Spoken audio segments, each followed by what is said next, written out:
Hello, and welcome to the final day of the semi-finals of Nihal Sarin versus Anish Giri and Hikaru Nakamura versus So Wesley in the Chess.com Global Championship. And with me, I have my friend and Grandmaster Abhijit Gupta. Hi, Abhijit. What are your predictions for this special day? Hello, Arshit, and today I think it's going to be close match like it was yesterday. Both the scores were 2-2, and one of the matches we saw four draws. In another matches we saw one win for both Anish and Nihal. So it's going to be quite exciting, and yeah, I mean all the matches, like all the games, some player had decisive advantage at some point. Mhm. Be it in Hikaru's game or be it in Nihal's game. So I think it's going to be very exciting. And what are your prediction though? I think the first game actually will be very crucial for Nihal. He's playing with the black pieces. I have a feeling Mhm. that if Nihal manages to hold that game with the black pieces, I think I would give him the upper hand in this match going into the white pieces in the second round. We saw how he played even with the black pieces e4 knight c6 in the third game Yeah. and actually got a winning position. He had a very good chance with the move rook d g8 as we saw. It was a draw though. I still am giving the upper hand to Nihal here going into the final day, but of course Anish is not someone to be underestimated at all. Of course, being one of the top players. Yeah, for sure. I also feel like, uh, especially after yesterday's performance, I think Nihal is slight favorite coming into the match. But having said that, part is very important. I think, like first of all, opening part in the sense that how he starts in the first game, but also how literally he starts. Which opening he plays. Yeah, I'm pretty sure he will not go again for this knight c6 business. yeah. But So I he think he will do might do some. something similar, something funky. Yeah, but it's very difficult to get some funky stuff against one e4, no? Yeah, Like if a niche starts with e4, either you end up being worse, or you have to play something really the main stuff. So yeah. that would be very interesting. And also in the other match between Wesley and Hikaru, we saw same opening throughout the four games. I think the Some fourth sort game of, was a Geico piano, yeah, right by So, but all the other games were an opening battle in the Berlin where Black was getting a better position, but White had enough counterplay to make a draw. Um, yeah. Also, just to remind the viewers that the first player to reach 4.5 points is going to be the winner. Both of them are currently tied at 2-2. Four more games to go. Both players going to play with two whites and two blacks. And um, they are going to be playing for $50,000 on the line. And the interview of Nihal is ready with us, the one he gave yesterday. So we have a special interview from Nihal. Maybe we can quickly have a look at it, Abhijit. Yeah. Let's. We are here at the Chess.com Global Championship in Belgrade with Grandmaster Nihal Sarin, who is tied 2-2 after day one. The Levi Rosman on the live commentary was saying that Anish plays poorly against Magnus when Magnus plays the Perts. Does that factor in? Did you study Anish's weakness against the Perts? Not exactly. First game I went into his prep and got crushed, so I just tried to get some interesting position which is not in his prep. It was risky choice, but it worked out brilliantly. Are you happy with the 2-2 result after day one? At the start I would have been, but after having a good chance to win 3 games today, not so happy, but it could have been worse, of course. And final question, in your first match, you actually had a laptop here and you were sometimes looking at some chess. But today, no laptop, no device. Was there a reason that you just wanted to be left to your own thoughts for today's games? Anyway, during the games you're using a lot of brain, so I thought we should get some rest at least between.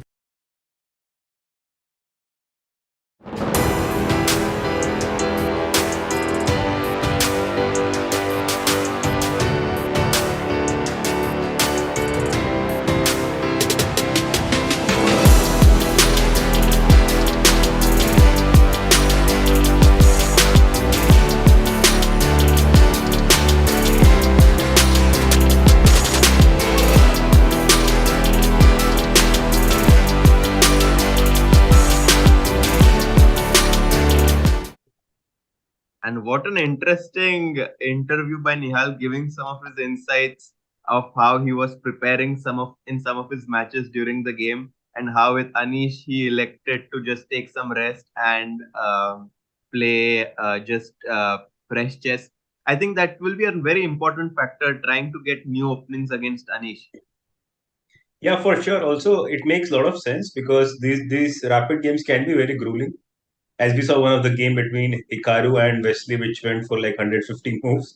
So Yeah, it's better to take like that 10 minutes break and just rest your brain, and rather than prepare for those 10 minutes, because in the end what matters is nerves. Like we saw both Anish and Nihal getting winning position at some point, and then not actually able to win it. So I don't think opening preparation works so much in this kind of format, but I think the nerves plays a big part in this. So I feel this is a better decision not to prepare in between the games.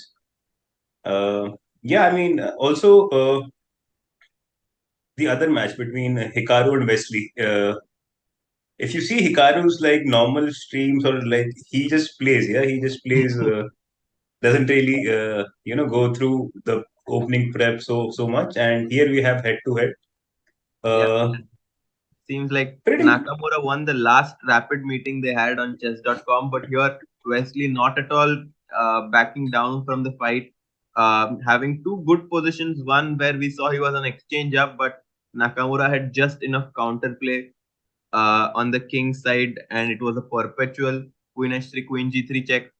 It's going to be very interesting match because Nakamura, as always, is a big fan favorite, but Wesley So, as we all know, is one of the best online chess players as well. Um, I am not sure whom I would pick for this match. Abhijit, most of them whom I talked with told me they'd choose Hikaru. Whom do you pick? well. It's very natural to pick Hikaru because I mean, in this format, he's the goat. I mean, there is Yeah, no doubt about it. Like online Blades rapid format, like I don't think anybody has better results than Hikaru. And the sheer amount of games he has played, on yeah, chess.com and in like this online Blades and rapid, it's just tremendous. Like I'm pretty sure like all of them put together has probably haven't have played these many online games. yeah, So yeah, I mean, of course, Hikaru's big favorite. I mean, it doesn't matter whoever he play against. In yeah, such kind of format, I feel Hikaru is always a big favorite. But also, like you pointed out, Wesley, he didn't really back out. Like he was giving full fight to Hikaru, and some of the games he was even close to winning. yeah, Probably the last game, yeah, he was very close to winning, but he did not. So it's going to be a fair fight. It's going to be a very interesting fight, and but I will still say I will give slight edge to Hikaru. mhm. Yeah. I think that I would also I mean, without any bias, give a slight edge to Hikaru. And if that is the case, if Hikaru Nakamura qualifies, we also have Anish versus Nihal, the winner of that match, going to play the winner of this match. We saw yesterday how they are very closely tied up. Even the rapid ratings say the same, with their ratings being marked as 2796 and 2786. Nihal actually, if he manages to, edge through this tough match against Anish, he most likely, in my opinion, will be paired against Hikaru Nakamura. Of course, in a hypothetical situation, but I think even that could be something, all of the Indian fans would be, hoping for. Yeah, for sure. That is a dream match. Like Nihal playing Hikaru would be their dream match, and that would be actually a sheer test for our young boy Nihal. Yeah, That how he fares against Hikaru. But having said that, it's still in the future. I mean, he has to get job done tonight, yeah, and let's see how he does it. Also, I and would add another thing that even yesterday when he sort of switched his opening style, he even mentioned it, yeah, like in his interview, that when he started playing some random openings where Anish is not that well prepared, he was getting good position. So I think more towards that. Like if you could yeah, continue the same thing, maybe find some setup where he can just play on without really changing too many pieces. I think that would be the key to to go through with this match. Yeah, and guys, for the ones who are just joining in, we are waiting for Nihal Sarin versus Anish's game. The score is tied 2-2. They will be starting any moment now. The first person to reach 4.5 point wins. I am actually curious what his choice will be for one E4 Abhijit. What do you think? I think it's going to be e4. But I also myself don't know what surprise Nihal has in store. Yeah. Maybe some sort of Sicilian where some side Sicilian where he might say that he's not that well prepared. Uh, What do you think about Accelerated Dragon? but again, Accelerated Dragon is not the one you play for a win. It's more or less it's a very solid opening, Mhm. but slightly worse opening. Like Yeah. you end up being getting slightly worse positions. So I don't know because Anish actually thrives on such kind of positions. To be Yeah. honest, like these days, all the top players, thanks to Magnus, are pretty good in such kind of position where you just play for two results. Mhm. So yeah, it would be interesting to see. It would be interesting Also, to see. I have a very interesting question for you, Abhijit. You are going to be playing in the World Teams in Jerusalem, representing India, starting very soon. I think November 20th is when the tournament begins, and you have Nihal Sarin in your team. Um, how do you look forward to having him on your team? No, it's going to be a very interesting tournament. We have like Greedy Vidi, we have Nihal. I think we have SL, myself, uh, Setu, and I'm forgetting there's one more guy. I keep forgetting that name. And But yeah, it's Vaibhav going to be Suri very is interesting. captain, No, sorry. and Vaibhav Suri will be the Vaibhav captain. Suri is the cap. Yeah, but there is another player. There are four uh, normal players and two reserves. So Mhm. it's going to be interesting. And coming back to your question, like how does it feel to be playing in the same team as Nihal? I remember quite a while back, like around 3-4 years ago, I was playing a tournament where Nihal was playing, but of course Nihal was not like Nihal that that time. Yeah. And yeah, it was still very interesting. Like I could still talk to him, about various moves, opening, and yeah, for sure it will be interesting. And the other player, which the name I forgot was Shashi actually. Sashi. Yeah. So quite a strong team, and like really hoping that we do well there.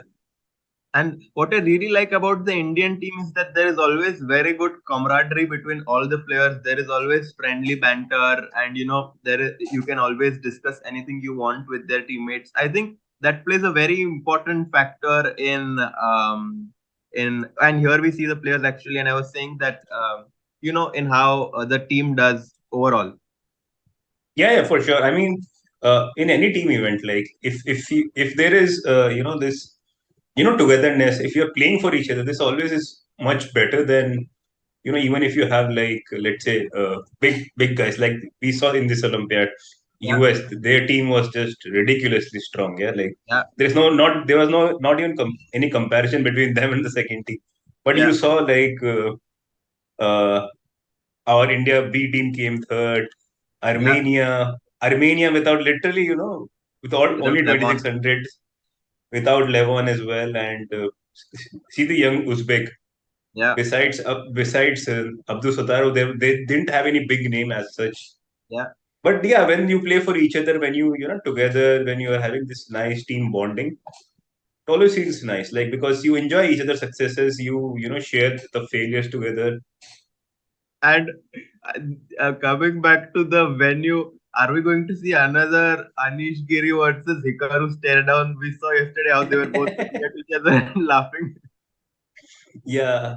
Also, did you see like Hikaru had earphones first, and then he put some headphones.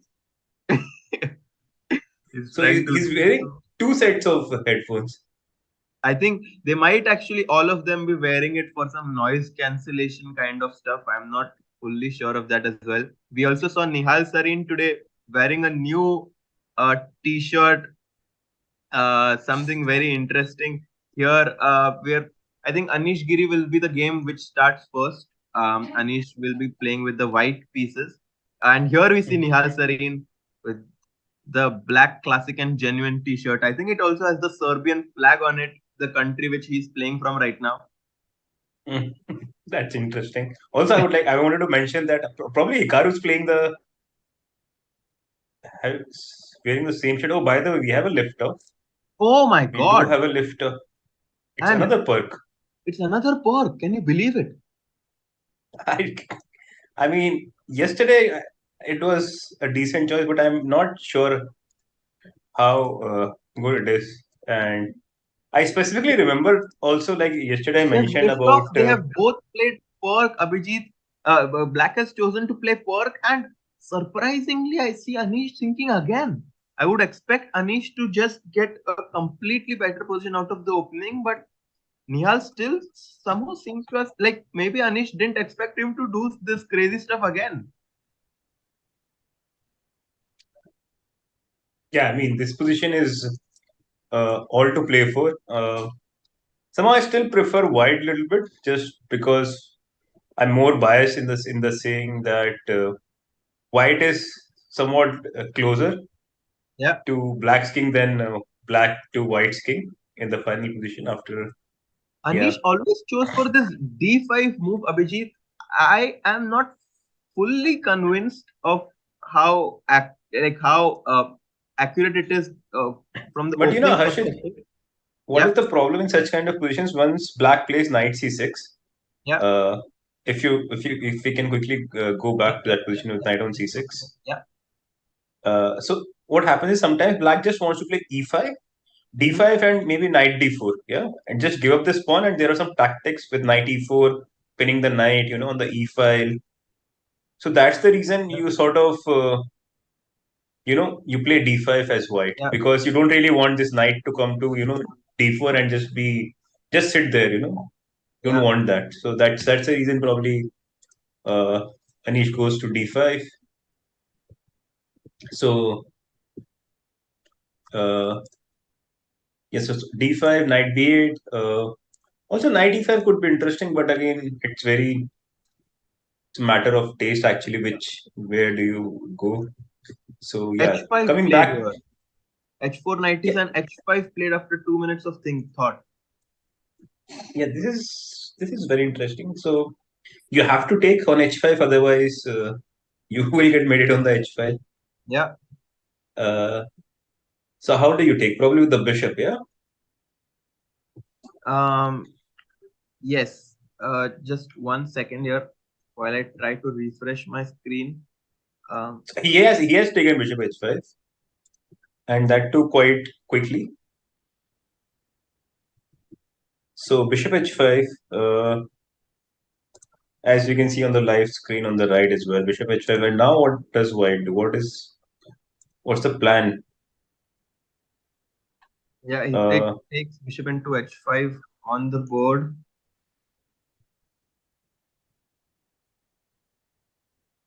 And maybe he wants to just go bishop e2 here and certain bishop takes g7 and something like this. yeah. I mean, it is possible to go bishop e2, but I would rather play bishop e2 directly instead of h5. No, like what's the point behind a h5 then? Maybe after bishop e2, yeah, h5, bishop h5, and Anish is thinking. And the thing with these positions, as I mentioned yesterday, I'm mentioning again, it's either white manages to deliver a big attack on the king side or black is just a pawn up. Yeah. He has taken on g7 now. Seven, Bishop free move g7, king again. g, Um, and Bishop e2 knight d4 makes logical sense to me, trying to oh, open this file. by the way, does e5 Oh, work here? I thought, as The you said, point by the is way, you wanted to take. Oh, e5. e5 was played. The point is, if you take d5, I want to play dc6, and now I want to play rook h5, saying that your knight on f6 is overloaded. Mm-hmm. So you have to Very take with the interesting. pawn, Yeah. And then some queen and g5, now king some, h8, knight e5 stuff. or maybe knight e5 directly as well. Yeah. And it's not easy Knight e5. to Could I just take queen g5. and knight g6? How do you assess this position? I think white is better for sure. Really? Yeah. For sure, white is better. I don't know how much though, but with queen, I mean, you're not never risking, Yeah, especially yeah. when there are so many minor pieces on the board. I think still it's not like completely uh, clear if it's a decisive advantage, because I still think black can have some counterplay with his rooks if he gets some time. Of course, white has the advantage of time with him, so if he can quickly generate some attack with f4, f5 maybe or something like this, e5, and he's still thinking now. Here is Nihal. I don't think it's a very common move, this e5. Yeah, it is not. It is not. But probably that's why Anish was thinking, and probably it's still part of his prep or something because uh, it's not a very natural move to make. Yeah. Especially first you have to play h5 and then e5. E5, very Uh, interesting move here by Anish. What happens if I take with the knight? Is I think also knight e5. I think you take with the knight take with the back. knight here, because if you take on d1, queen to h6 check, king to g8, and knight to e4 here, overloading the knight on Under f6, and queen takes h7 is a checkmate coming here. Um, Knight e5, d5, just f3 could be an idea here, Abhijit, maybe. yeah, I was thinking the same thing. F3 with the idea to play g4 next, What if I take, and actually? Yeah, maybe we can continue this line a little further. mhm. So let's G4, say g4, D4 is what I wanted to have a look at. knight e4 maybe. Knight to E4, because I cannot really take Fe4, Bishop G4. You have checkmating ideas here. Yeah, On the king side, yes, this looks very scary. If I could, I was thinking if I could somehow sacrifice my piece in a way where I would get yeah. some nice counterplay, but I don't really see it right now. Maybe something. The problem is even after But sacrificing the piece, the king yeah, side is not getting closed. yeah, It's still open, and then with the the open attack will king most black. likely continue. Sure. So e5 and Nihal Yeah, is still thinking. thinking. Still thinking. Big decision here. I think he might quickly assess that knight e5 doesn't work, and after he does that, I think d5 is a straightforward choice, because something like knight d5 is also very risky, guys, because it can run into something like g4, and bishop g4. There is always the checkmating idea of queen h6, queen h7, and Yeah, if knight c3, I think many options, one of them being bc3, queen c3 as well, I bc3, think, queen c3, many also options giving here. white some. Also, you can maybe start with after knight d5, and then g4, not Yeah, really giving black yeah, also a very any clinical way option. to just take a piece and get a winning position. E5, I think Nihal has to find this move d into e5, very important move. Okay, let's continue a little bit further after d5 because this Yeah, feels like the move which is going to way happen. to go. d5. D6. So takes rook h5 Rook h5 again to and remind knight h5 would gh5. be d7. Mhm. And white would be a piece up. G into h5, queen g5 check, or knight e5.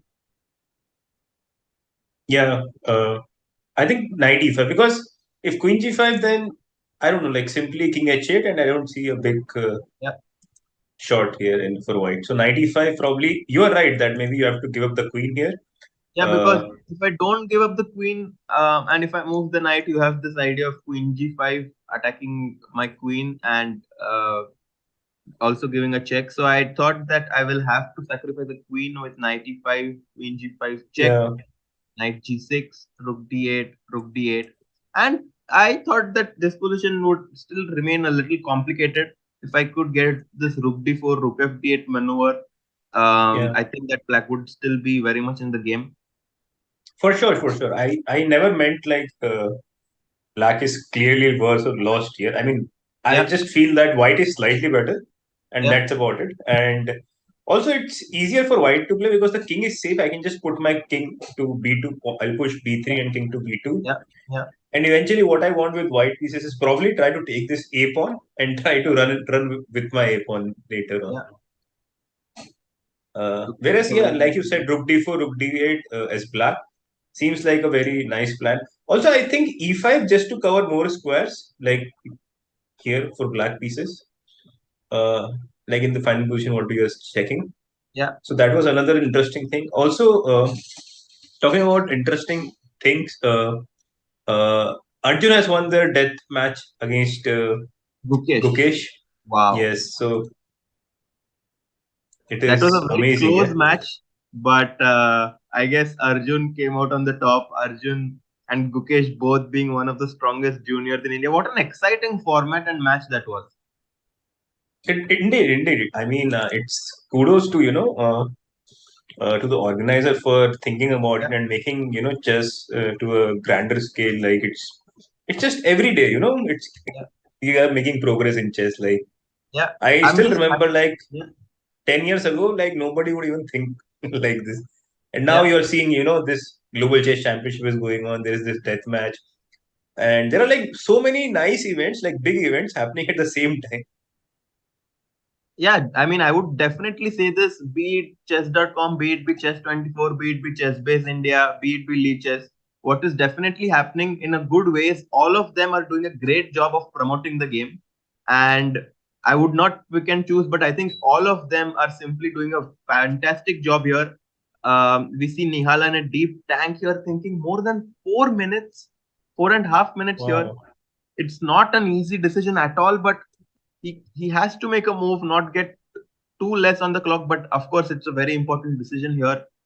I I think guess he's. I yeah, think he's going to make a move, or he did make a move because he just took his hand towards the mouse, he's still and thinking, finalizing maybe his calculations. I think D5 must be played. We still have the live position in front of us with E5.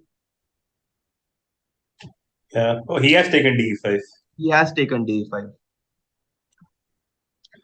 So and Rook H5 as we expected. Yeah, Rook into Again H5 GH. played. All the moves that we saw have been made on the board here. G into H5 has to be played. Nihal's still thinking. Um,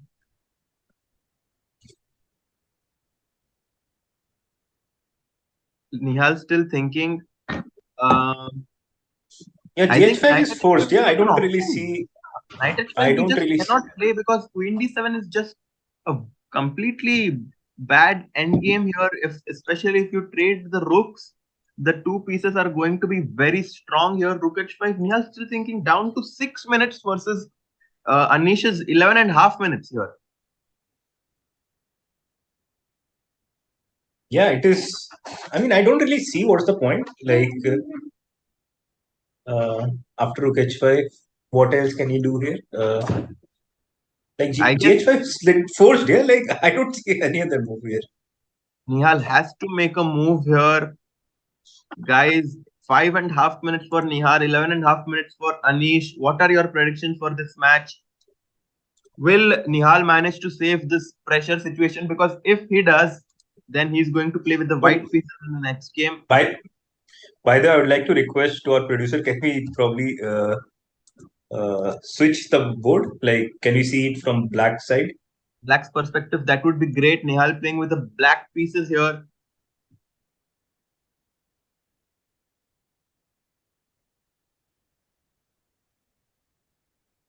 Okay. So I Rook don't into know, like h5. why he's thinking so much. But Harshit, I have another question also. It was there in the chat as well that Yeah. why is Nihal playing from Serbia? Guys, Nihal is playing from Serbia and not Toronto because of him playing many tournaments before it and not having enough time to get the visa for Canada. So Nihal is playing from Belgrade and also from playing from Belgrade where Timur Rajabov and Dimitri Andrikin, both of whom have been knocked out. GH5 played knight into e5 quickly, knight into e5, queen g5, knight g6, rook d8, rook fd8. All of the moves we predicted on the board here. Yeah, but we were thinking more on the thoughts of Rook AD8, yeah, instead of Rook FD8. Yeah, I think But I think it's. I don't think there's a big difference, but Nihal chose the F rook because maybe he thought that the rook on F file was not really doing anything. The other rook might be more useful on protecting the A7 pause as you were mentioning. And Queen C5 played. Nihal still very much in the game here. He just is a little low on time. I like this move, Rook D6, protecting everything. Maybe something like Knight F8, Knight E6 in the future could be interesting, but Rook D6 is something I feel that Nihal has to play here. Also, Harshit, I see another plan for white. Like maybe I can try to. Yeah, first of all, B3, King B2 goes. Yeah. Also, you predicted, but I was also thinking. Very nice idea. I was also thinking to play Knight D1, Knight E3 because Rook on D6 is very nicely placed, and once I put Knight to E3, it's not very easy to defend against Knight F5 threat. 4 minutes and ticking. Very low on the clock is Nihal here, but his position is completely fine. I would say very complicated yet, but he is not having any problems whatsoever objectively. Even something like H6 followed by Knight F8, Knight E6 could be interesting. I guess the Knight on G6 is doing a good job right now. No, I like your H6 move so that you free up the knight and you hold this Queen G5 check. You stop this Queen G5 check in the future, just trying to make a waiting move, asking white what you want, because King B2, you also have to be worried about something like Rook D2, Rook E6. Rook E6, Rook E1, Very fine move, trying to create some counterplay. If you get this pawn, Abhijit bhai, it's going to be this H pawn all the way.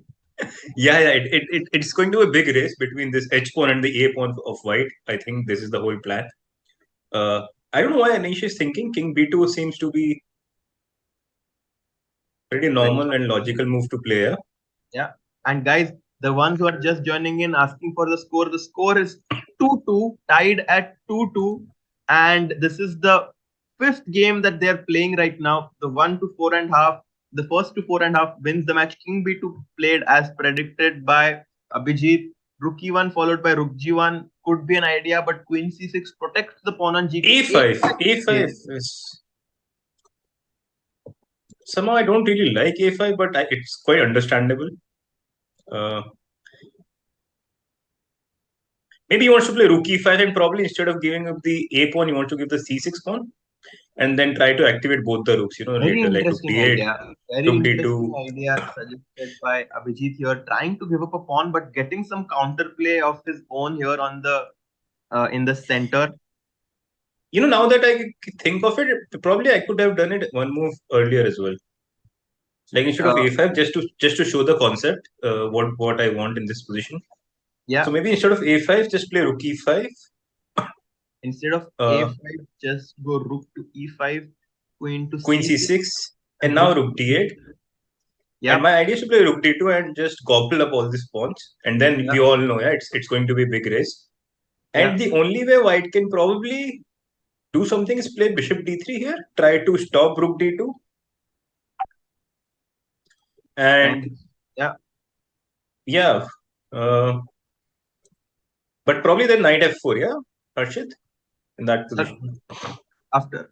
I mean, if Bishop D3, then probably Knight F4 and... Yeah, Bishop D3, Knight F4. Black is getting it, but Queen C, something like Queen C looks a little scary, but Knight D3 is a check. So nothing to worry here for Black. And also Rook D6 you can play at some moment. I mean, there are many Rook ideas. G5. King B2 A5. I like this idea a lot that you mentioned of giving up the pawn. 8 minutes. Anish is also taking some time here, trying to figure out his way, how to play this position. I hope that the clock situation improves for Nihal so that by the way, just I would like to interrupt you. Just look at Nihal. Just Nihal flexing, stretching his hands, making sure that they are going to be flexible in the time scramble, because he has 3 minutes on the clock. The position is fine and complicated, I would say. I think that it's all three results possible on the table. For sure. And it's just that I'm a little worried about his clock situation, the time situation. If I mean, I don't mind if Anish has 4 minutes and Nihal has 3 minutes. Then I know that Nihal is going to cruise through. But when you have like few extra minutes in such kind of format, it's always I think it's definitely worth one pawn, like 2 minutes. Yeah. And by the way, guys, Nihal has already won $50,000, and they're playing for another 50.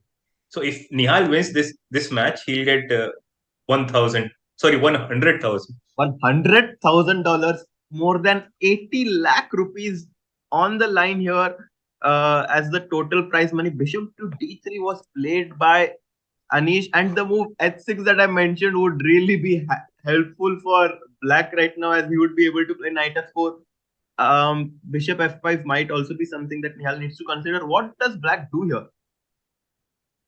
I mean, I can still play rook e5, queen c6, rook d8. C6, rook d8. This idea, I guess, still exists. Actually, might actually be a very nice idea. Trying to get counterplay with knight f4. Also, rook g5, as you mentioned.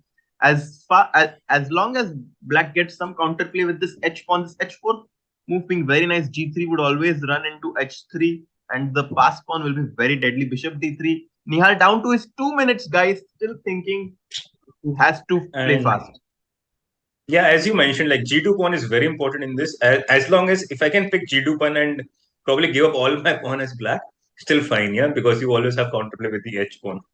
Yeah, and guys, as we saw yesterday, your likes and your subscriptions to this channel really also give very good energy and us to Nihal to do well in this match. Do give that like button. h6 was played by Nihal in this position. I'm a little worried for bishop into g6 because I don't think he wants to take with the f pawn.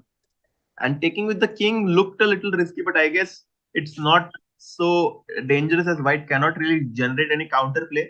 White also has to be very fast here with trying to create some counterplay. Yeah, now, to be honest, yeah, I don't really like h6 myself because bishop g6, as you pointed out, like fg6 you don't really want to take, and king g6. Yeah.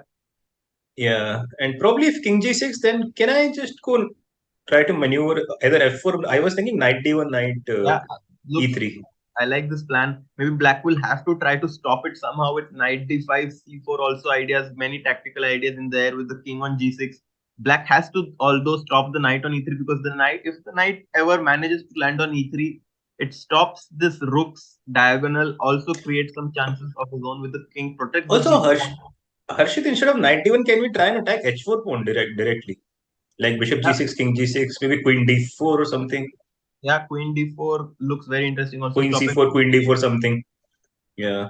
Not an easy position at all for black here. h6. Do you play king h5 there, by the way? bg6, king g6, queen d4, king h5. A very interesting idea. I am afraid of knight e2 though, because knight f4 check coming in, rook e2 running into queen d1. Starting to be very complicated here. It's down to his last 1.5 minute almost is Nihal, and 6 minutes. Anish still has a lot of time. As long as Nihal manages to keep his king safe, I think he will still have good chances in this game. Yeah. I mean, we're speaking about bishop g6, but there are also other moves for white, right? You can try and play knight e2, knight d4. Yeah, knight e2, knight d4, very nice idea, as you mentioned. Because the only piece which is not playing for white is the knight on c3. If you can maneuver it to a better place, maybe put it to c4, to d4, then white would be probably almost winning, right? Yeah, if you get the knight on e2 to d4 with ideas of knight f5 check, that looks very scary indeed. Although I think knight e2, what can black do here? Maybe rook e5, as you mentioned again. Queen rook e5, maybe queen c6. And just rook d8, just following our plan, bishop g6. I will not take back here. I will take the knight on e2 because if ever probably the knight comes here, I really like this for white. You know, that position with rook on e2, I was first thinking maybe I could... Knight e2 played 1.5 minutes and ticking. Abhijit, let's stick with the live board here. We are really hoping rook d8 idea. But rook e5 is also not very easy move to make. Not easy at all. To give up a pawn with a tempo. Yeah. You play rook e5, queen c6, and again you have to move the rook. Yeah, but probably this is for the best. Yeah. Knight e5 played. Knight e5 played here. Not sure what Nihal has calculated after knight to d4, allowing knight d3, cd3, but getting knight f5 check. 5 minutes versus 1 minute. Both look very tense. Bishop to f5. Knight ed7 played queen c4 very quickly. Knight b6. Wow, I think he Nihal. missed it. Nihal, Yeah. I don't think that Anish has seen this amazing idea of knight d7, knight d6, and now he has managed to get rid of the pressure on the c6 a5 pawn. 5 minutes versus 1 minute. Nihal playing very well under time pressure so far. Both look very, very focused, very tense position. I think Anish probably simply missed knight d7 in the to begin with, I think. So Yeah, bishop h3, and now what do we do? What do we do, Harshit? Can we play some knight d5? Can knight we play d5, c5, knight c4? d4, c5, c4. Superb idea, I think. I really like this idea of going c5. Whatever you do, I want to go c4 next. I think that is an amazing idea. Let's stick with what Nihal is thinking. He has 45 seconds. Knight b5 played. Knight b5 was played. Okay, also a logical move. Yep. But now knight f4 d4, running yeah? rook e3.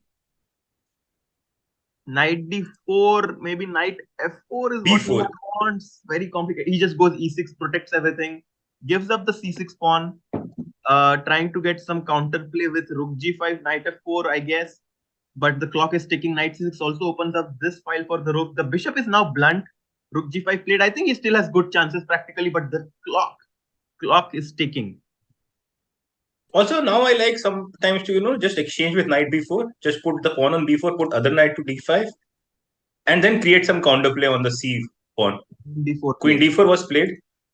Pinning this white is definitely for advantage because c4 is a very nice threat here. Pinning everything. Not an easy position at all for Nihal. 30 seconds and ticking. Not so easy. Not at all easy. Not at all easy. Yeah. What to do? Queen d4 is Very, actually a very nice move. very powerful play here by Anish with Nihal being extremely low on time, not knowing what move to make. f4, f5 also incoming. Rook Yeah, a6, rook a6 chosen by Nihal. What else? Yeah. What f4 seems very scary to me here personally. Rook is not so easy for the black rook to make a move. Knight e5 chosen by him. Rook b6 idea, rook b4. But rook f4, maybe rook b4 will run into c4 here. 3 minutes versus 17 seconds. Not at all. Everything is hanging. Yeah, everything. c4 chosen by him, and now knight d7 is coming next. Abhijit, this looks very bad for Nihal here. You cannot move the knight because the rook on b6 is hanging. Rook b4 only move. 5-4.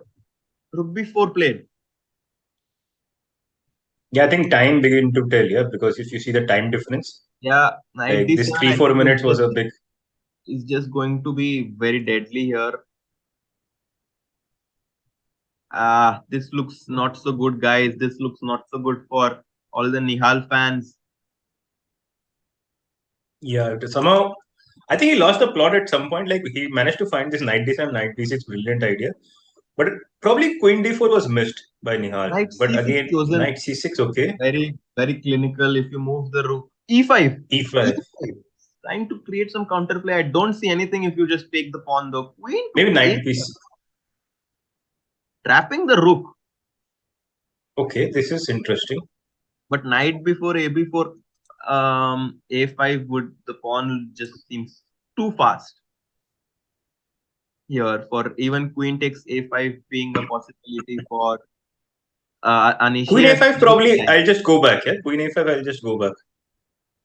Yeah, I think to rook to b7 and a4, and then maybe I'll start this knight h3 rook g2 kind of things. But the line you suggested like knight d8, yeah, the time is going to, f7 is unprotectable. Yeah, the time is going to decide the fate of this match. Nihal sees it, guys. Nihal sees it. Very not so happy with his play here. Looks a little dejected. Knight takes f7 looks very clinical here. With the idea of removing, king f6 played, but any knight move, knight d6 or knight h6, knight d6, he just takes it. Also very good, and just take the pawn on a5. Very tough game for Nihal. Knight e4, trying to be tricky. Trying to be still. he can still take the rook and try to win this. Trying to be very calmly. tricky here, guys, Nihal. But queen takes b4 is just very easy. Knight d3, Because king knight- a4, king a4, knight- knight f2, and the pawn will decide. Queen d8 check. You don't have to give up your queen. And just a5, a6. Yeah, this is just over, I think. Yeah. I don't guys. see. The problem is, even if white blunders the queen and somehow gets the rook, the pawns Yeah. are still Pawns are too fast. too fast. Guys, what a clinical performance by Anish here, taking down Nihal in the first game of this match. It's not going to be easy for Nihal to come back after this, but still 3 more games to go. A lot to still play for. Knight e2 check played, king d2, and Probably resigns, no? Yeah. resignation here by Nihal Sarin. Tough, very tough game for the Indian fans and Nihal here as Anish takes down Nihal in the first game of the final day of the semi-finals. Maybe we have the other game going. We do. And again, it's going to be draw.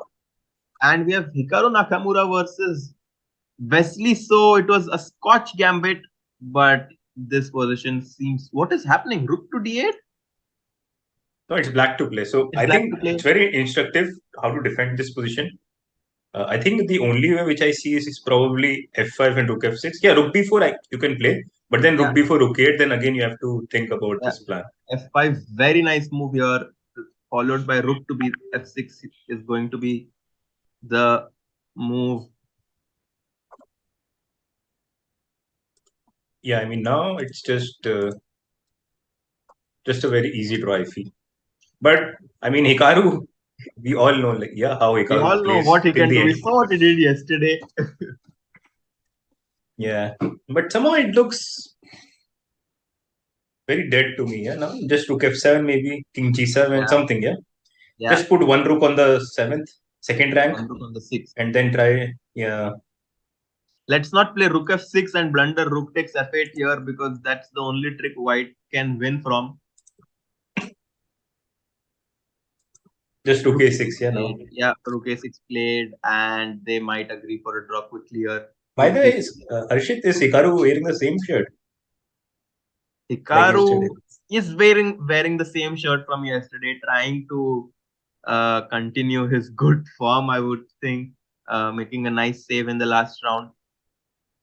Not really much to play for here. White is symbolically better because of the knight. Maybe h4, h5 could be something, just trying to create some weakness. We can actually see a fight in this position, even if it looks very equal.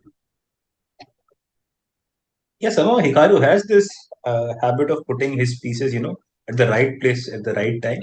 Yeah. I mean, a couple of moves back, it felt like white has nothing, but all of a sudden with knight on f4, he has some small tricks here and there. It's still completely equal, but it's not draw yet. It is not a draw yet. Bishop d6, I like this move. Forcing the knight on f4 to make a decision. I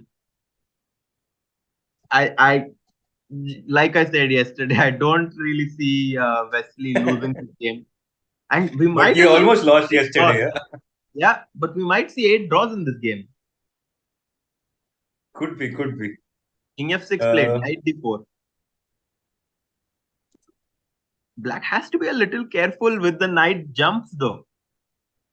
That's the advantage, when you're playing, like when you have less time and if you have a knight, you're always a little bit skeptical, like where to. What? Oh, rook d6. Look, again, rook d6, very tricky. Rook d4 hangs. D6 looks like a blunder, but rook c7, that knight on d4 is hanging. All of these players playing very tricky chess. Not sure. I think now they will make a draw quickly. I don't see a way, because if one of the rooks get exchanged, then it cannot be played, by the way, because of rooks. Yeah, and they will just actually white is the pawn up, but I think even g5 could be played. Yeah, g5, g4, you'll exchange another pawn, and or even put the rook in b2 and just wait. Wesley So, one of the best players and a very easy draw, I would say. With his pawns on g5, f5. Yeah, this is just going to be a draw.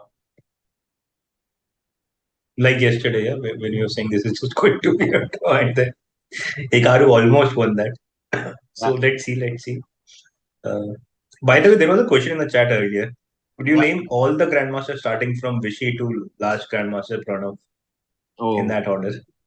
I think that it might be possible now, but like from a year from now, I think it will just be impossible by the rate at which our grandmasters are growing.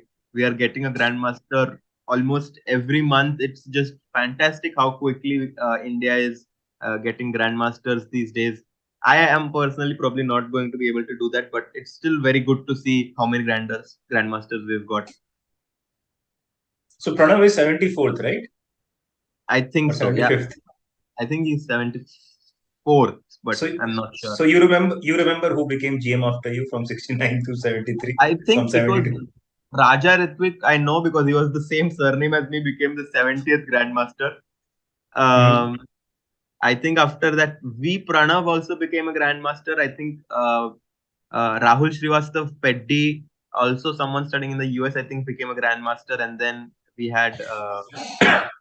the last one is V Pranav, yeah? Yeah. 74th is V Pranav. And Pranav Anand also, I think, became a Grandmaster, if I'm not wrong. Yeah, I cannot even be bothered, you know. I just don't remember. I will probably remember first 20, but after that, I don't think I'll remember. This position can get a little scary sometimes for black, you know, with the king on f4 in the perfect moment. But the trick is to just keep your rook on a6 so that whenever the rook goes to d5, you would give a check. Yeah, the point is whenever king f4 comes, king on f6, you control this rook d6 check. Yeah. So that's why rook on the 6th rank was important. He just goes back to missing. He just doesn't even want to bother calculating. Just play king f7, king g7.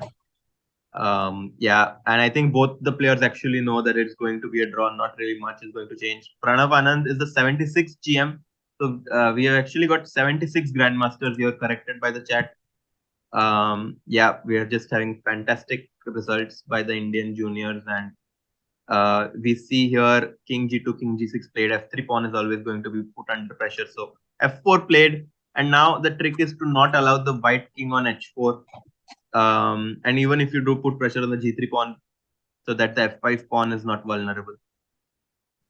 Yeah, I think it's okay. Like if you just put your rook on the 6th rank, put king on f6 or g6, and that's it. Yeah, you cannot. I mean, even with the king on h4, it doesn't really do anything for white.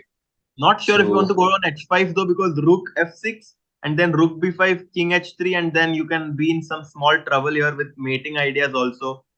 He just manages to play it very safe, just not allow any kind of trick. King g6, king f7. I like how Wesley is defending this.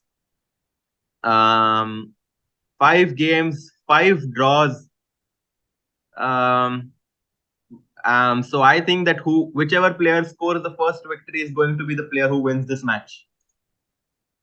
It might as well be that the 8th game or the Armageddon, the first victory happens. Yeah. Because both of them looked very solid and they were never really in trouble, you know, both of them. Yeah. 96 moves have been played in this game. By the way, you know, like yesterday also Anish had won the first game. So maybe it's still it is a good sign for Nihal, because after that he just crushed Anish, you know, in all the next 3 games. I think he still actually had, like, I don't think that in the first game yesterday, though, he had any chances. I felt as if today in this game, he was very much in the game besides his clock. I think that if he had more time on the clock, he would have been able to create some chances with the black pieces. And here we see the f pawn and everything being played at king f7, king e5, king f7, f6, just going to play till stalemate. Here another 5 seconds and it will be over, I think. Yeah. Very quickly, king f7, king f8, king f6, made a draw. 5 draws, 2.5. The score is tied. Anish Giri taken the lead in the match, 3-2. Very interesting first game here, Abhijit. What very interesting. I think it's going to be again. Uh, I feel it will be a tough match again. Mhm. But as we saw yesterday, like how Nihal immediately bounced back. So I'm Yeah. just hoping that similar thing can happen today as well. And yeah, I think we have some time before the game starts. So maybe we can quickly have a short break, a Yeah. short breather. You can get a small refreshment break. Guys, don't go anywhere because we have Nihal Sarin trying to make a comeback. He has 3 games to go. And we will also see Hikaru versus So as we will be back. See you guys in a little bit.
The Speed Chess Championship is back and bigger than ever. Okay, threatening at d6, and he won on d6. Hikaru blundered it. He had to take the pawn on d7. The 2022 Speed Chess Championship features the most exciting lineup in SCC history and over $100,000 in prizes.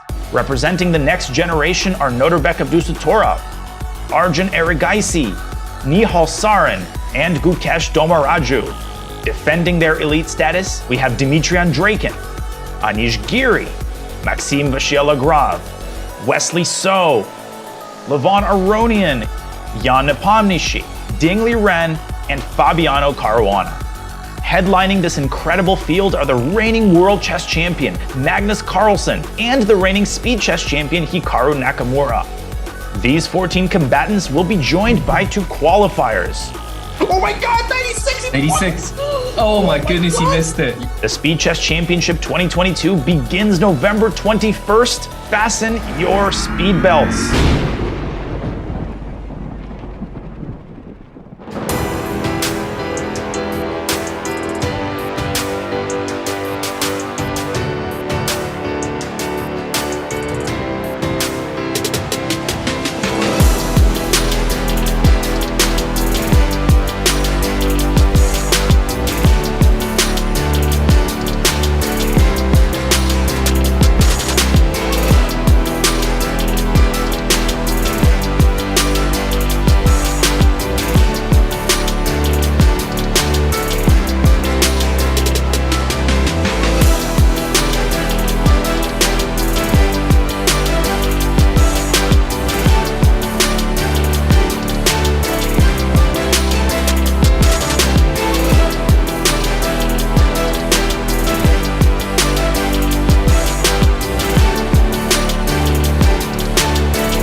And we're back for the second game between Nihal and Anish.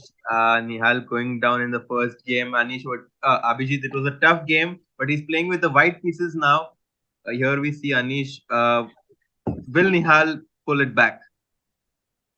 I'm hoping so that Nihal will pull it back because also if you see yesterday's track record, like where he lost the first game and then totally he was dominating the match after that. So let's just say that it's similar things are going to happen.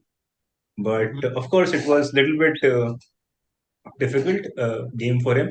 And even initially, when we were thinking about e5, we thought this position with queen versus two rooks is going to be a little bit difficult for black. And more than the position, I think he lost because of the time factor. I think he was always down 5 minutes down. I think right from the start. Let's say after move 20, he was 5 minutes down, and that's what made a huge impact in this game. I totally agree with that assessment of the game. And I also am a little surprised because after e5, it seemed as if the line was more or less forced going into the queen versus two rooks endgame. But Nihal still took some time there trying to wiggle his way through that position. He has to make sure that he keeps his time advantage against Anish, because we know that if Anish has his time, he can quickly find his way to the best position here. But under time pressure, he can be very tricky. The game is almost about to start. E4 or D4, Abhijit, what are your predictions? I think some sort of D4, but I want him to play some sort of line which is not that known, but which keeps pieces on the board. And I think games are D4 and F6, C4. E6. Bishop F4. Wow. Whoa. Yeah, I mean, many people have been playing this for a while, and we'll quickly have the board on the screen. And now we have white. We'll be looking this game from Nihal's perspective. So this is more or less D5. CD. Wow. This is a little bit strange. Yeah, D5 you usually play. Do you play knight C3 or what?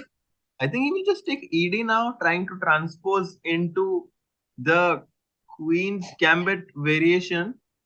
Maybe white's advantage is that he can put his knight on D2. No, I think the advantage is the other way around. Probably he can put the knight on C3 and put bishop D3, try to put this knight on E2 instead of F3. Rather than the other way around, like knight on F3, knight on D2. Because eventually you want to play F3, E4.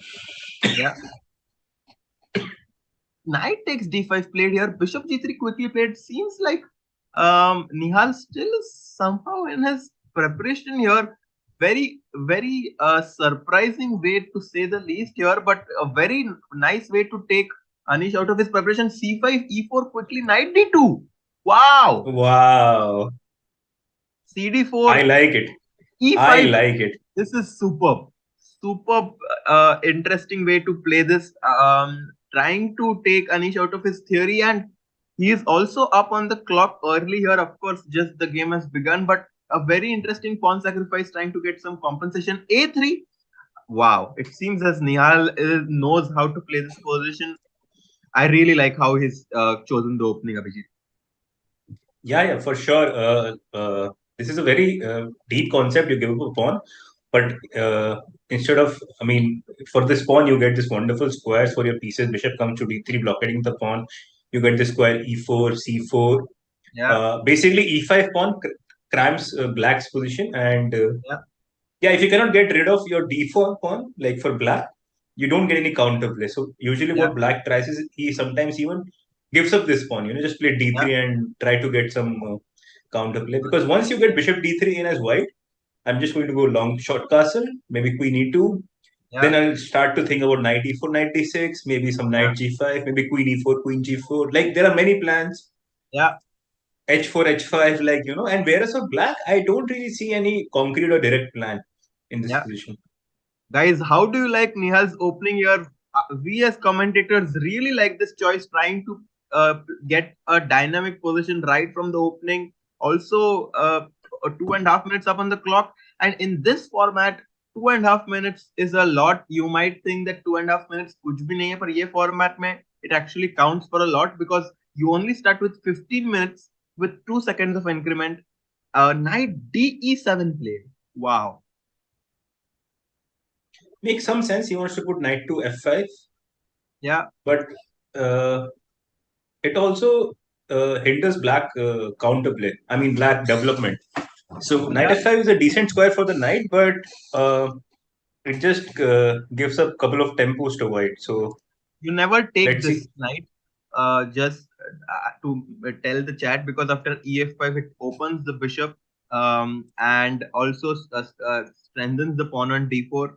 But if you look at it, white has tremendous advantage in the tremendous lead in the development if he just makes a move like castle, queen e2, rook fd1, b4 at some point. This, I think, looks pretty good. The bishop on c8 is going to be the crucial factor towards white's compensation here. Yeah, for sure. Like, I really like this plan with bishop. I mean, castle, short castle, queen e2, and maybe think of b4. I mean, I don't know whether we need it or not, but in general, bishop, bishop f4 f4 was very interesting. Maybe he wants to go g4. Yeah, he goes for it. But I'm g4, not knight sure. h4. I like to play it a little bit slow because of how much development lead we had in this position. Abhijit, if we just castle queen to rook f1, all our pieces are well developed and we are looking forward for b4. Knight e4. You're absolutely right, but we have a lot of moves actually in the game. So let's quickly jump back. Knight h4, bishop h4. Very fresh. Probably knight f3 again, yeah? Maybe again knight f3 and bishop e7. If it goes back, maybe again queen e2, h4. And now, you know what I'm thinking, Harshit? Maybe we can even think about castling long. Yeah, looks very interesting. Trying to queen put e2 your long castle. Just go all in on the attack here on the king side because of how well developed we are. Knight h4, bishop h4. Nihal is still thinking. Very interesting way to play this, guys. Yeah, for sure. It is quite interesting. Also, there are many plans, but like you said, knight f3, h4, it just looks very natural to play. Yeah. Gaining more and more space. Also, but Harshit, after knight f3, yes and no, because the thing is, let's say if I castle, just to illustrate the point. Yeah. So bishop g5, let's say we take. I mean, we can always play bishop g3, but let's say we take, and now we can play f4. Yeah. Defending our e5 pawn. The queen again has to go back. Yeah. Maybe queen to h4. Queen h4 maybe, yeah. But it doesn't matter. Black white has very good compensation. Even queen e1, I would say that not queen e1 but hangs this pawn, but knight e4, knight d6, as you mentioned, even queen f3 coming in, rook c1. White has a lot of lead in development. Knight to f3 in the meanwhile, chosen by Nihal. Very natural move, knight f3. Yeah. I think bishop e7 is more or less forced. Now I don't think black would ever give this bishop. Yeah, bishop e7 must be sort of played. Maybe then Nihal wants to attack with h4. Is actually Anish considering not playing because g5 is a threat. You have to go bishop e7. G5 is a big threat. Yes, g5 is a big threat. Yeah, it's and you cannot do anything about it. So you have G5, to. And if you ever go h6, even g6 is coming. So you cannot really afford to not go bishop e7. Anish thinking, I like this a lot. You know, when there are forced moves and your opponent doesn't make it in such a time control, you just have to be very happy. I mean, you cannot play g5. Abhijit, bishop e7 is an only move, and in this time control, you have to make bishop e7 quickly. He does make it eventually, but thinking for 1 minute. You know, maybe g5, maybe he was thinking some h6. Like, let's say if I just play some random move a6 for black. I was afraid of g6 though. I mean, it definitely looks scary. I mean, there is no two ways about it. Yeah. But I thought the point was. Right. Yeah. Maybe this was what he was considering, that trying to, get some h6 counterplay. He chose bishop e7 in the end. And the question is if Nihal wants to go for this h4 idea or he just wants to go for queen e2, long castle, king b1. Also something interesting. He can also choose for castling because black is still not very well developed to pose problems here. B6, bishop B7 will always run into bishop E4, neutralizing that. Yeah. I'm not You sure know, what I like.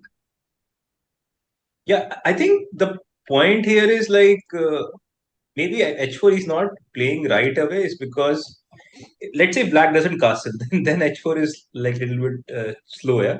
Let's say black plays queen b6, bishop d7, and maybe black also wants to play long castle. Yeah. Mm-hmm. So probably I'll just play something like queen e2, or maybe a5, a4 black wants to just to get some more space on the queen side. Yeah. So for that, maybe I should start with b4, I guess. Just to stop this idea with a5, a4. Because whenever you play a5, once I played b4, I can have b5. So black again lacks a lot of space in the Yeah. queen side. And maybe that's what Nihal is thinking. But also, is h5 a move in general for black here in such kind of positions? I would be a little afraid of making this move because I think that white can even actually, let's say I make a move like this. I think I would just take and go rook g1 and say that the opening of the g file and the opening of the h file actually has favored white because white is just well developed. I would say that if black had queen bd7, queen b6 long castle, this might have been a very good possibility for black. But with black being less developed, I think that it might favor white a little bit here. Bishop e7, queen e2 played by Nihal. So as the plan you mentioned of long castle king b1 seems to be what Nihal has in his mind. You know what I like now? Maybe just play queen a5 check. But and ask Nihal, what do you do next? Like now you have to commit something, yeah? Why would Because knight? bishop d2, in knight d2, I thought knight b4 can be knight b4, bishop b5 check you have, but still after king f8. Yeah, I don't think I want bishop b5 check. So maybe this knight b4 is a good idea of yours. And if I ever go king f1, I think it would be a little too risky. No, I think king f1. I feel king f1 is probably the best move here, just because of lack of options. From my side, because try to get b4 maybe. Yeah. No, this is very nice position. Also, this is for white. Yeah, a5 it's just a different kind of nice position. A5 was played like also quite natural. Like black doesn't have enough space on the queen side, so he's just trying to expand a little bit. But does this mean that after a5 it will be difficult for black to castle on the queen side?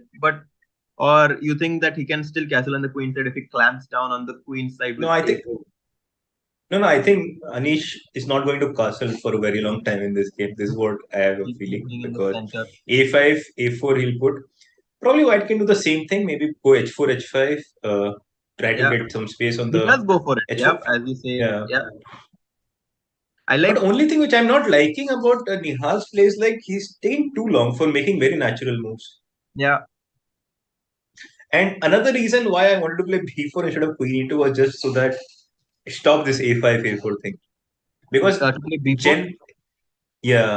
because in general, okay, I was suggesting to go long castle at some positions, but in general, you don't want to do long castle in this position, right, Harshit? I think that with the white black king still not committed anywhere, I don't think that long castle is a good idea. Whereas if black's king was committed to castling short, I think that long castle might actually have been a good idea with h4, bishop h7 ideas also lurking in the air. But with the king on e8, I don't think that white can actually create any serious counterplay, because we always know this trick that whenever white pushes h6, g6, black plays g6, and g5, g6 will always be also h4, not. h5 was played. Harshit, h4, h5. But I don't like. But now you're and queen e2. Once you play queen e2, it makes all the more sense for white to take gh5 and do g1 now, because now you simply want to castle now. Yeah. And then that's it. Yeah. Rook g1. The point is g6 is not possible simply because rook takes g6. Yeah. Very nice point. Very, very nice point mentioned by you. Bishop into h5 here. Trick is coming. And I think that the whole setup was white was based against this, of trying to open some lines, and black just voluntarily opened it. So I think that Nihal will definitely be happier. King f8, he might even consider something like knight g5 very quickly, or rook h4, knight h7 ideas. I'm not sure if they work immediately. King f8, knight f6, bishop f6, ef6 was something I was considering, but maybe definitely something in the air, because rook f4. No, I think it does work. Yeah. Rook f4. Even bishop h7 also you can play. Oh, bishop h7, very nice, very nice point. King h7. There will be queen h5, king g8, and checkmate after rook g7. So all of these ideas, king f8, I just casually mentioned knight g5, but it seems like even a move like this seems very dangerous. Yeah. Also, I mean, it's not the only move, but as you pointed out, like everything is very dangerous for black. Yeah. And not a easy position. But if king What do f8, you do if you after don't, knight g5? probably somehow I have to give up an exchange, but I don't know how. Like, which is Because the right. this, I don't think you can go here, because I just take, and rook f4, I'm going to have this rook g8 nasty trick to take your queen. But maybe I can not take here. Maybe I can do rook h1 in that position. After king e8, rook g7, rook h1, I go king d2, rook a1. Seems to me as if white should be a little ahead. I'm just, considering I mean, options. first of all, you can always play rook g8 and take the queen. Take the queen. Yeah, and even that. And we all know how much queen is powerful, seeing the last game. No, there are Especially so in the many middle game. ideas here. Queen h5 was one of them. King f8 played, and I honestly think even all of just to mention to all of the spectators, I and Abhijit both are just thinking on our own. Knight g5 practically seems like a very dangerous move. In a normal classical game, I think I would just play long castle. Yeah. King b1, rook g4, rook g1, and just go with it. Very dangerous. Yeah. I like this. Also, one important point to mention here for everyone is that bishop f6, ef6, you cannot take queen into f6 because of bishop to g5 here, and attacking your queen and the rook. Queen g5, rook g5, rook h1, king d2, rook a1 never gives you enough, because queen h5 and white's attack is just going to crash through. Long castle played by Nihal here. I like long castle actually more, because in that line what you were showing, after knight g5, rook h4, knight h7, probably black can still try to survive after rook takes h7. I really like this for white. Queen g4 coming in looks very dangerous. Very dangerous. No, for sure. There's no doubt about it that white is better. But it's just that I just feel long castle is so much easier. Yeah, long castle also. And you don't have to calculate. You just play it. Yeah, you play fast. You put pressure on the clock as well. Queen d5. Okay, king b1. Another. King b1, knight b4 is possible. Knight b4 we always go bishop c4. This looks extremely promising for white, guys. What an amazing performance so far from the opening, guys. We might see Nihal making a big comeback again with the white pieces. 2 minutes up on the clock almost here. Black h5 here. Just to highlight again, I don't like this move at all. Opening up the file for the rook here, and with your rook on a8 and bishop on c8 not developed, this looks very promising. And let's hope that Nihal shows exactly why this won't be a good choice. Yeah, for sure. And another thing which I would like to add to this is normally you don't associate Nihal being deadly with these openings. Yeah. And this game it was just he gave no chance till now. Yeah. And also you don't beat Anish like this, in the open. Anish is one of the best prepared player ever. He never gets bad position, almost never. Guys, you have to give kudos for Nihal. Almost 21 moves in the game only, and he has a big advantage here against Anish Giri. And even to get such a position against Anish is very difficult, let alone being 2.5 minutes on the clock in a crucial situation where he's 1-0 down in the match. I don't think it's going to be easy for Anish to even try to find counterplay, because a move like bishop d7, you also have to be worry about something like bishop e4, and tricks like knight d4 are also lurking in the air. Rook is hanging, knight b3 is also going to be a threat. Knight d4, of course, going to run into queen takes h5. And if you try to defend the rook, knight b3 here trying to attack the bishop also looks very scary. Rook to f5, chosen by Anish. I mean, what else? Yeah, he's trying to clarify the position, and he's saying, okay, just take my rook and. What an interesting move here by Anish. Because But I think bishop f5 will be a terrible move because I agree. it leaves this square for the bishop, and after bishop e6, Yeah, is probably black is doing amazing very idea. well. So Very good maybe idea. how? By Mhm. maybe bishop to e4. I like here just asking the white black queen what he wants to do. Also, because we cannot really move the bishop here because the knight on f3 is also taking pressure off that. Bishop e4 is something I really like here. What do you do here with black? Because if you go to something like d8, then I'm going to have many ideas here. One of them just being bishop g5 maybe. Yeah, bishop Because g5. if you take, I will then take the rook on f5. I have just so many ideas. Knight into g5, one of them. H into g5, of course, in the air as well. And he has played bishop e4, guys. What a beautiful display of performance so far by Nihal. And what does black do? I don't know. Maybe in an online blitz or bullet format, I would probably give up the queen with rook f4, bishop d5, d5, and just because I have a lot of squares. After that, at least I know I'm not getting mated, and yeah, white still has to show some technique Yeah, to might be win actually this a kind of position. very But difficult again, decision to make. in, But in a classical game or in the over the board game, I don't think I would ever play this. no, this is a brilliant suggestion made, in my opinion, by you, because I think practically this gives black very good chances. Bishop f5, knight b4 ideas will be something that white needs to watch out for. I actually am hoping that Anish does not play this because to me it looks very scary to face this with white. I mean, it is a little bit scary, but I think should not be that big a deal. For I uh, guess we would always have something like, I guess, rook d3 trying to, maybe thinking that we will just give this rook on d3 in the worst scenario might also be but something. but bishop e4, this is not looking very nice. Bishop e4 is Bishop, a threat that is true here for black. Not such an easy position for sure. Anish, down to his last 3 minutes, he does not seem very happy, knows that he is under big trouble here. Guys, let's hope for a Nihal comeback here. He's down 3-2 in the match. The first player to 4.5 wins the match. Nihal, Anish still thinking.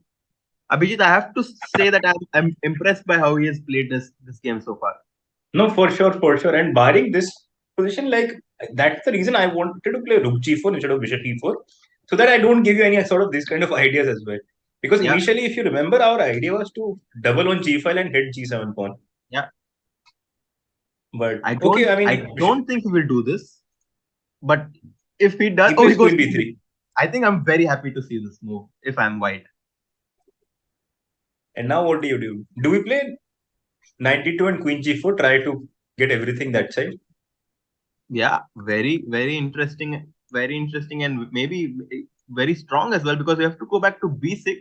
You can maybe give one more tempo. You can get one more tempo by playing knight to c4. Yeah. Maybe knight d2, something like d3 could be possible here. Bishop d3, knight d4, but seems unlikely that something like this This will is work with. crazy. Yeah. Yeah, no, black has no development actually. Black has no development, and tactics usually don't work when your pieces are not developed. I think this is a very important fact that whenever your pieces are well developed and coordinated, usually you tactics work in your favor. But here you see black's pieces are simply not well developed enough. Yeah. Also, Harshit, I would like to add another thing. Can we just play bishop c6? The idea is if you take my bishop on c6, then I have simply knight d4 and knight f5, Yeah, and that should be easily winning. yeah. You don't need to show that good for technique And after if that. rook takes Probably you f4, have to take rook f4. I was thinking just rook d4, rook attacking your rook. d4 So here, probably you have to take it again. I don't know. I don't see any other move. rook d4, knight d4 looks Knight d4, little scary, but I guess queen b6. queen p6, maybe queen g4 or queen Or queen h5. h5 actually looks extremely powerful here. Looks extremely But also powerful. you have to watch out for bishop a3. Yeah? Yeah, right now I'm uh, threatening mate king g8 would Queen run h8, queen bishop e. e8. Mhm. And this is all over here. Queen b3 is still thinking. Bishop c6 is a very interesting idea suggested by you here. I like it. What else can Nihal do here? Taking on f5 always seemed risky to me, but it's also I don't No, actually I mean think that. take. Yeah, No, don't take this. yeah. I mean, don't I take don't the think rook we when should take. it's on f5, Yeah, I especially don't. because it gives this square to the bishop on c8 to come to e6. To me, I bishop noticed that c6. we also Mhm. can play something like this maybe. Because if you take on a3, I have this idea rook to d3. Mhm. I mean, white And has many options, and one thing we can conclude for sure that in most of those cases, bishop f5 is not the move for white. yeah, so I like this move, bishop g5. I'm not sure how to continue. Knight g5 does look tempting here because You can rook also takes take simply hg5 here, like in queen general. h5 also looks so scary for black here. I'm not sure how black can defend. Bishop g5 is something I really like here. Just trying to Mhm. get was knight Because trying to get rid of the bishop who's attacking here, and one more defender in the black's army would mean that white's attack is going to be even more powerful. White is still thinking down to his last 4 minutes here is Nihal. He has to make sure that um, he still has to make sure that he does not allow counterplay. yeah, but I mean, I feel he's calculating right now just to see if there is a force win, which I'm pretty sure that he's very close of just doing it. But And this BG5 looks to so me, nice, Abhijit. yeah, but Harshit, if I'm thinking here for 5 minutes, I would rather have a clear cut 92, something. 92 played the move that we had seen before. Again, I think that this is a nice move. Yeah, 92, maybe queen b6 or queen a4 because the Queen b6, you go knight c4, chase, keep harassing the queen. I think that, and also queen g4 ideas, as you mentioned, are in the air. 2 minutes for Anish. Um, this looks pretty good. I don't know. D3 actually played. d3. I was Wow. saying This it as a also you joke, suggested d3, yeah? yeah, but he actually But played it. bishop d3, what was the point? Bishop d3, knight d4 was the point or what? It just, I don't actually think this works, as I mentioned, because black is simply not well developed enough. Like queen e3, I don't see any idea. Everything hangs, yeah, for black. Yeah. Everything. So you just take on d3 and then you think. The queen still hangs, the threat renews. But again, Yeah, this is the thing. bishop Okay, d3 he takes played. on d3. Bishop d3 played. Because he was taking some time, and if you see the time is almost, it has come down to almost level. So Yeah. only 40-second difference between the two, and yeah, bishop d3, and now I don't Guys, see a way. I Nihal just is don't see a making way a for. big comeback here, down 1-0 in the match. He's showing always how his nerves are like of steel. We also saw him being 1-0 down in the match with Sevian and made a comeback. Even yesterday, he made a big comeback after losing the first game. We also see him now being much better, losing the first game here. 1,300 of you watching. It would be great if you like the stream and make more people be able to join in the stream, as Anish is down to his last 1 minute and 20 seconds. The clock is ticking. Knight d4. What? You just keep on predicting the moves, which I don't understand. I don't think Anish is happy predicting the variations. I have shown queen to e3 here. looks very, very good for white. I don't Yeah, see I just don't see a move. Queen E3, Yeah, maybe Queen A4 or what? queen to a4 here. Um, I just don't know. I feel as if any move here for white, even I something have a like feeling even Rook G7 should work. Yeah, some yeah, like like white is like black is literally playing two pieces down, quickly sticking with the game here because 2 minutes for both the sides. Knight d4 played. Nihal still thinking. yeah. No, I'm expecting Queen E3 as well because if not Queen E3, then I don't see a move also. Like, okay, you can play Queen F1, defending this bishop on D3. Yeah, But if you have Queen E3, you don't queen really. e3 Yeah, played. Queen Queen E3 a4. played. So Queen A4 quickly was played. Also, Knight C4 is a move here just yeah, to attack the knight on D4. knight c4, bishop c5, and I think you can just take on f5 now. Yeah, maybe Because Queen takes C4 here. queen takes c4. I think just come back with the bishop, and Yeah, yeah. this is completely winning, completely winning. And if ef5, my point was to just take on d4, and rook d8 coming in, bishop d4, queen d4 is completely winning. So yeah, this looks completely winning for knight c4 played. So doing a good moves of doing a good job of predicting the moves of Nihal and also Anish here, as it looks like Nihal is going to be taking down this game, Abhijit. Yeah, I just don't see any moves for black here, to be honest with you. Like, I don't see how to continue. Like, what is my next move as black? It is, and especially like when you make moves like D3, Knight D4, you are desperate. Like, Yeah, you yourself don't know what you're doing, and that's the knight reason. d6 is also a threat. Also, I'm like pretty sure Rook G7 or Bishop H6 was also working. Yeah, I mean, just look at black's pieces; they're completely tied up. This looks extremely good. So, what did we discuss after Bishop C5? We wanted to take Bishop F5, Just yeah? just take bishop f5. I mean, seemed like one of the options. Yeah, just one of the option because we have Yeah. what was played? Something was played. Oh, Knight something C2 was was played. played. Knight c2. I'm going to stick with the game here. Knight to c2. What is that all about? Bishop C2? He wants First to of play all, Queen. why do I take? Why do I take? Yeah, but because F4 also hangs, yeah? Oh, okay. Yeah, I guess you can just take bishop c2, queen c2, and like any move. Bishop h6 maybe. Bishop with. Finally. Yeah. Finally, Bishop H6. And Who again, played? like we have Who been played? mentioning this Guys. for a while, yeah? This Bishop on C8 and Rook on A8 Yeah. has are not participating in this game. So basically, White is playing two pieces up. And now it's just Rook Rook G7 g7. and What a game, that's it. guys. Yeah, That's it. that is. That is a crushing victory. And he Look at wins it.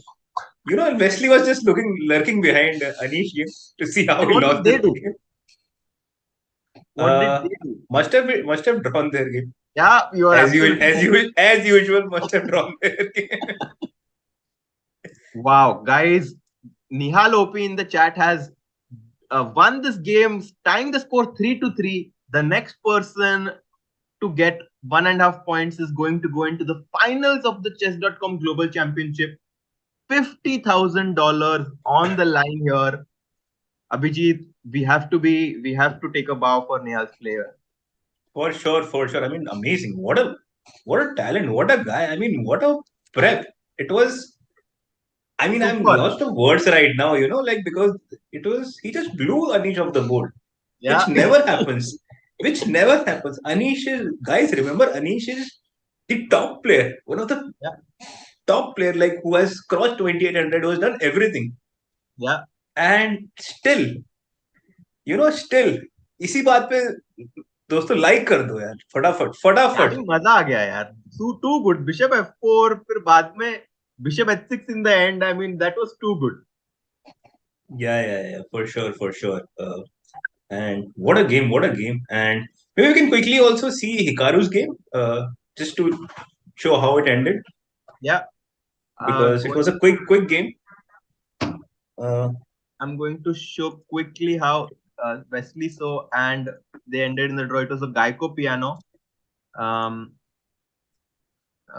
opening here quickly, going through the first few moves. H6, knight d2, rook e8. Both players playing very solidly here, not getting a worse position out of the opening, showing good preparation from the black side here, and very difficult for white to get an advantage. Yeah, I mean, it is. Black was very solid. And Hikaru has been quite Look at solid these knight actually in the moves. recent Look past. at these knight moves. Yeah, very White is instructive. actually some slight advantage. You don't want white knight to get to c5, so that's why Yeah, knight is on b7. knight And c5, rook now, c5. They and agreed you to know, a this rook draw. on c5 is trapped. Yeah, But probably he'll play c4 next move, and then yeah, it's going to be anyway draw. So yeah, I mean, decent game, quite fast. Even if you see the time, the yeah, last position they both have over 7 minutes. yeah, So yeah, I mean, quick draw, and yeah, all to play for. Again, the scores are tied in both the matches. yeah. 3-3, 2 games to go. Next game will probably start at 11:30 Indian Standard Time, and then Yeah, and Abhijit, I just want to let you know that I will be having to take off because I have some collegiate chess match to play for. But I will be closely watching how Nihal does. Soumya Swaminathan, international master and a very good friend of ours, will be replacing me for the next 2 games. Abhijit, it was a pleasure commenting in this match with you, and I hope that Nihal wins and I can come back again to talk with you tomorrow. for sure, and thank you so much. Thank you so much. I had a lot of fun commentating with you, and yeah, good luck to you. Good luck to your game. And I hope you win your game and then come back tomorrow again because Nihal is going through. Nihal will go through. Oh, thank you, guys. See you. And we'll have a short break, and Soumya will be there on the other side.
Hello. Welcome back, dosto.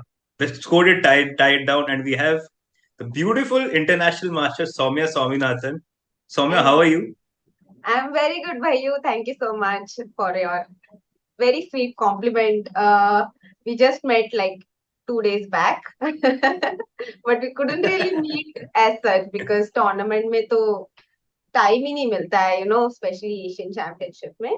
So how Also, have you been? also, I didn't really play that much in the Asian Championship, so also another reason we could not really meet. So yeah, Yeah, all good.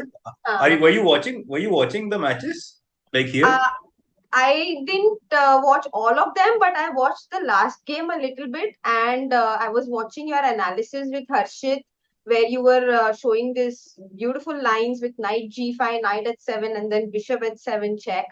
All of those beautiful checkmating ideas. So that was a lot of fun to watch, and I'm really looking forward to see how both of them are going to take the third game of today's match, and let's see if Anish has something up his sleeve or Nihal gets it.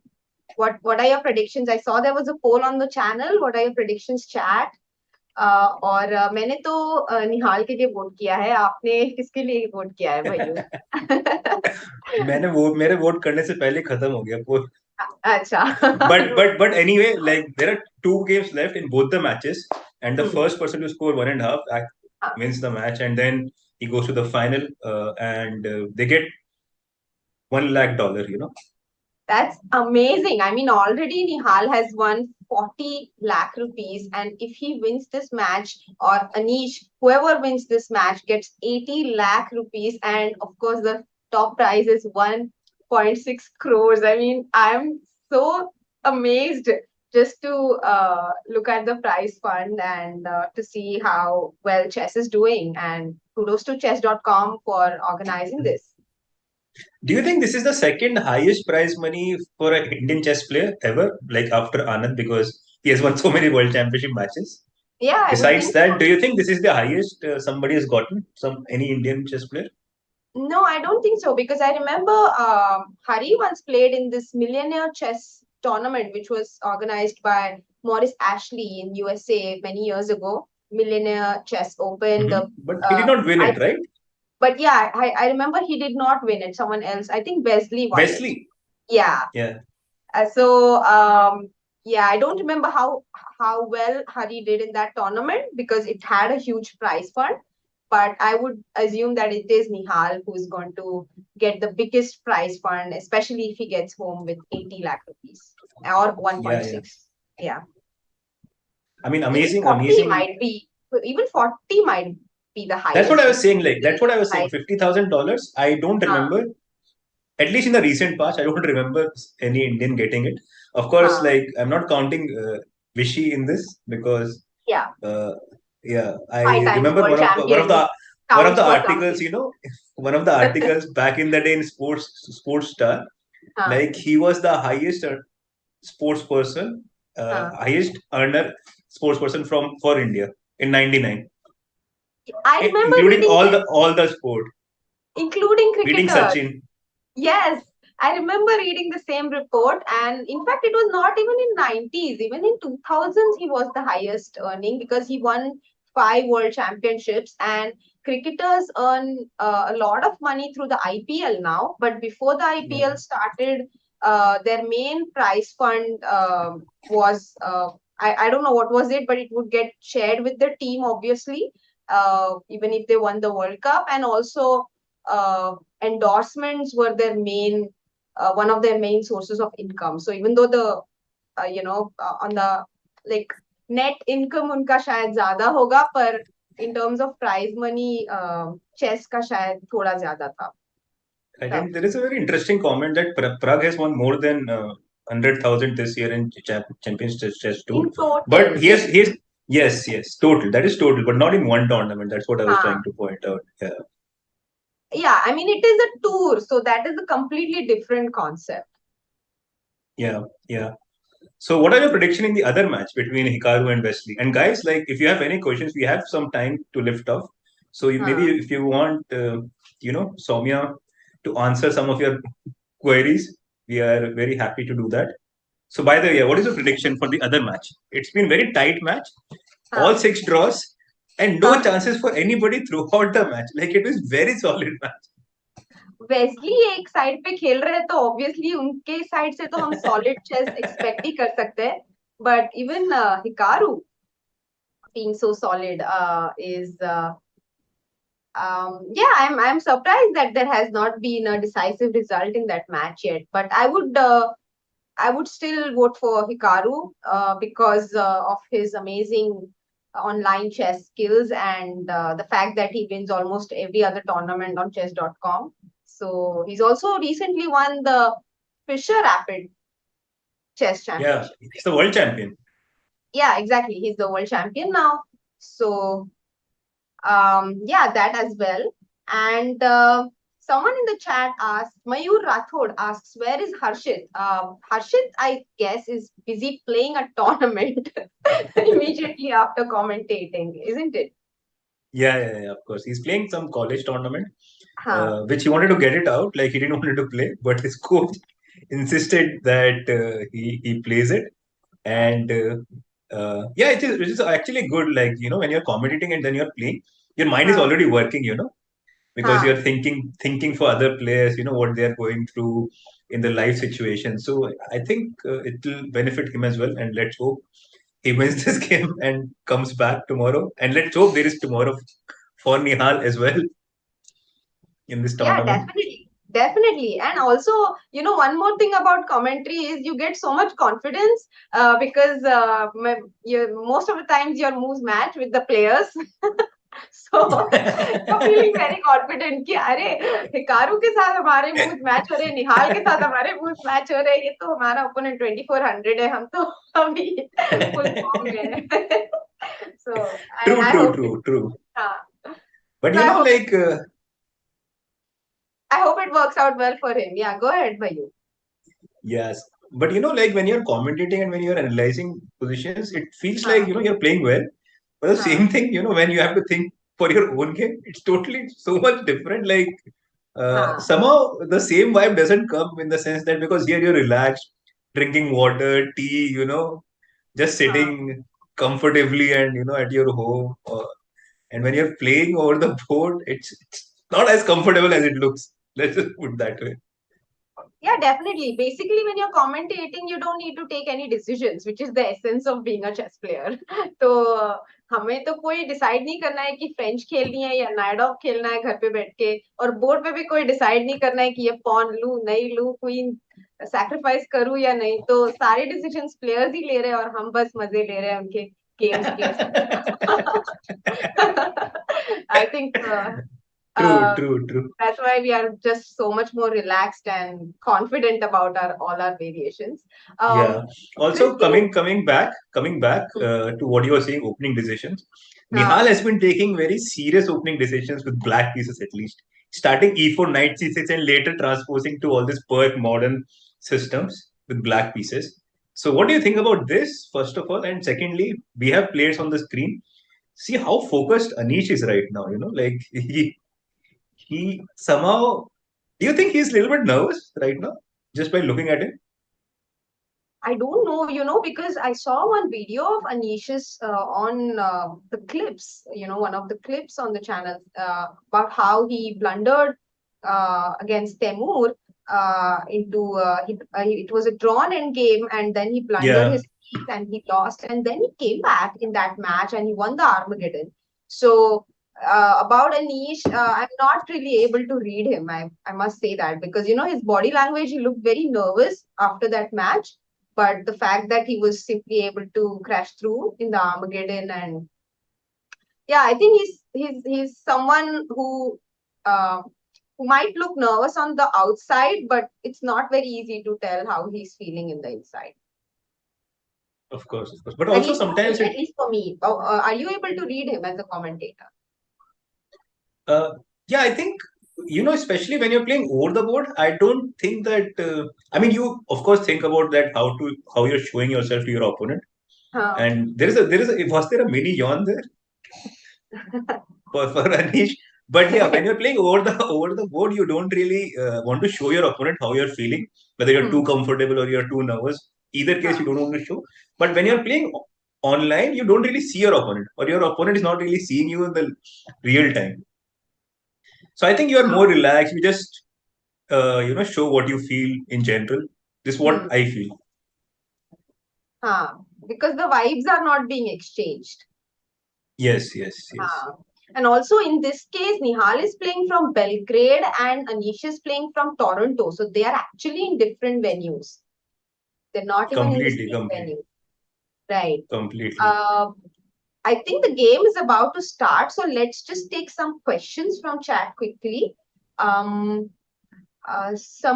Maskar says, both Anish and Nihal seem to be winning when they are white. If Nihal manages to tie as black, there is a higher chance that he goes to the finals. Interesting observation. Yep. And also there was a question by Pratik Prasad Saha. Although we see Nihal achieving great things in online formats, his classical rating has been around 2650 for the greater part of a year. What, according to you, is he lacking in classical? Let me take the second one probably first.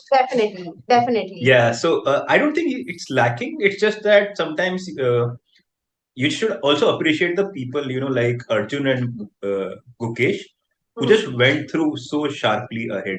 Because it's not very easy. You're saying he's lacking, but just because his rating is lower than these two guys. But the climb they had is unrealistic. It doesn't happen to everybody. So Nihal is going at his own pace. He's about 26, 70, 80, which is still very good, and he's still very young.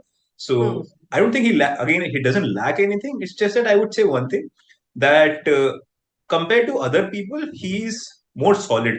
So that's why he doesn't lose also, but he doesn't win that many games. And finally, we have a lift off. Yeah, the game has started. We see an Italian, Anish's recommended line in his E4 course, by the way. So I am curious to see what Nihal is going to do. I think already he has not played C3. Yeah, but we have transposed to the more familiar variations. Yeah, so basically, you play E5 as one of your main weapons as black. Yeah. So basically, you have to make a couple of decisions as black here. So either you play with A6, because eventually you have to protect your bishop on C5. It needs a breathing space. So either you play with A6 and put bishop on A7, or you play A5, try to get more space, but it also weakens the B5 square. So both the moves has its pros and cons. And there is another move which has been recently very popular, just putting bishop to B6, not really caring about A6, A5. Okay. So, but Nihal goes for A6 actually somewhere. So what do you think, White? A6 is the most popular setup in these lines, I believe. And A5, as you mentioned, and there was this very famous, very popular position of the bishop E6, queen B8, queen A7 ideas, and preventing D4 later. But A6, I guess, is like more traditional, I would say, and more classical, yeah, older classic.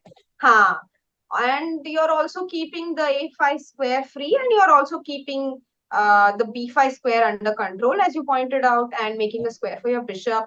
A4 has been played. Even bishop A7 is a move so that D4 does not come with a tempo. And it has been played. So white was probably threatening B4 here as well. And so bishop A7, and you just avoid all of these tempos. And here B4 actually might be still played, no? Because I think the basic concept for white in this kind of position is to get D3, D4 and have this harmony in the center where your pawns on E4 and D4. But it's easier said than done. Eventually, what white would want is to defend this E pawn with either rook E1 or bishop comes back from B3 to C2 and defend this E4 square and then play for D4. This is the general concept. If white can achieve this without, getting any trouble from black, like black can also always counterplay with D5. So basically, whoever gets, let's say black gets C6, D5 first, then black has completely equalized. If white can play D4 first, then white is always slightly better. Okay. So now actually they have exchanged the light square bishops. और थोड़ी मतलब position change हो गई है क्योंकि ये bishop as आपने point out किया बिशप B3 बिशप C2 भी जाता है तो अभी वो आइडियाज पॉसिबल नहीं है रुक ऑन E6 मुझे अच्छी लग रही है निहाल के लिए ये पोजीशन बस D4 ना आ जाए अभी actually D5 is a move ना if white allows it. Yeah, for sure. D5 is a move, but he has to be careful. D5 के बाद sometimes you can just play. I mean, okay, here B5 is not possible. Probably, maybe it's still possible. But what I want to show us, you can take AB5, and bishop F2 and try to take on A1. That is one idea. So the problem with D5 in general is once you play B5 after that, the knight doesn't have too many good squares like this knight on C6. And so I think what Nihal would want to do is probably, that's what he has done. He wants to transfer this knight to G6 first and then maybe think about D5. Also the same way what white was doing. Like black is trying to first solidify the E5 square, E5 pawn and then going for D5. Yeah, so queen C2, rook B1, just getting out of the way, keeping his pieces safe. वो भी knight G3 पे जाएंगे या knight E3 पे भी जा सकते हैं. But knight G3 is more likely. But actually, abhi knight G3 will also run into D5. So abhi white needs to make a decision whether to allow D5 or not.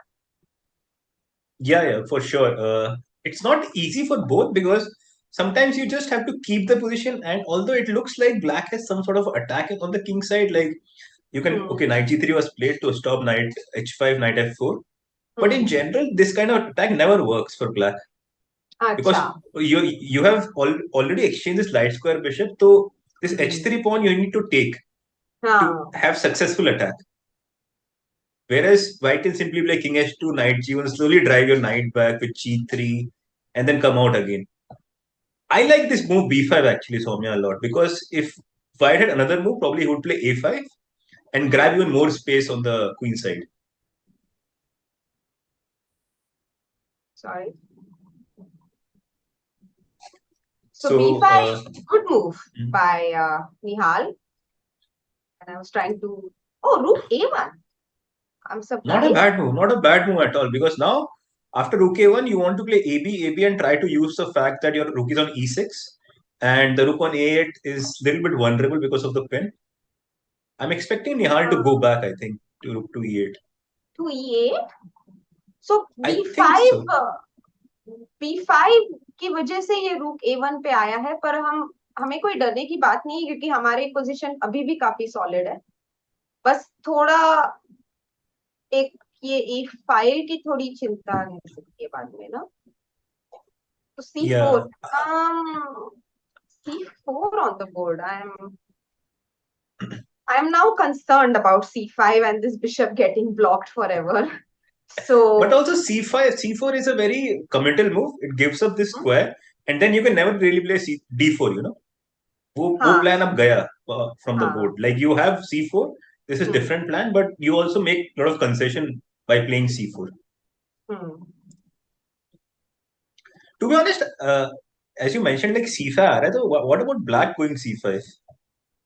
हाँ मतलब black को कुछ तो करना पड़ेगा black अभी ऐसे ही शांत नहीं बैठ सकता या क्वीन C6 भी एक मूव है एक्चुअली पर पता नहीं वो कितनी अच्छी है right now it's we are preventing C5 and this pawn is pinned so we cannot take on B5 because the queen on C2 is unprotected पर मतलब white just queen हटा लेंगे B3 पर और फिर क्या करना है समझ में नहीं आ रहा तो आप बोल रहे हो कि यहाँ पे डायरेक्ट हम C5 ही खेल दे ताकि झंझट नहीं रहे I think it makes a lot of sense because as you pointed out like if white can get C5 then it becomes very difficult for that bishop on A7 to come out and in general the position is very equalish the only thing is the person who has more space is slightly better and he has played C6 actually Soumya maybe he wants to play D5 not C5.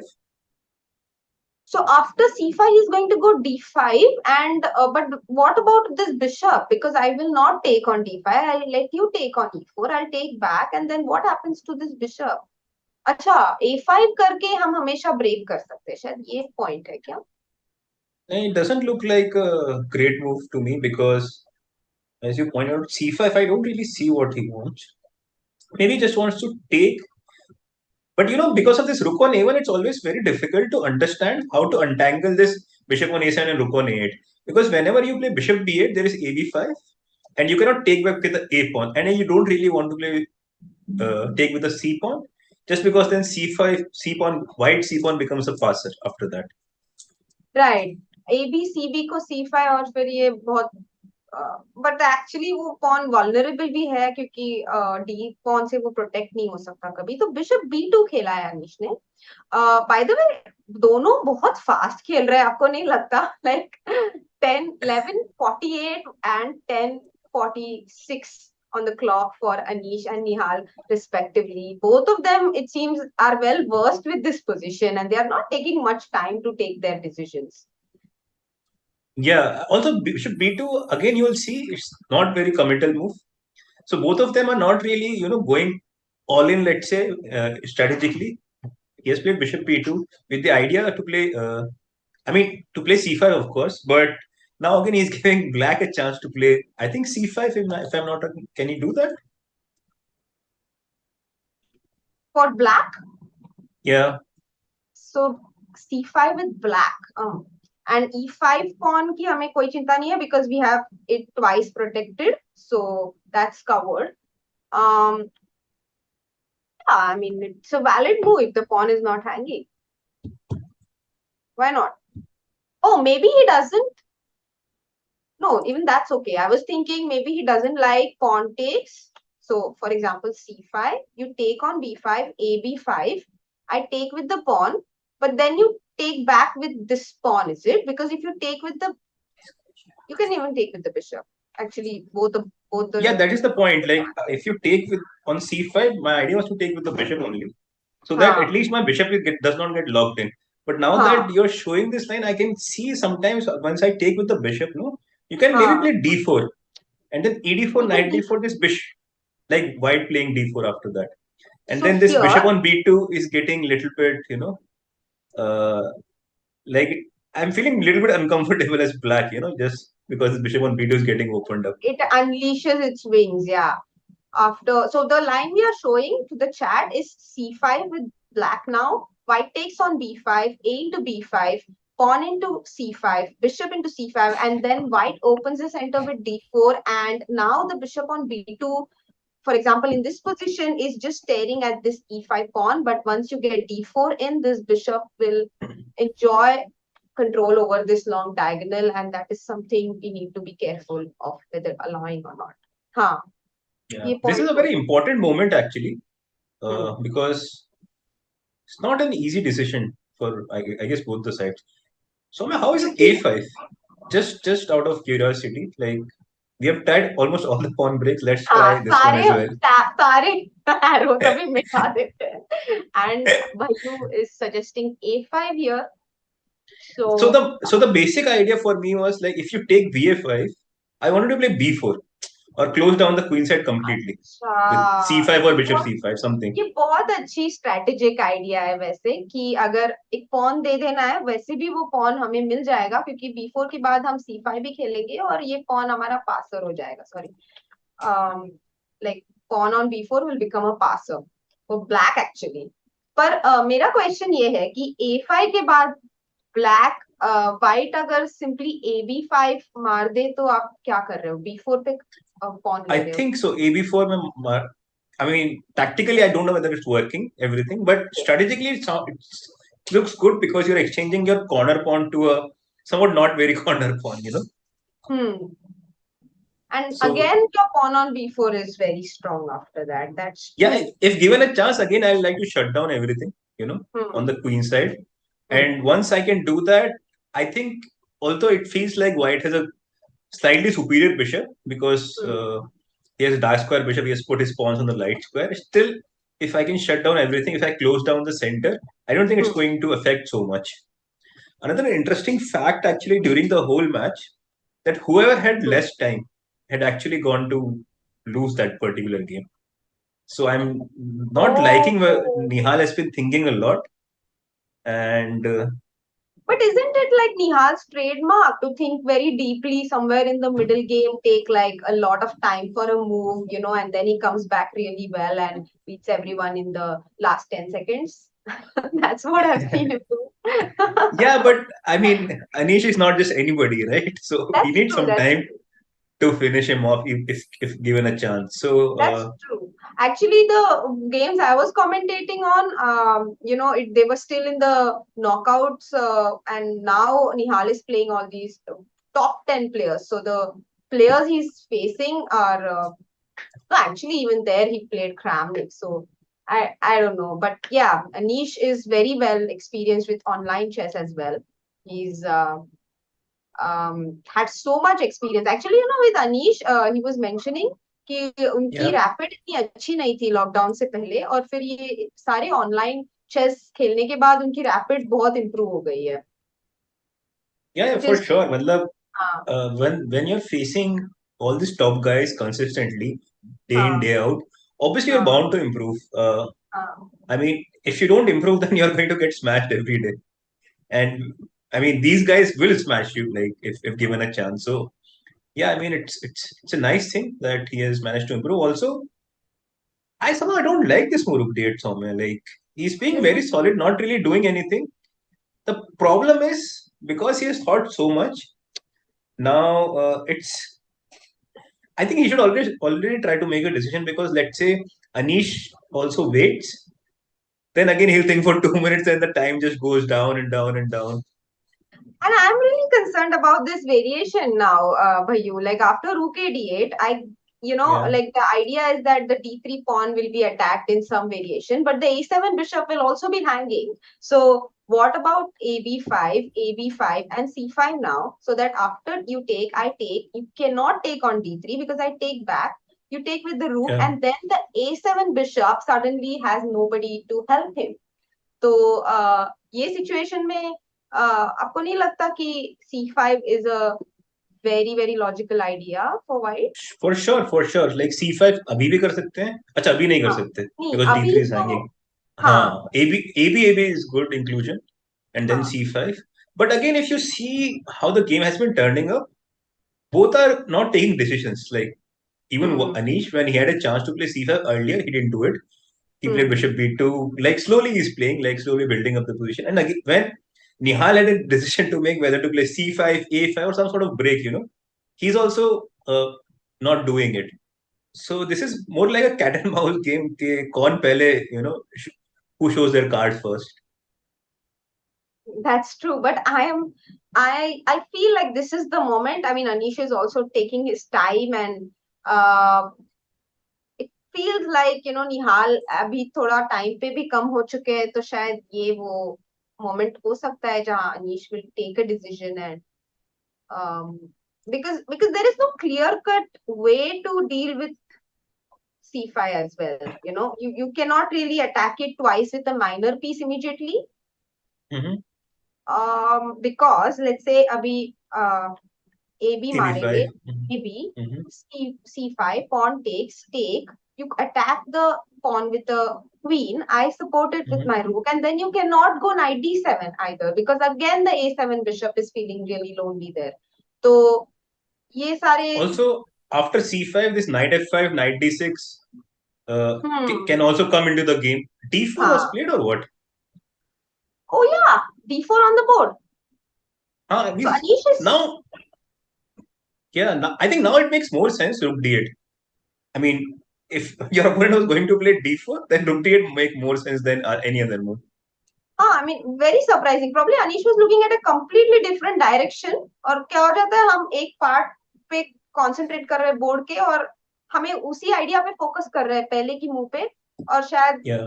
हम try कर रहे हैं कि वो idea को work कर सके so that for example bishop on b2 थोड़ा जो ऑकवर्डली प्लेस था अभी d4 के बाद वो Mm-hmm. खुल जा सकता है तो that is the Bilkul, definitely. Abhi, do you think now this is possible maybe to take on C4 and maybe D5, get something forcing? I don't know whether this A6 pawn, like I'm hanging A6 pawn, but I thought there is some direct counter. Or you know what? I have another interesting idea. Let's say I take on C4. हाँ Maybe we can also I make the move on the board. maybe just take on c4. No. Queen. Okay, fine. We'll take. Okay, yeah, there is a live position, so it's okay. Take. And now maybe first I was thinking d5, but queen a6. I'm okay. I don't know how I'm creating counterplay, but maybe give up this pawn in a better way. Play a5. अभी इस moment पर. Now if you take, then I play d5. Na like. नहीं, पर आप d5 के बाद मैं ले सकती हूँ ना pawn. बिल्कुल you can take. और फिर अगर मैं क्वीन एक्सचेंज करने जाऊं तो मैं आप ले नहीं सकते हो, बिकॉज फिर मेरा मतलब विनिंग पोजीशन आ जाएगा. ए इंटू b5 के बाद ये दो मेरे मस्त पॉन्स एक साथ बढ़ेंगे क्वीन की तरफ. But maybe rook d8. I can play rook d8. Rook b8. Sorry, maybe. Rook b8. I'm forcing you to take. So once we take this, I don't think a5, a6, a4, a5 is such a huge pawns. But I'll play e4 next. And I think black is sort of okay here. I don't think that black is that worse. Let's just put it this way. या it's problematic, क्योंकि bishop को हटाए कहाँ वो भी एक issue है, क्योंकि अगर हम यहाँ पे हटाएंगे तो d4 का प्रोटेक्शन चला जाएगा, तो c3 पे हटाना पड़ेगा, पर फिर आप फिर से उसे अटैक करेंगे. तो मे बी रुक c8 से अटैक करूंगा तो ताकि ये पिन ना रहे e5 पे मेरे रुक पे. हाँ, तो actually c4 he has taken rook bc4 somewhere. So let's see what Anish has in mind. Yeah, let's go to the live position. B into c4. So we were discussing d4 bc4, this very line. So he has taken अभी actually pawn into pawn भी ले सकते हैं ना पहले. But then you know the whole problem of this a7 bishop solves. Like this we were discussing the whole time के ये a7 bishop का क्या करना है once it c5 happens. But after d5 I do understand that queen c4 after queen c4 black has a lot of weak pawns on the queen side. But again I feel it's not that big a deal. Maybe I can just play queen d3. If I exchange queens, I always have enough counterplay because of my strong bishop on a7. Acha. But you want to, like, you're giving up the c6 pawn, no? Acha, he has taken queen c4, so that line is out of question. D5. And now your idea with d5, right? Or you want? Yeah, I wanted to play a5 first. Right. To give this pawn at the better moment. But if not that, like let's say if I want to play normal move, I can always also play queen b7. Like not queen b7 because it's a very non-committal move, yeah.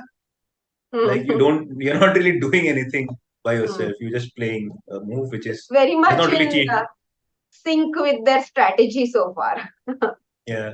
Non-committal. But acha, so now you're threatening d5, and I have a question. Let's say I attack this pawn. I know it looks very weird, this move, because we are taking away the defense of the e4 pawn.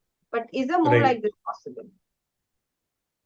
I think it is possible, but you have to also watch out for some tricks with d5 or ed4. E4 pawn is a little bit loose. Yeah. Ideally, I think I would want to take now on e5 because you don't have queen d3 anymore.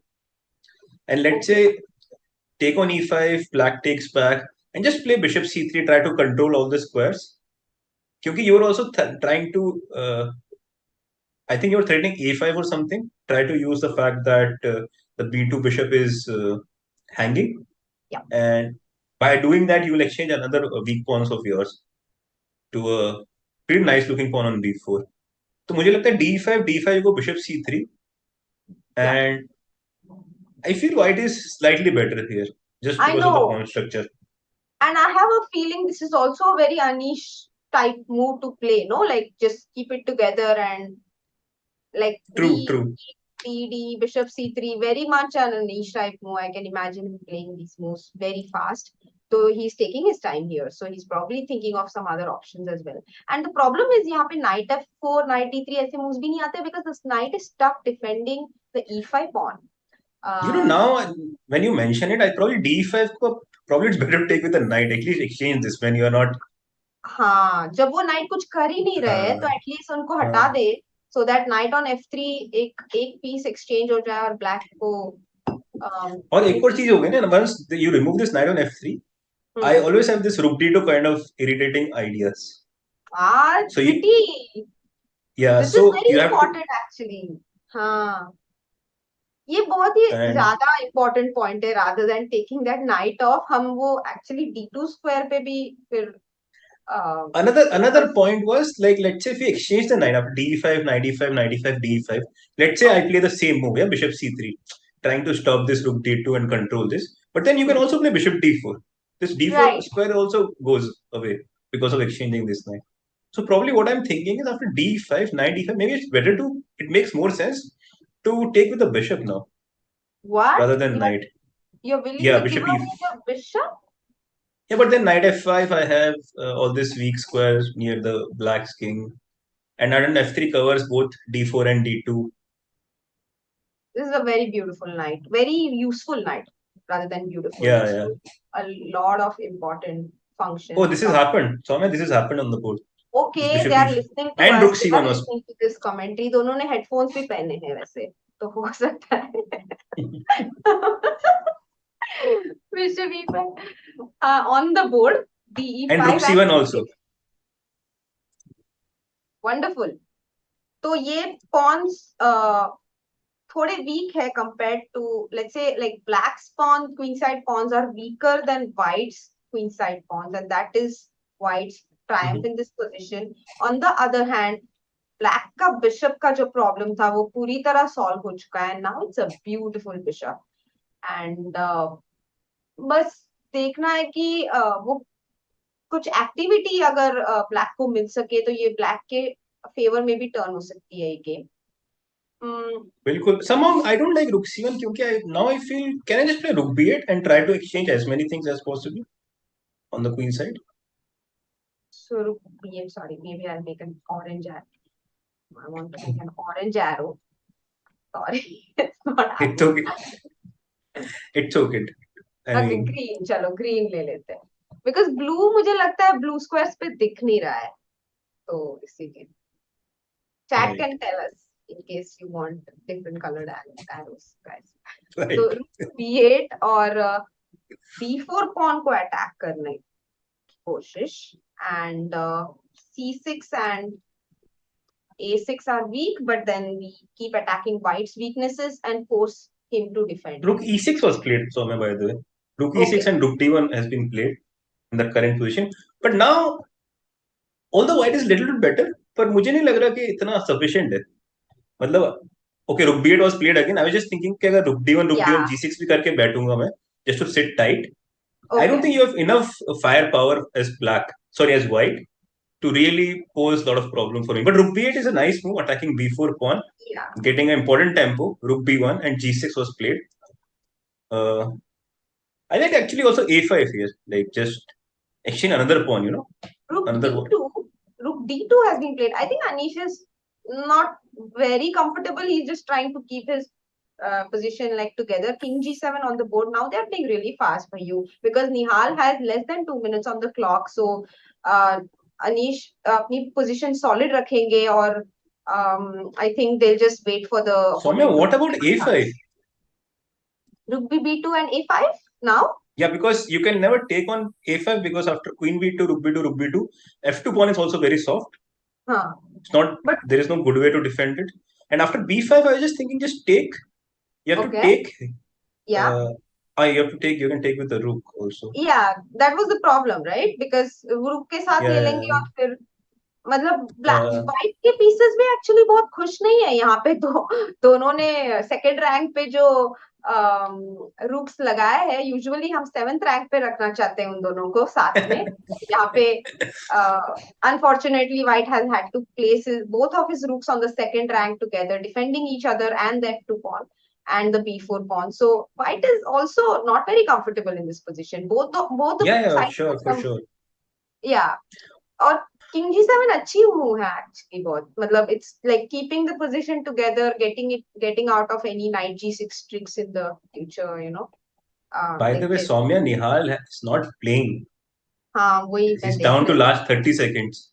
हाँ वो क्या सोच रहे हैं? मुझे बहुत ज्यादा वो शायद ये रूक हटाना चाहते हैं. आपको क्या लगता है? नहीं, I think he's thinking something concrete. a5 has been played. Yeah, I totally understand why he was taking his time, because a5, b5. Probably you don't have to take, yeah? You can make a he's decision later taken. on. He's He's taken, taken. okay, rook b5. Queen This is a6. what he's I telling like me. queen a6. I like queen a6. Because now rook c6 is also coming next. There are all sort of tricks, rook c6, rook c1. And But what about like queen b3? What about queen b3? You take on b5, yeah, and you take and you play rook or b6. Is it possible? or I can play rook b6 directly also. I Oh have no, to rook like, b6. Rook b6 would be a blunder because knight e5 के बाद f7 pawn. oh yes, f7 hangs. I completely forgot about it. हाँ. So हमें b6 पे हम ये रुक बिल्कुल हटा नहीं सकते. But he's gone queen d3, not queen to b3. So this diagonal has been left, and this rook is probably free. Yeah, I don't think Nihal is worse anymore. I think if anybody is better, it's Nihal in this position, because white का कोई entry point नहीं है on the d file or on the c file, and whereas but he just has to play fast. Queen c5, I like queen c5. You just exchange another piece, and I think Nihal would be happy ना कि draw So हो this जाए is ये game. Actually मुझे लगता है अगर हम एक्सचेंज कर दे तो मतलब ब्लैक तो ट्राई कर सकता है ना क्योंकि a5 For a4 और sure, bishop. Soumya, it is looking very हाँ. scary for white if you exchange the queens. Yeah. Because the bishop on c5 will defend, he does not exchange the queen. But now rook d6 was also a move. Rook b6 is also a move. Yes. I was expecting more like bishop b6 and keep it together, but rook b6 on the board. Queen a5 will be met with rook b5 and then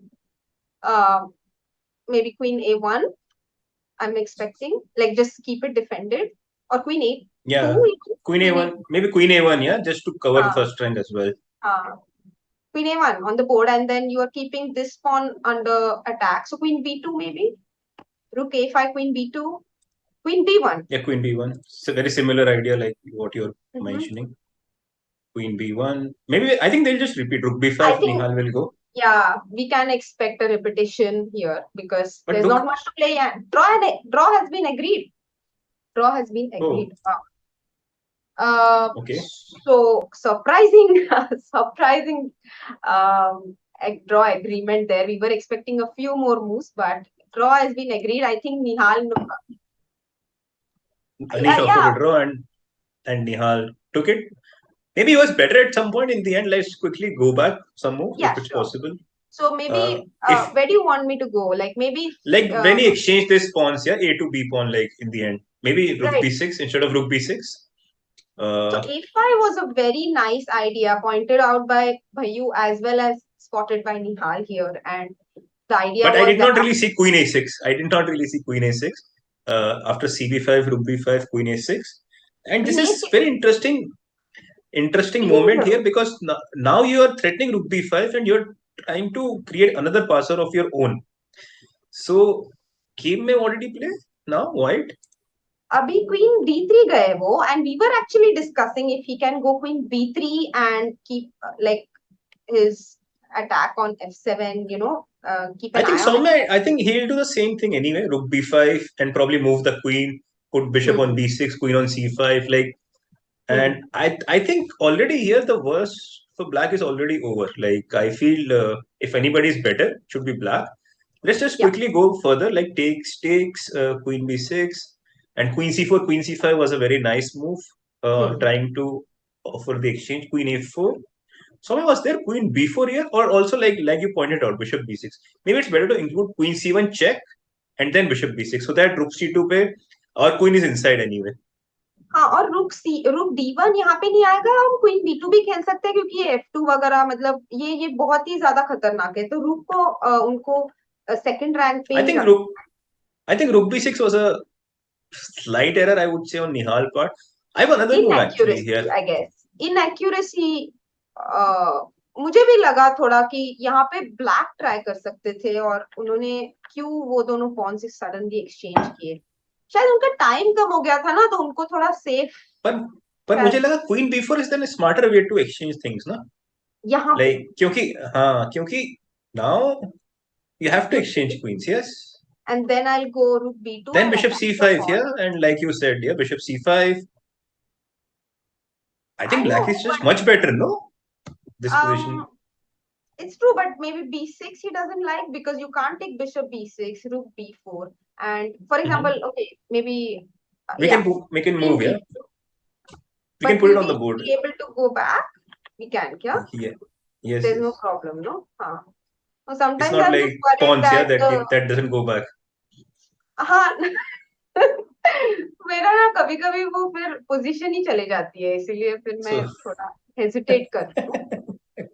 और हाँ, यहाँ पे night e5 जैसा move but को maybe bishop शायद d4, even b3, even no. b3. Yeah, yeah. I mean, it looks very scary, like हाँ. for white, no? Like Bishop d4 as well, yeah, that's true. I bishop mean, d4, knight c4, but like in general, you take and it just you'll queen takes this and pawn. then b3, yeah, takes and b3. Yeah, b3 as well, and you'll queen the pawn basically. तो Yeah, बहुत dangerous है at least, तो white ये for allow नहीं sure. करता. So yeah, probably a slight missed opportunity, but again, Nihal ka's time bhi nahi tha, so I would take this draw any day. And yeah, now comes the most crucial game. Actually, let's also see Hikaru's game. What happened in that game? Right. So Let's quickly jump towards that. have it on the screen. It's going on. Hikaru. It's going on. It's going on. Let's just dive into it, right into it. Both have less than 4 minutes. Wesley's has what, under 3 minutes. So it's going to be quite interesting. This feels like some sort of Fisher random position, no? Like something weird. हाँ, और ये बहुत ही मतलब मुझे थोड़ा 2 minute लगे सोचने को ये पोजीशन आई कैसे है और क्या हो रहा है. बट या g5 has been played. Wesley ने यहाँ पे काफी टाइम लिया. He took 30 seconds out of his remaining 2.5 minutes to play Also, g5. but g5 also makes a lot of sense, ना? कि f4 को you are sort of gaining more space. f4 को तुम discourage कर रहे हो as black. And right. ये like bishop black अभी is बहुत अच्छे से बैठ गया है e5 पर, और उसको हटाना मतलब एक टास्क होने वाला है. नाइट f3 जैसी मूव आती है क्या यहाँ पे? I'm बिल्कुल आ concerned. सकती है, but Soumya, like I would like to announce one thing. If we get to 1,000 likes, there is one diamond membership giveaway. I don't know one or more, but I think our producer will confirm. Yeah. But let's jump. Wow! If we get to 1,000 likes, we are going to give away a 1-year diamond membership. Wow, that's amazing. Please guys, let's hit the like button. मैंने अभी इस stream को भी मैंने भी hit कर दिया है. मुझे भी चाहिए 1 year का diamond membership. Soumya, how many कितने अकाउंट में चाहिए आपको डायमंड मेंबरशिप? जितने anonymous अकाउंट हो उतना अच्छा रहता है हमेशा. मतलब is it people unnecessarily say for Vidit, yeah, greedy. I see like people. Everybody is greedy here. Everybody is greedy only. Knight ed4. अरे chess.com डायमंड मेंबरशिप के साथ आप कितना कुछ कर सकते हो. आप पजल रश जितना चाहे उतना खेल सकते हो. आप इतने सारे गेम्स खेल सकते हो. आप आपके सारे ओपनिंग्स ट्राई करके देख सकते हो, और फिर गेम पे वही फ्रस्ट्रेशन नहीं आएगा क्लासिकल गेम में जो आपको ब्लिट्ज में हार के आएगा. आप उससे सीख सकते हो और फिर नेक्स्ट टाइम इंप्रूव कर सकते हो. ऐसे बहुत सारे बेनिफिट्स है. And there are also so many training sessions, training lessons you can take actually on chess.com, and For sure. they are also quite good. Also guys, we are very close to 60k subscriber. Subscribe भी कर दो दोस्तों. And back to chess, Soumya. They both are under 2 minutes and it's very sharp. I really like this bishop f7 maneuver. Bishop is coming to d5 next, and the bishops on c5 and d5 are like spitting fire, right in the middle of the board. Yeah, definitely. Wesley is in command. Bishop g6. Bishop g6. ये रुक. बिल्कुल it is. आने वाला है क्या? I am so concerned right now. Yeah, anybody would be here, but probably rook c5. Yeah. So. And how about queen b5? Even queen b5 was a move with the idea to take on a3, but bishop f7 has been played. They both are very low on time, so they'll repeat once, and then I guess Wesley is going to think.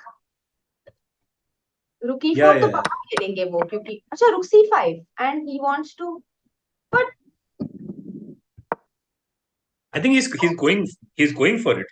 I think let's just stick with this frame. He's going for it. 92. Bishop d5 is a very calm move somewhere, right? I think Wesley is in command. I mean, he's an exchanger, and I don't see much compensation for sure. इतनी खराब नहीं है white की, even though material down है, पर black के pawns बहुत ही थोड़े अजीब है, and But they can be attacked. Soumya, I don't know. Like, it is a position where I think only black can lose, because if I just set up some position where I play b3, knight c4, knight e4, there is no breaks in general for black. So I don't know. Queen d4, did he play b3? No, queen d4. Yeah. Oh, b3 is on the board. b3 is my move. b3. Yeah, b3 has b3 is on. Bishop c8. Bishop c8 and bishop b7 he wants to go. Right. I think this is the best way to cover up this light square on the near black's king. So I like this bishop c8, bishop b7 back. Ideally, when given a chance, I would have taken this bishop and then just play queen knight versus queen rook. Because black king is really, really weak without this bishop on b7.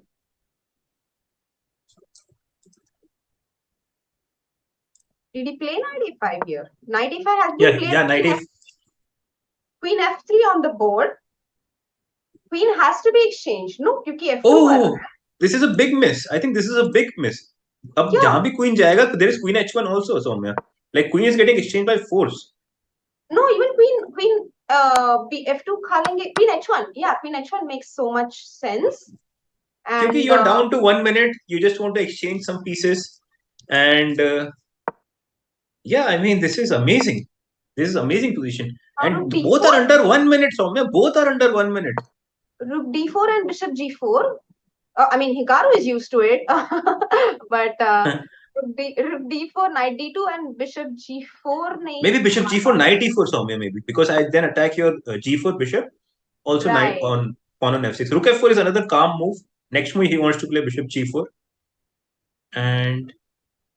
बढ़िया खेल रहे हैं Wesley, बहुत ही अच्छा खेल रहे हैं. I mean, he's playing. I think Wesley is in total command, Soumya, like dominating now in this position.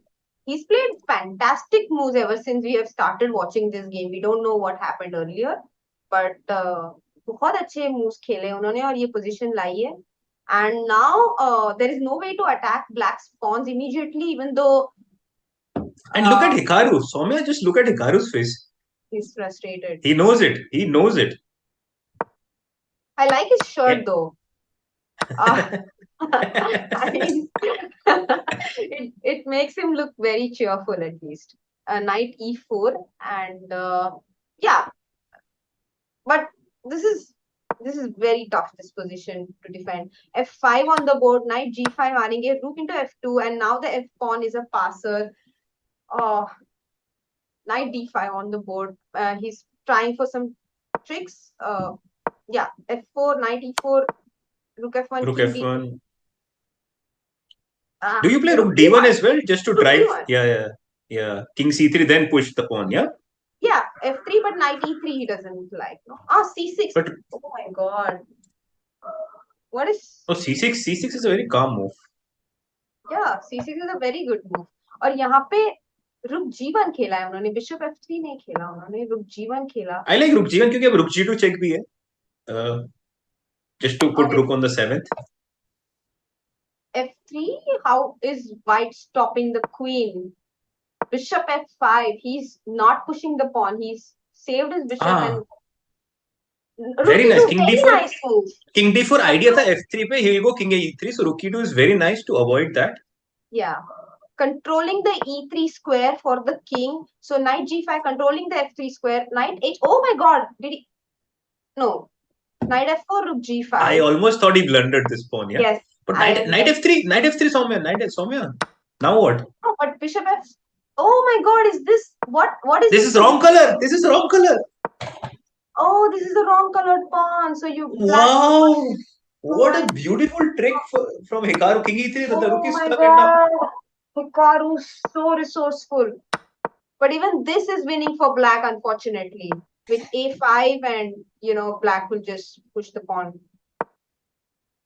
Or can We never know. Actually, Hikaru has just blown my mind off with his defense, and probably he can still draw this. Yeah. No, black one. Yeah, black one. Oh my god. Yeah, Actually, because he was just threatening to play a4, a3, and then rook b2 and slowly bring the king in, right? yeah, basically the rook controls the b file, so the king cannot go here. And I was just wondering if you are on time to control this pawn, which you are not actually, because abhi a5, knight e4, a4, knight c3, and you'll simply play a3 also and play rook b2 next, and फिर आप आपका king लेके आओगे and you'll win this game. That's the Yeah, problem.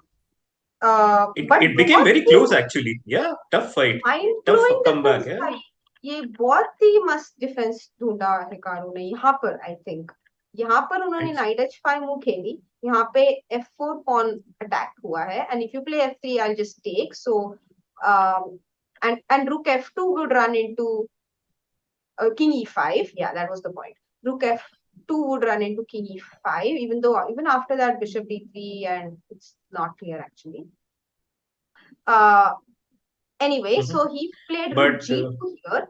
attacking the knight. So you cannot take on f3 still. White goes Knight f3. knight to f3, threatening knight f4. If you play rook g4, I will probably play knight e5. So he Or played king bishop king e5, then rook g4. Yes. Okay. Bishop g4, knight f4. And the trick was, if you takes the knight, we take the rook, and you cannot win with the a pawn and the bishop. So that you just exchange the b pawn, yeah. You're b to supposed to c pawn, and exchange then it. yeah. And But this this is pawn so is a wrong square because it's a dark square. A1 is a dark square and the light square, black has a light square bishop. So this would have been a draw. This was a wonderful trick by Hikaru. Even this one I really liked after rook f2. He has knight e5 and after rook f4, king e3, actually the rook cannot maintain itself on the fourth rank. So he's forced to give up the bishop. But black has this beautiful pawn on a7 and after rook b1 the b5 b4 pawn cannot be defended. If the king was on d4 here then just king c3 would have been a very comfortable draw for white, but the b4 pawn cannot be held on to and that's why black won this game. Very nice, yeah. very nice. Credit also goes to Wesley, yeah, for keeping his calm when all this trick was going on, and he was down to what last 15-20 seconds, I believe, during that position where everything was a mess, everything was hanging. So kudos, yeah, kudos to Wesley, and now he's just one draw away, and he has white pieces on the next game. So, yeah, I mean, he's a big favorite, and it's going to be very tough for Hikaru to come back. But anybody who can come back, it is Hikaru. Like if somebody can do it, it is Hikaru. By the way, guys, Yeah. We have 6 diamond membership giveaway. To enter this, just put in the chat cheers and wish Nihal Sarin, and that's how you enter the this giveaway. Lucky So draw, the lucky lucky draw draw of sort of. the diamond membership. Yeah. Also, I had promised yesterday if Nihal goes to the final, I will give 1 diamond membership from myself. So, How nice, so sweet by you. So but you, actually, I believe you would want that one free one, no?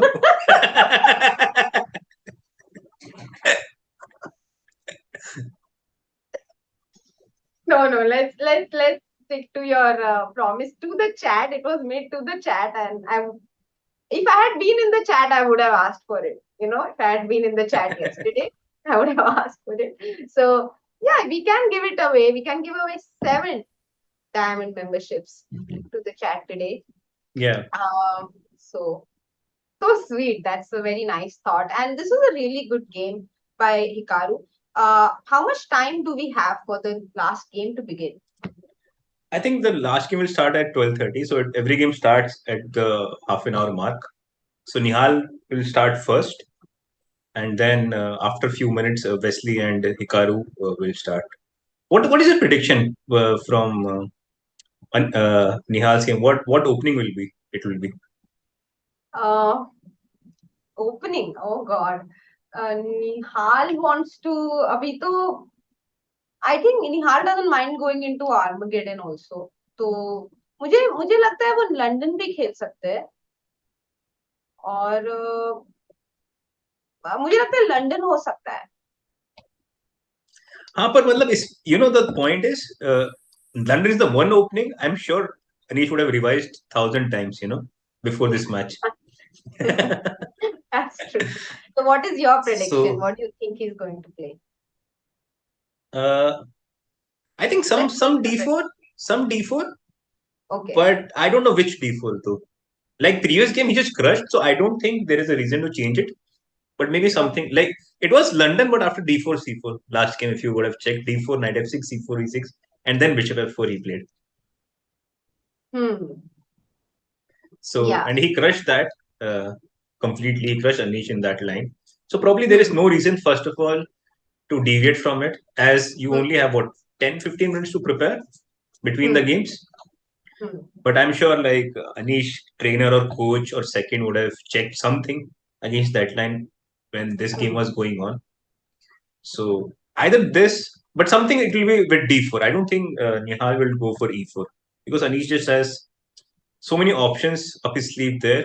Whereas for D4, mainly he goes for this Nimzo Ragozin setup, which everybody does these days. So yeah, nowadays everyone seems to be playing QGD and against let's say in the beginning, let's say you play for example D4, Knight F6, C4, E6, and let's say white plays Knight F3, then black seems to be going for D5. This is like the most popular opening right now, I feel. Queen's Gambit declined.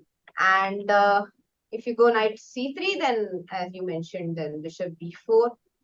And Ragozin is Knight F3, D5. Now G3 would be Catalan, and Knight C3 and Bishop B4, right? for sure. These are like, I don't know, this is like the most popular opening right now. मतलब हर tournament में हर round में एक ना कोई भी मतलब open tournament हो या क्लोज टूर्नामेंट हो, हर राउंड में एक बोर्ड पर तो ये पोजीशन आ ही जाती है.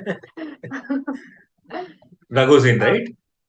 Ragozin or मतलब basically some sort of QGD Ragozin mixture. Yeah, Nimzo Ragozin. Yeah, exactly. ये position. So by the way, do you want to have a quick look at how Hikaru and Wesley's game went till we reach that point, or do we Sure. Yeah, let's I mean, go. we can also take questions in the meantime, guys. Like anybody in the chat who wants to know or get something in chess, or in general life, you can go ahead and ask Soumya all your doubts. Anand Mohan says in the chat, I liked this stream before the announcement of the giveaway. I did it because I really like cheering for Indian chess. Go Nihal, go. Would love to have diamond membership as well. That's so sweet. We have taken note, Anand. Very sweet of you. Also, before we start, let me quickly remind everybody the format. There is only one game remaining in both the matches. Wesley has taken the lead, so all he needs is a draw. Whereas in the game between Anish and Nihal, whoever wins is going to get through. If it is 4-4 in both the matches, there's going to be Armageddon, which is a bidding Armageddon. Soumya, do you know what is bidding Armageddon? I do, because I was commentating on the earlier matches जहाँ पे ये same format हुआ था, और actually Vishy Anand 7 minutes famously took 7 minutes, right? Or 6 minutes, I don't remember. 7 minutes as black, because this is a new format, no one had much information कि ये कैसा होगा, तो शायद उन्होंने black prefer किया था Armageddon में, तो उन्होंने 7 minutes लिया, so that for sure उनको black मिलेगा. But 7 versus 15 थोड़ा ज्यादा ही time difference साबित हुआ. So that was the mistake. Actually, we were discussing that that was probably the mistake that happened in that match. कि बहुत कम time उन्होंने bid किया था because of lack of information. Hello? Right. So sure. We have the list who has won the giveaway. And I'm curious. Is it? Yeah. So it is Lakshay Yadav 12, Subhashish Sarangi, Aishwarya D, Anuj Maurya, Hemang Dhar, and Aritro Ghoshal, if I'm pronouncing it right. But you have to Yeah, do one thing. You have to probably email uh, to. I'll Rakesh, just yeah. send the link, yeah, to this email address, and you will get your 1 month diamond membership. That's so cool, man. Congratulations, all of you who have won the diamond membership. Uh, I hope you make the most of it and have a lot of fun playing a lot of games with your friends, with new people, make friends on chess.com, and also score really high in Puzzle Brush. Acha, Soumya, there is a question for us. What are your Huh. interests besides chess? Something similar it was. I cannot find out. But yeah, what are your interests except chess? अरे, this question, तो मतलब you go, bhaiyo, because I have a very long list. I go in the sense I go off the stream or No, I you go start. first. You answer the Okay. question first. Many there are like I have many interests. Like I like sports in general. Different sport, all the sport. Uh, I think I've mentioned it earlier also. Probably besides golf, I like all the sports to watch, to play, and sports is like my passion in general. And other than that, uh, I don't know. I don't have that many interests. Just sports and maybe uh,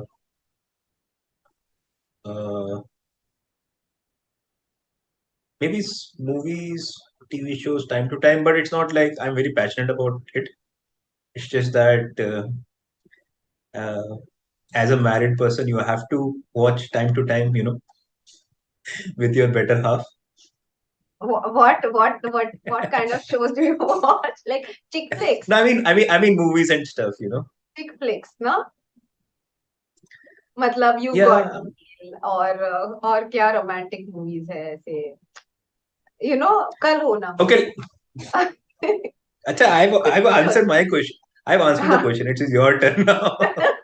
I am curious what is this list of movies you're supposed to watch? Hmm. Oh, so by the way, these winners that have been announced are the 1 month giveaway members. Yeah. So these are the winners for the 1 month giveaway membership, and we will also announce a 1 year winner shortly. So stay tuned. Just getting all the updates. Yeah, I have a lot of interest यार. मतलब I'm trying to cut down. पर मैंने आज but movies is also one of my interests, and मैंने आज ही I was today years old. I was today years old when I finally watched and understood The Matrix. Sorry, you said it was 2 days earlier you understood the meaning I of was or today years the old. movie. मतलब मैंने आज finally देख के समझी है matrix, क्योंकि मैंने बचपन में देखी थी, वो कोई इंग्लिश चैनल पे आती थी, पर मुझे उनके डायलॉग समझ में नहीं आते थे because they used to speak in their accent, and there In were no English, yeah. subtitles.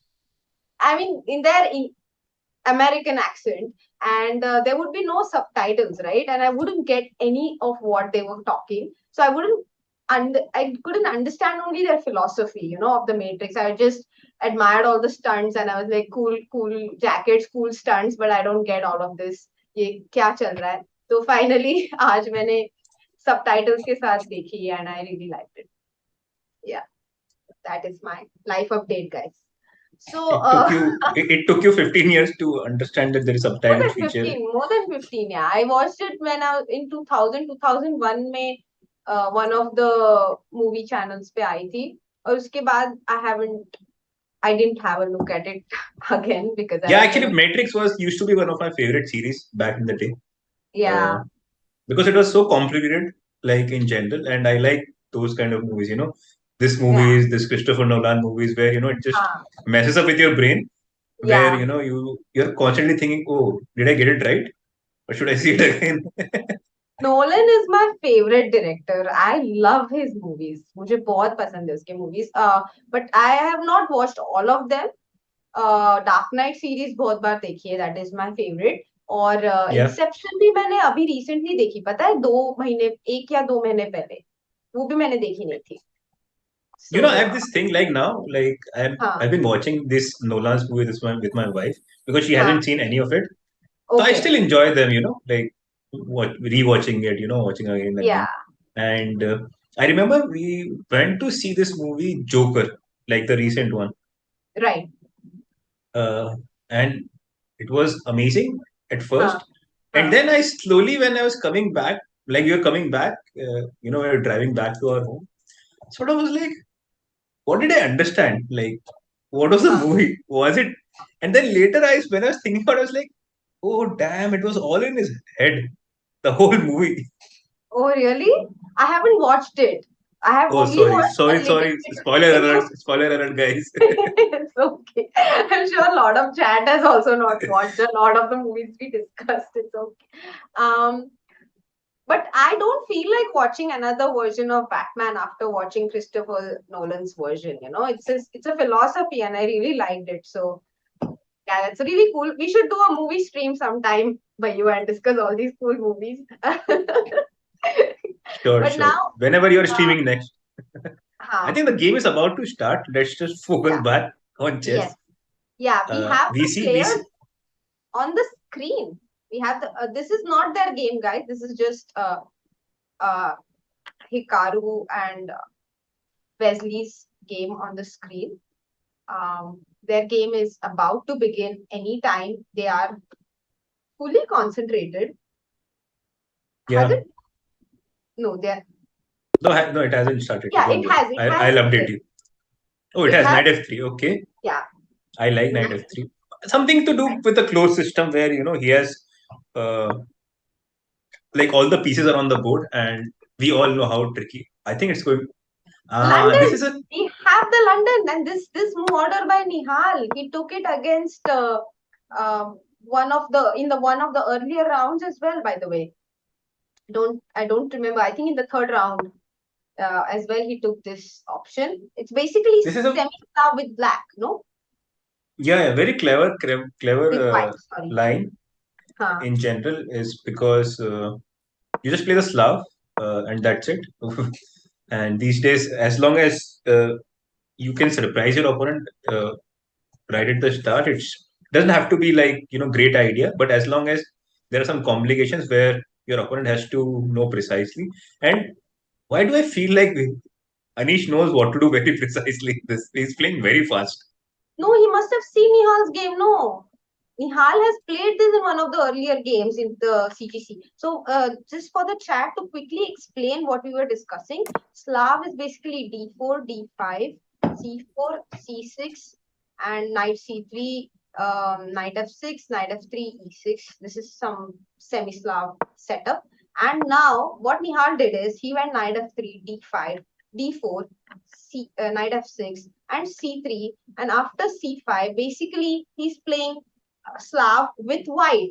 The pawn is on c3 and the pawn is on d4. This setup. And when black plays c5 here, white simply takes on c5. So this is the point, and he supports it with bishop e3. Yeah, as you mentioned, but Anish playing really fast. He knows what to do. Let's see what he Yeah. has up his I sleeve. understand he has played it before, so Anish would have looked at it, but still to blitz out and to remember all these things, it's still a commendable feature like what Anish has. Like I think he's one of the few guys at top, or maybe all of them, but he's I think probably one of the best in this sense that his memory is quite sharp. Like he can recall everything instantly. Yeah, that's a gift, man, to be like as a chess player. Because okay, by the way, let me just explain what I understand. Knight c6 idea थी कि knight g4 खेलेंगे अभी next. White will Mm-hmm. go bishop d4 and then black goes e5 and the bishop is awkward. So white plays b4 here, supporting the c5 pawn, so that in case black plays knight g4, you can simply go back, which is what happened later in the game, and you don't need to support the c5 pawn anymore. Bishop Right. e7 on the board. G3, he wants to fianchetto to his bishop. Knight G4, bishop D2 on the board. Castle, bishop G2, B6. And this is a very typical way of giving up a pawn for piece activity. The rook will be open, and this b4 pawn is also like this structure is also a little weird. So let's say at some point, I wanted to mention one thing here. Huh. Like normally you only play b6 when you are sure that white cannot play b5 and c6. Like let's say now b5, knight goes probably to e5, you go c6. But now I can simply break with a6. Probably knight e5 is important, not a5. Okay. Because a6 you cannot play a4 because the rook is pinned on the a line. Oh, that's a very nice point. The rook is not supported. So that's the reason b6 works now.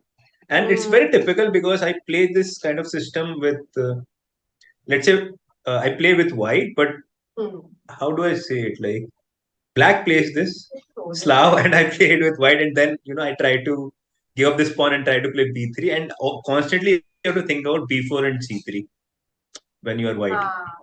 So this is the line Abhijit pointed out. Very, very good point. So that is the reason we don't go b5. We cannot go b5 now. And that's why black gets this b6 break. So h3. By the way, Soumya, our friend Mr. Raja, Mr. Harshit Raja is in the chat. I don't know why he's in the chat. What, his game got over or what? I have no idea, Harshit. Harshit, what happened? Harshit. What happened? Hey, next moves क्यों नहीं आ रहे? Acha, this is my line. That's fine. This is the live position with queen b6. Yeah. But I don't like queen b6. Generally, you take with the a pawn. And because here black only counterplay with after queen b6 is to try to play a5. And AB generally makes a lot more sense because you're opening up the A line for your rook. You're opening up like bishop a6, trying to use this c4 square for your bishop or for your minor piece. And queen takes, just a little bit awkward like for me because what do you do next after queen b6? Bishop e3 was played. Again, like hinting that this queen b6 was not really the most accurate way to play here. Yeah, it feels wrong, no? Like अभी queen actually वो queen जाएगी कहाँ अभी? Queen d7 में खराब लग रही है. तो queen b8 ही शायद जाएंगी क्या? Oh, he won the first game actually, Harshit. Oh, there are many games today? There are more number of games. So he's won one game and come back here for some inspiration. Two ways inspiration, hopefully. Nihal also gets inspiration by Harshit being in the chat today, and we'll see how it goes. So queen b8 on the board, yeah. But yeah, it's like a bit of awkward, yeah. Black has to be careful. a5 खेलेंगे अभी next. तो a4 expect कर सकते हैं ना हम यहाँ पर white की तरफ से. हाँ, but in general, why I said like ये मेरे को इसलिए नहीं पसंद है क्योंकि sometimes okay here a5 a3 I cannot do because again as pointed out earlier by Soumya कि वो rook on a1 is pinned, so this b pawn is going. But in general, if I can just play a3, maybe a3 also, maybe knight d2 now and a5 to meet a5 with a3, so that my rook on a1 is protected by queen on d1. Yeah. So eventually you would have to do something in the center, play e5, but the more thing you open up, the more weaknesses it weakens more your position, as black. But having said that, I don't see what else can you do as black. You have to open up the position. You have to take risks because you're already down a pawn. You have to. Black's plan is very clear here. Black is going to play e5, and उनके white का development अभी तक complete नहीं हुआ है. Black is ahead in development slightly, so he's going to take advantage of that. He's going to activate his pieces. Maybe not bishop f5, but e5 and bishop b7 actually looks better probably. And white, I mean, अभी white को तो for sure a4 तो खेलना ही पड़ेगा मुझे लगता है. A4 is a nice move, but also knight d2 is a reasonable move because you're sort of keeping options open. But don't you feel a5 awkward you always have a3. But don't you feel awkward about the bishop on e3, Abhijit? But you can never really attack it, no? Okay. I don't see a good way how black can attack this bishop. I mean, my idea was that my thought was that anyway after knight d2, black is going to play e5 for sure, and he will So let's say probably I castle. to castle. Sorry, knight d2, e5, castle. Mhm. And now Bishop goes somewhere, let's say. Yeah. oh, we are making the moves. Okay. Uh, bishop goes to. It's just like little always skeptical about this. This is such a fun element, when you are there. Because it feels like suddenly कुछ तो होने वाला है. If Anish offered a draw and Nihal declined a draw. Oh, Where do you see it? I don't see it. I see it on chess.com. Of course he is going to decline, no? Why he should take it? But another thing, Nihal is playing slowly, right? And That is Nihal what has played knight d2. Nihal has played knight d2, a5 on the board. A5, probably A3. Another thing why I said 92, because I knew Nihal is going to play 92 just because he does not want to commit. He's not taking decisions immediately. Like you have to push A3 or A4, and 92 in general you want to play. That's how you're going to develop this and put knight to D2 to B3. And then later you can decide to play A3, A4, A3 or A4. I mean. Right, so knight b3 and then this c5 square is something which is very, very juicy for both the pieces, b3 knight as well as e3. e5 on the board, castle. This is almost the line we were discussing, rook d8. Yeah, this is what I was concerned about for you. Like, which d4? Rook d8, yeah? Yeah, I mean, okay, black definitely has problems on this diagonal, so he has to be careful. But yeah, this bishop is so awkward on e3. I mean, there are multiple ways one of them is like bishop g5, just get out and take this. Okay. What happened? Rook b1 was played, yeah? Rook b1, yeah. Rook d8 was met with rook b1 with the idea to take on a5 or go b5 actually, probably. That was the idea, that white is threatening b5 here. So he takes on b4, pawn into b4 and queen b5, preventing b5. And he also now supports the c6 knight, and the rook is a little bit free now. I like queen b5, I know. I mean, I know that you really like white's position here, but I would take black here. Yeah, I mean, if you like bad positions, then for sure you would take black. I mean, yeah, this is the kind of position where you can take either side and argue for it. Yeah, for sure. I mean, I said it like in a fun way, but I don't mean like black is clearly worse here. Black is fighting, and it's anybody's game, of course. But the only thing I'm concerned about, Nihal is taking a lot of time, in the beginning. Like, he's already, like, what, 6.5, like just half of what Anish has now. I am concerned that what is he going to do against d4, which is going to happen eventually. So Anish developed the bishop to f5. Interesting. I thought he's going to do bishop b7 and d4. No, I like bishop f5, and somehow I don't like all this thing which he started from rook b1, It was unnecessary to play rook b1.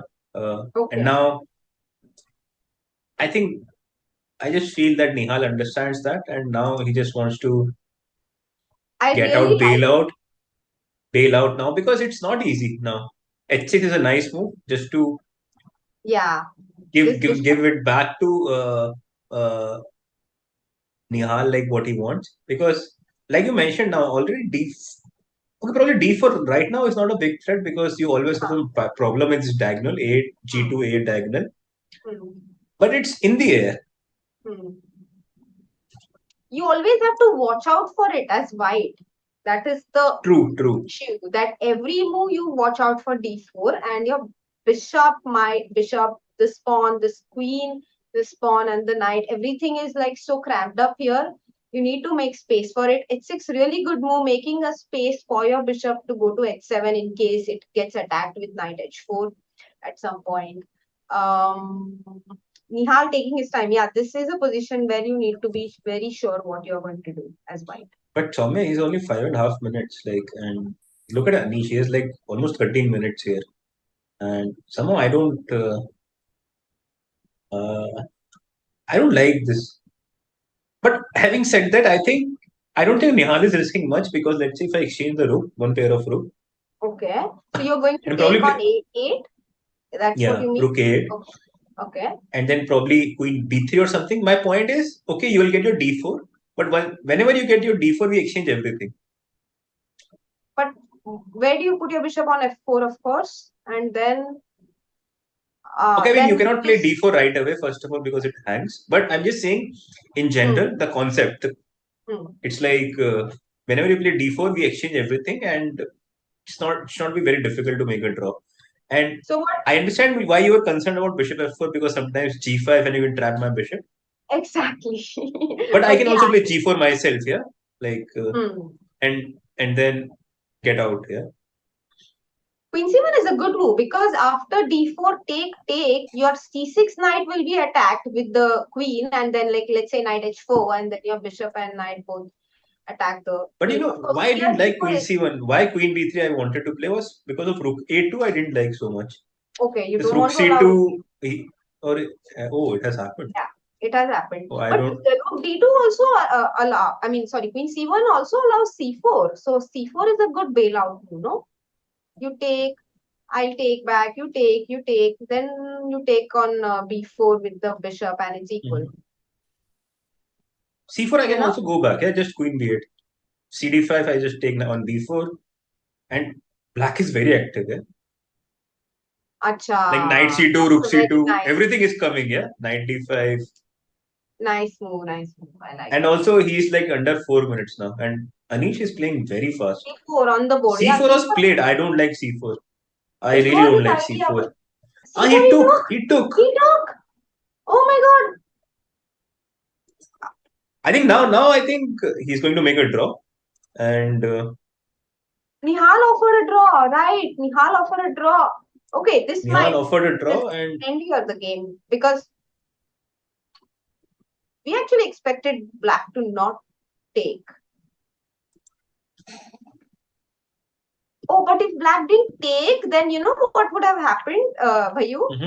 Queen b8, then I would have played b5 first. You would have anyway played knight b4, no? yeah, Yeah, that was possible. Okay.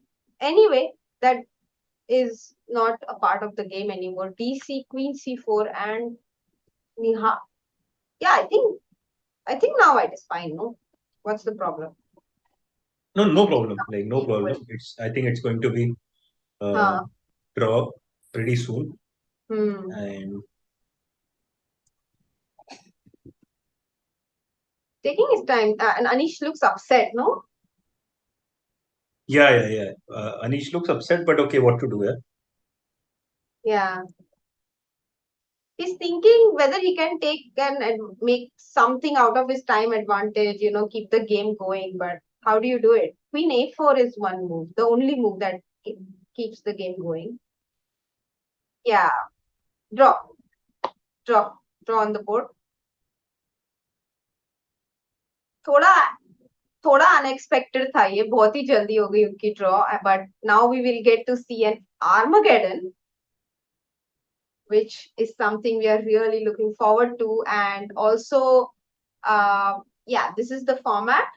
Basically, it's a bidding Armageddon where both the players get to bid for a particular time with black, and the player who bids for the lower time gets black. White anyway gets 15 minutes flat, both of them, no increment at all, even after move 60. So it's always no increment. And yeah, then black of course gets draws in the Armageddon with lesser time. That's the format here. Let's see what both the players bid for. Bayu, are you still there?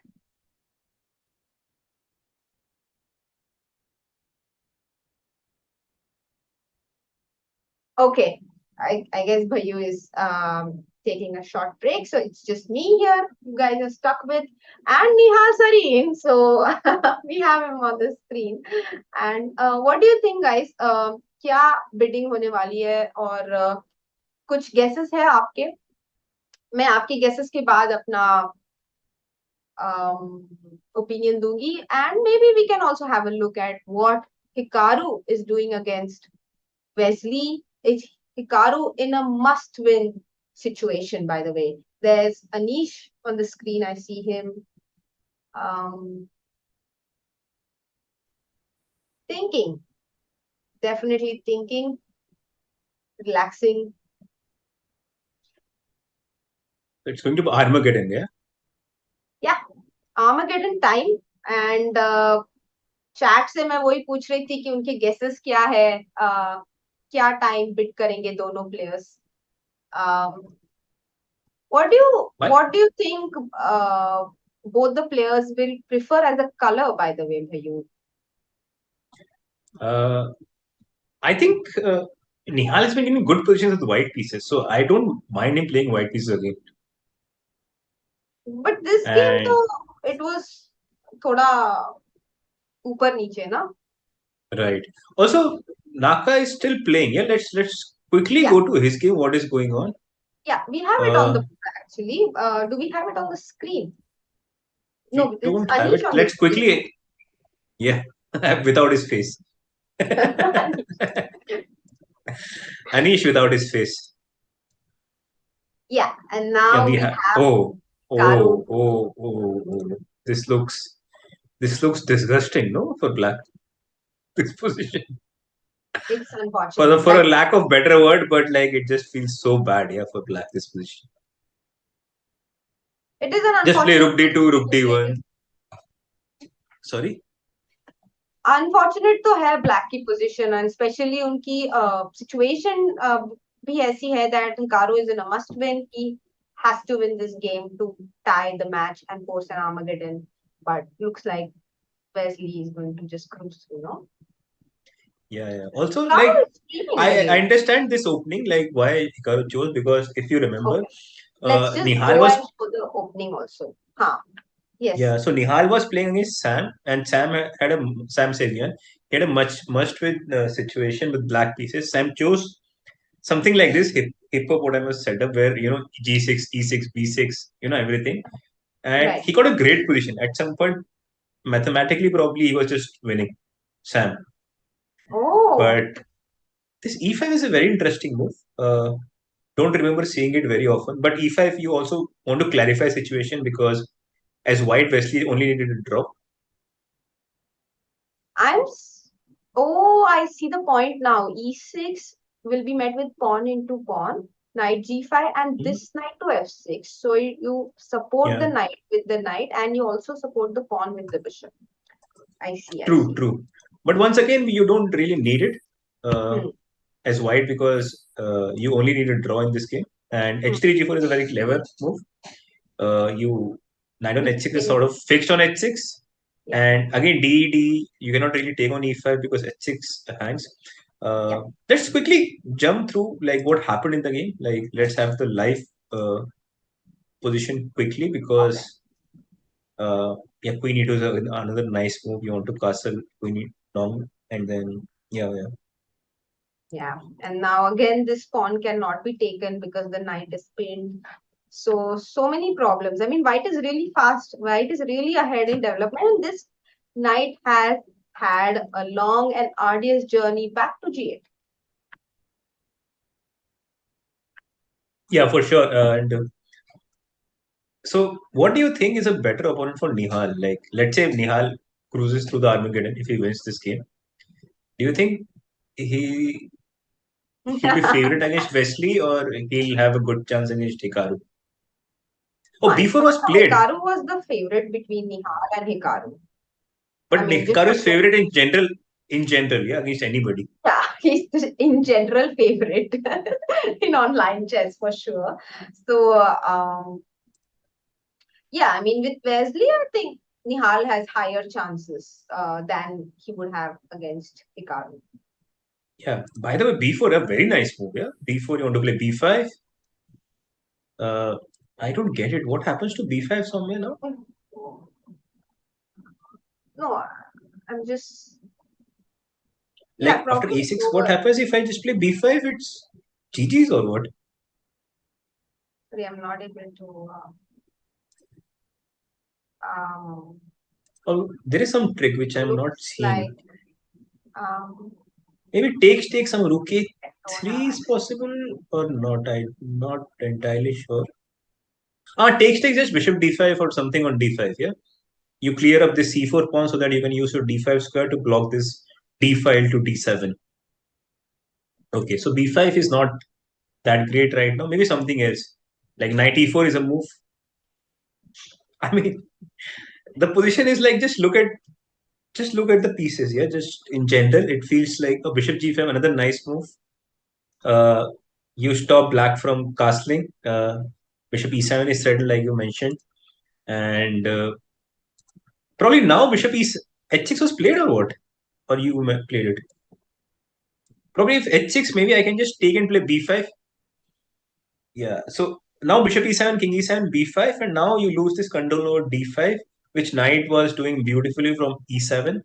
So probably now I just take on e7, king takes e7, b5, cb5, sorry, ab5, cb5, and yeah, I don't see a way for black to come back from this. It is heavily uh, in white's favor, this position. So Wesley just sitting there calculating his stuff to know what is going on, and I just feel Wesley will be the first person who gets 1 lakh dollars in this tournament, and I just don't see a move after bishop e7, king e7, b5.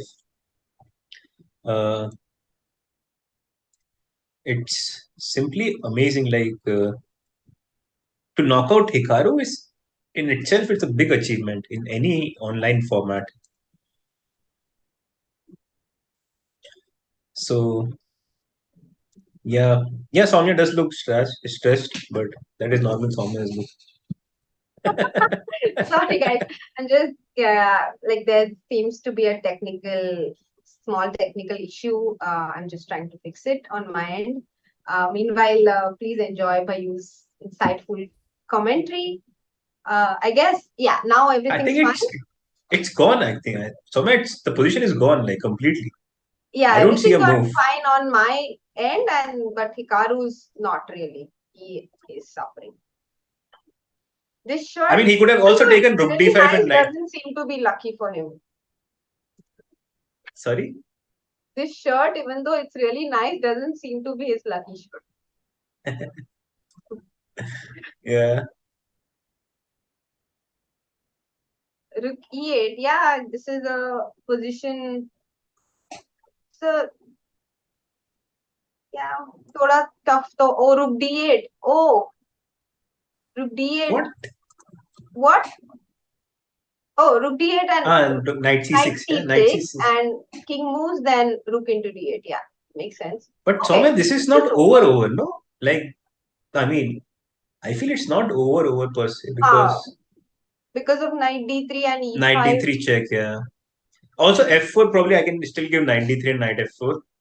But can I just play king c2 here? I need a draw, no? I'll play king c2. I'll play g5, Soumya. And then you should be stressed as white because considering the position you had few moves back. I mean, white is, don't get me wrong, white is still better, I feel. But it's not over. And also Wesley has less than 5 minutes, which is very important. And Hikaru understand that this is his chance. And bishop f1, okay. Oh, controlling d3. So bishop e5 is not a threat anymore because queen e5 and knight d3 will be met with bishop d3. But maybe rook d5 here. Or rook d4 maybe, yeah. Rook d5 probably he'll play f4. And he just wants to give up this queen and get into this oppositor bishop end game. But probably rook d4 with the idea rook e4. You know, black has this g5, nice. No? G5 yeah, is exactly. G5. I was about to say this g5, rook d4, rook f4, and game goes on. I still feel white is a little bit better here, but it's not the end of the world for black. Yeah, definitely, Bhayu. Actually, that looked like a wonderful trick from Wesley. to get the queen, but he got tricked instead by Hikaru, I guess. Into a like he was forced to get into this very dynamic position. Bishop c4 on the board, rook e5 will be met with queen f3 and creating some problems on the f7 square. Yeah, Hikaru doesn't look happy. Yeah? Something he has missed in his calculation. So rook e5, queen f3. You're threatening queen f7, mate in 1. So yeah, probably you have to play rook e7, Soumya, I think. Defend this. But then I'll just play queen 8. No, queen 8. Queen 8. Yeah. Say rook e8 e8, I'll and come back queen f3. So sadistic. What? e5. With the idea that bishop d5, bishop f4, Hikaru is so tricky. How does he find these resources? Wow. Probably I have to go king c2. King c2, what do you do, by the way? King c2. King c2. Very nice move here. Just getting out of this pin forever. I'll anyway play bishop f4, no? Yeah. And then you take, yeah? Do you take and play bishop d5?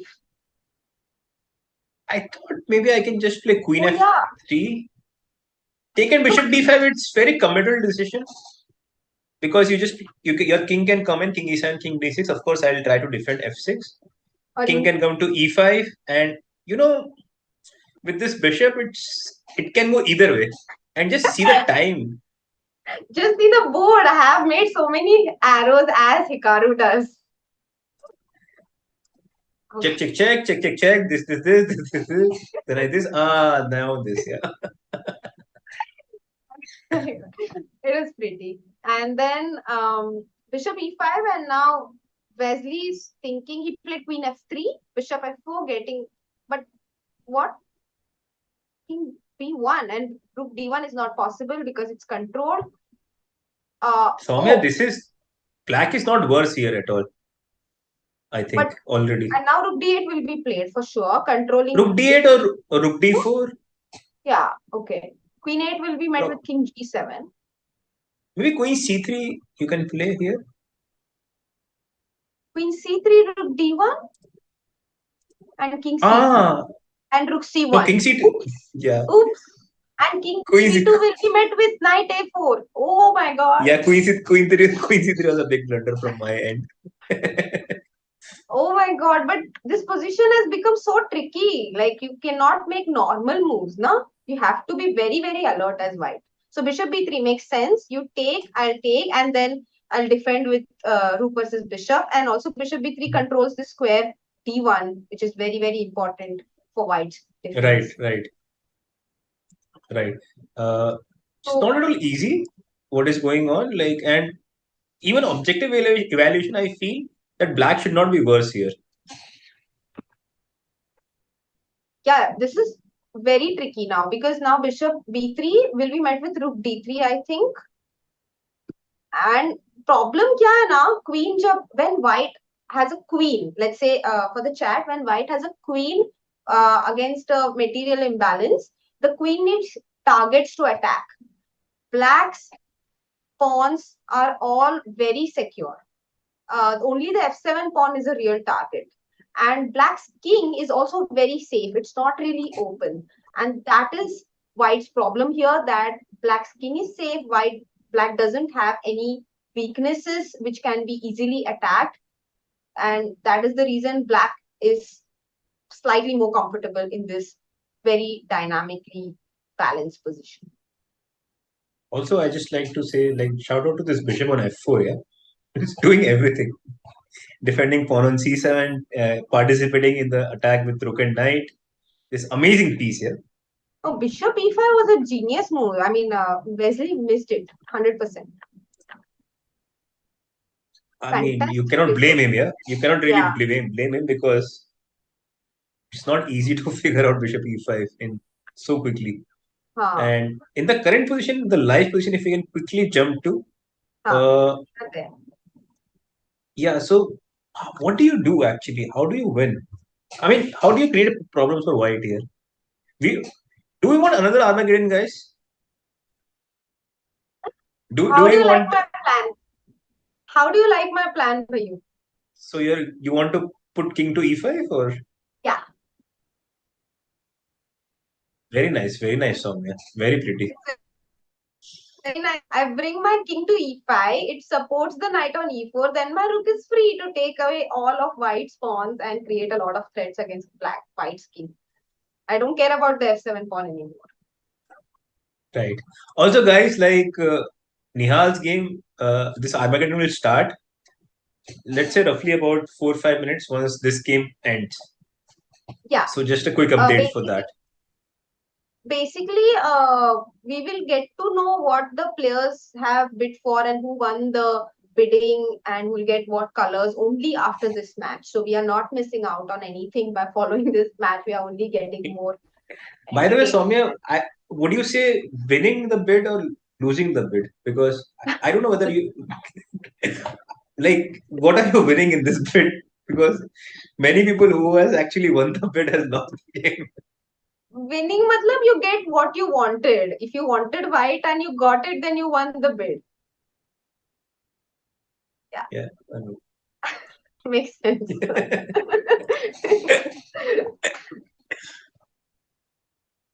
Acha, Hikaru didn't like my plan, but he found another one. So he wants to put his bishop on d4. Yeah, he put his bishop on d4. No. And now I think Hikaru will win this. मुझे भी लग रहा है अभी पर rook e4 खेला उन्होंने. Okay, just repeating once. Doesn't matter. He can also play. अभी bishop f4 को queen d. Bishop f4 को क्या होगा Saumya? What do you do? Queen d5 भी जाएंगे ना? Yeah, queen d5 I was thinking rook e2 check. क्योंकि I see again king d1 rook d2 I don't know what is happening. But no, it's again a very no rook d2 check. No rook d2 check है ना? If you go king d1 instead of king d1. Oh, king d1. Okay, sorry. Because it is king more forcing. D1? You attack the rook, okay. And you also threaten queen f7. And again rook d2. This position with knight versus bishop. It's very committal. It might be a draw, but again you would be very nervous to play this in under a minute. With white pieces. But oh yeah, that's possible. Like sometimes I can try to jump to f4. Why black will... But I just don't understand why black will allow the queen to d5. Oh, I now get it. He doesn't like... No, I honestly don't. Why won't he go for something like bishop d4 and rook f4 and then figure out what to do? Because after f3 it is not easy to regroup your pieces for black, I think. Because rook on f4 is sort of stuck. So, I don't know, like it looks extremely sharp.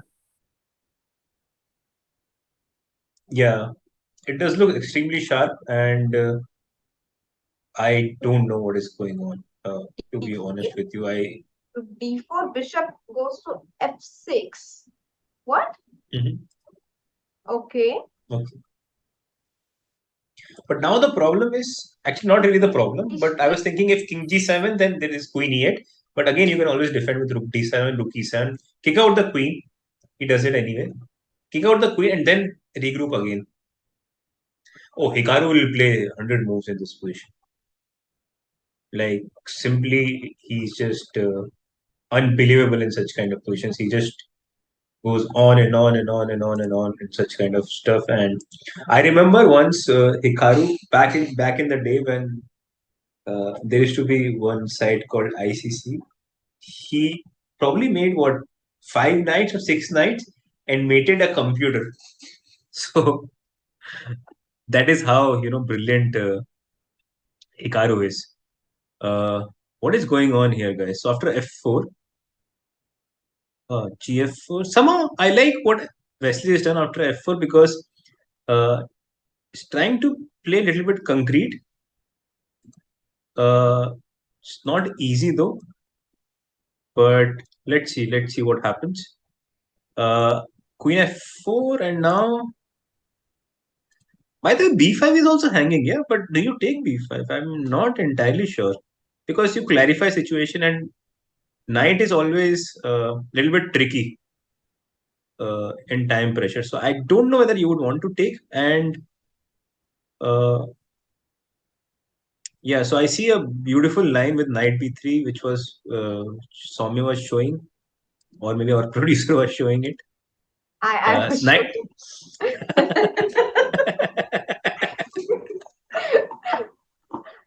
Oh, this So is yeah, nice. your line was Guys. knight b3, a b3, rook b5. If you take on c7, there is rook c5 check, double attacking the queen and the king. But I still prefer, the knight on the board because it is so much more tricky to defend. Yeah, definitely. I don't want to give up that knight, and also, I mean, I can create so many more threats with the knight on the board, as you mentioned. Yeah, rook d5, rook d4. I think like अभी rook a4 भी आ सकते हैं, but अभी c7 By the way, Soumya, is the design on your shirt and Hikaru shirt is a similar one? No. Just noticed because somebody mentioned it on the chat. No, there are letters on his shirt. There are alphabets. Okay. No, but I like his shirt. I told you, na. And if he wins this, Yeah, then yeah. it's going to be his lucky shirt. If he doesn't, then it's not. So we have to No, find out. even Harshit was mentioning this yesterday. He sort of have been wearing the shirts which Levon used to he was famous for earlier. Like Levon was used to all wear this trendy, colorful, flowery shirts. Yeah. Very Yeah, generally don't associate people to wear it. I feel even Nelson Mandela had that style. He used to wear a lot of colorful clothes because he was South African, of course. But they were known as Madiba t-shirt, Madiba shirts actually, because Matiba. Madiba, it was his nickname. It was his name, the name by which It's he was also called. also nickname of Mohindra Amarnath, yeah? Madiba. Madiba, slightly different, huh? Anyway, yeah.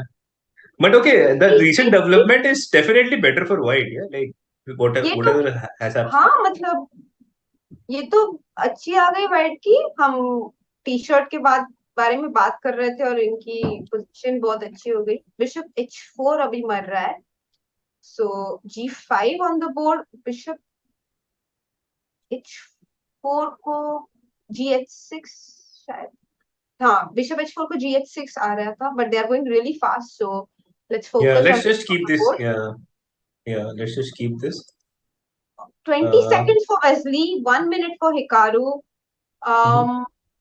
But Queen h1, a nice move actually, very nice move. Bishop g5, you give a check. King e7, queen e5, king d8, and I don't see a finish here. yeah, Uh, bishop d7. Bishop yeah, d7 but is possible. but bishop d7 somewhere, then you still have Rook a pawn d7. and a knight. Yeah, it goes on, no? Like it's not over. Yeah. Yeah, I So think knight.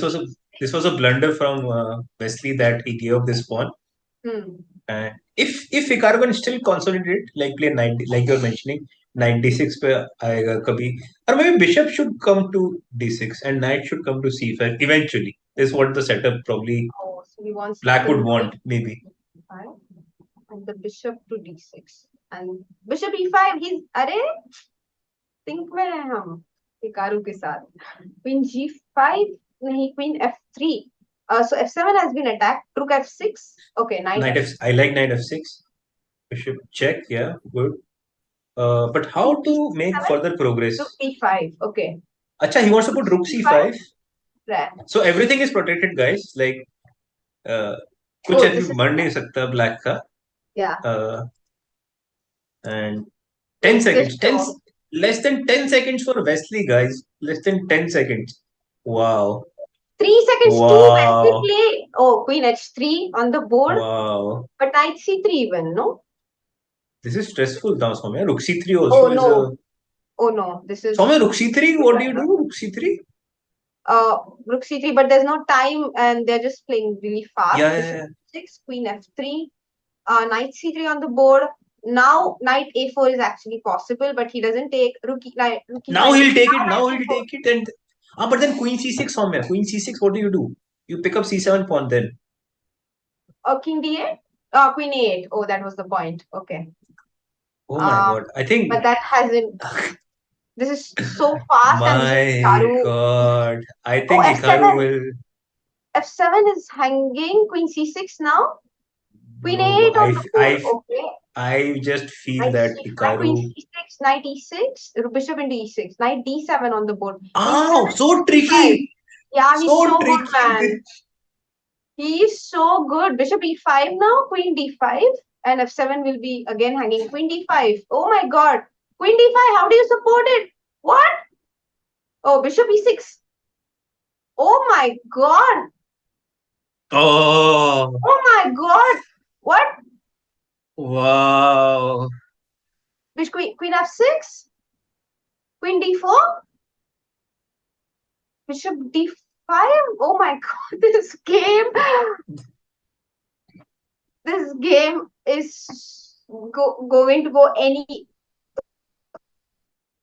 I don't know. I don't even know what to It's say here. I previous don't even know what to say. Oh They're my god, so he fast. blundered queen c4. He blundered queen c4, queen f1. He blundered the rook. Oh, Has won at least 2 to the finals. He beats Hikaru in 2 games.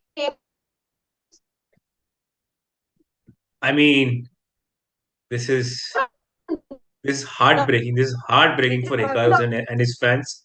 And but still, like, great spirit, great fight shown by Hikaru. The position he had, like, after 15 moves, I gave him zero chance, like literally zero chance. And this is just what a fight! What a fighter this guy is! Like Hikaru, like, it's amazing how he finds resources in such a position. Also, like, I would have given up 10 times in this position as black.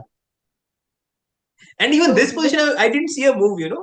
He was like quickly knight f8, queen bishop e7, and still he gave check first because so if you play knight f8 directly there is queen f6 check, bishop e7, queen d4 check, and then picking up the rook on e3. Oh my god, so So alert. he sees this. He sees this. Also, he sets up a small trap. कि rook e2 को king b3 जाएगा. So e6 bishop is hanging because of the fork. Right. So king b1, rook e1, and then he does this. And this is literally under 10 seconds. Everything is going on under 10 seconds. And he's But again, he's also streaming. We must not forget that. He's not only playing, he's also commentating on his game. No, not here. He's not streaming here. Maybe someone else was streaming on his channel because I saw that he was streaming. So probably someone else was commentating on his games. Yeah. Yeah. But anyway, like, great goes where it's due. Wesley is in the final. First person to get $1 lakh in this event, and what a guy! Amazing performance by Wesley till now, and whomever he's played against in the final, he's one of the top chess player, and he will not go as underdog to anybody in this field, except Hikaru, he has already beaten. Here we see the stats of Wesley. He has defeated Zhang 3-2, also a very tough match. Then Ivanchuk, somewhat a reasonable match. And before that, in the round of 64, he did beat Lazovic with 3.5 half or 3-0, 2.5, 1.5, yes.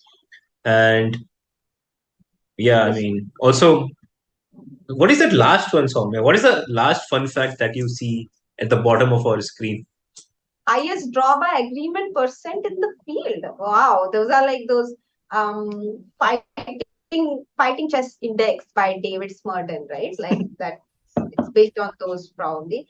But Wesley, of course, very solid and extremely strong player. He was he's a former world champion in Fisher Random Chess, a title Absolutely. which Hikaru holds now.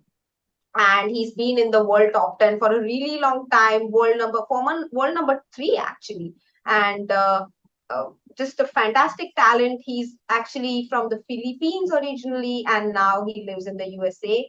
And Hikaru Nakamura getting knocked out there, we did not expect it, especially after he turned around this game. He gave up his queen. He had to give up his queen, actually. He didn't have a choice there. Let's just look at that point where Wesley set this trap, so to speak, and went for rook d8 in this position. But Hikaru more than happy to give up his queen here, got a lot of compensation, and he managed to create so much for himself in this game. For sure, it was not easy at all. But once I think this move deserves 3 exclamation marks. Bishop e5.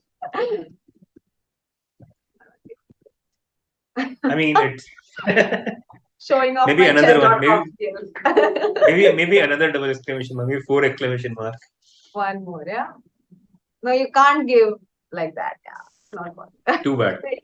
Petition to chess.com for allowing. I was about to say the same thing. 4 exclamation. So guys, just let's have a quick recap. So Wesley has won this match, and Wesley is in the final. We'll quickly know what is going on between Nihal and Anish. They are going to have an Armageddon. We will know what are the time they have played and which color they are going to play. So that we will know very shortly. In the meantime, yeah, just let's enjoy this beautiful game by Wesley and Hikaru. Yeah, amazing. Here we followed it quite properly till here. After that, we started discussing Hikaru's shirt, and something happened at that point. F4. No, they were comparing. We were comparing your shirt with Hikaru's shirt. हाँ, मतलब हमारे topic थोड़ा digress हो गया, तो F4 break आ गया उतने में उनका, एंड क्वीन F4. सो थोड़ा फ्रीडम मिल गया है वाइट को, but his king is still very very stuck here. Knight B7. Yeah. Also, the Armageddon is going to start pretty soon, Soumya. Can we quickly refresh our viewers, like what is the format of Armageddon? Sure. So let's just first of all check if there has been any update. No, not yet. We don't have an update yet. So the format is that it's a knockout. The Armageddon is the knockout, and White will definitely get 15 minutes flat in this game. The players get to bid for what time they want to play if they get black, and whatever time they bid for, the one with the lower bid will get that color, will get black in this match, and he'll also get draw odds. So let's say Anish bids for 13 minutes and Nihal bids for 12, then Nihal wins the bid, so to speak. Anish plays white with 15 minutes flat, and Nihal plays black with 12 minutes flat for the whole game. And Nihal gets draw odds. So basically, if it's a draw, then black wins the match anyway. And if it's a decisive result, then of course that player goes through to the finals. Tommy, I have a question for this. What happens if, let's say, they both bid at, let's say, 10 minutes or 12 minutes? Then what happens? I know. I actually, I am not sure what happens. I think they bid also once. Like how do you make? Yeah, they bid they'll once. bid again. They'll bid again. Also another thing. So the bidding goes like, you want to play with black pieces, or the person who bids gets to choose what color he plays?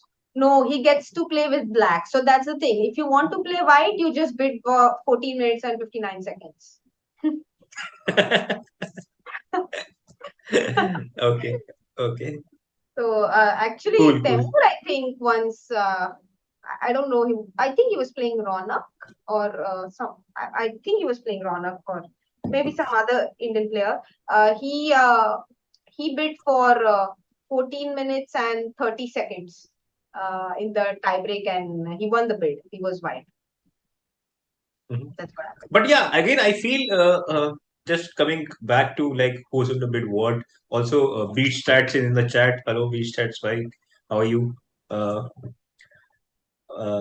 Coming back to this question, like who's going to bid what? It depends on what color do you want. Huh. Personally, for me, I think Nihal should play white pieces because even yesterday and today, he has been getting very good positions with white pieces, and he has been struggling with black pieces. I mean, he अच्छा. did switch to this modern perk strategy for a couple of games. But last game, mein, what he got was not uh,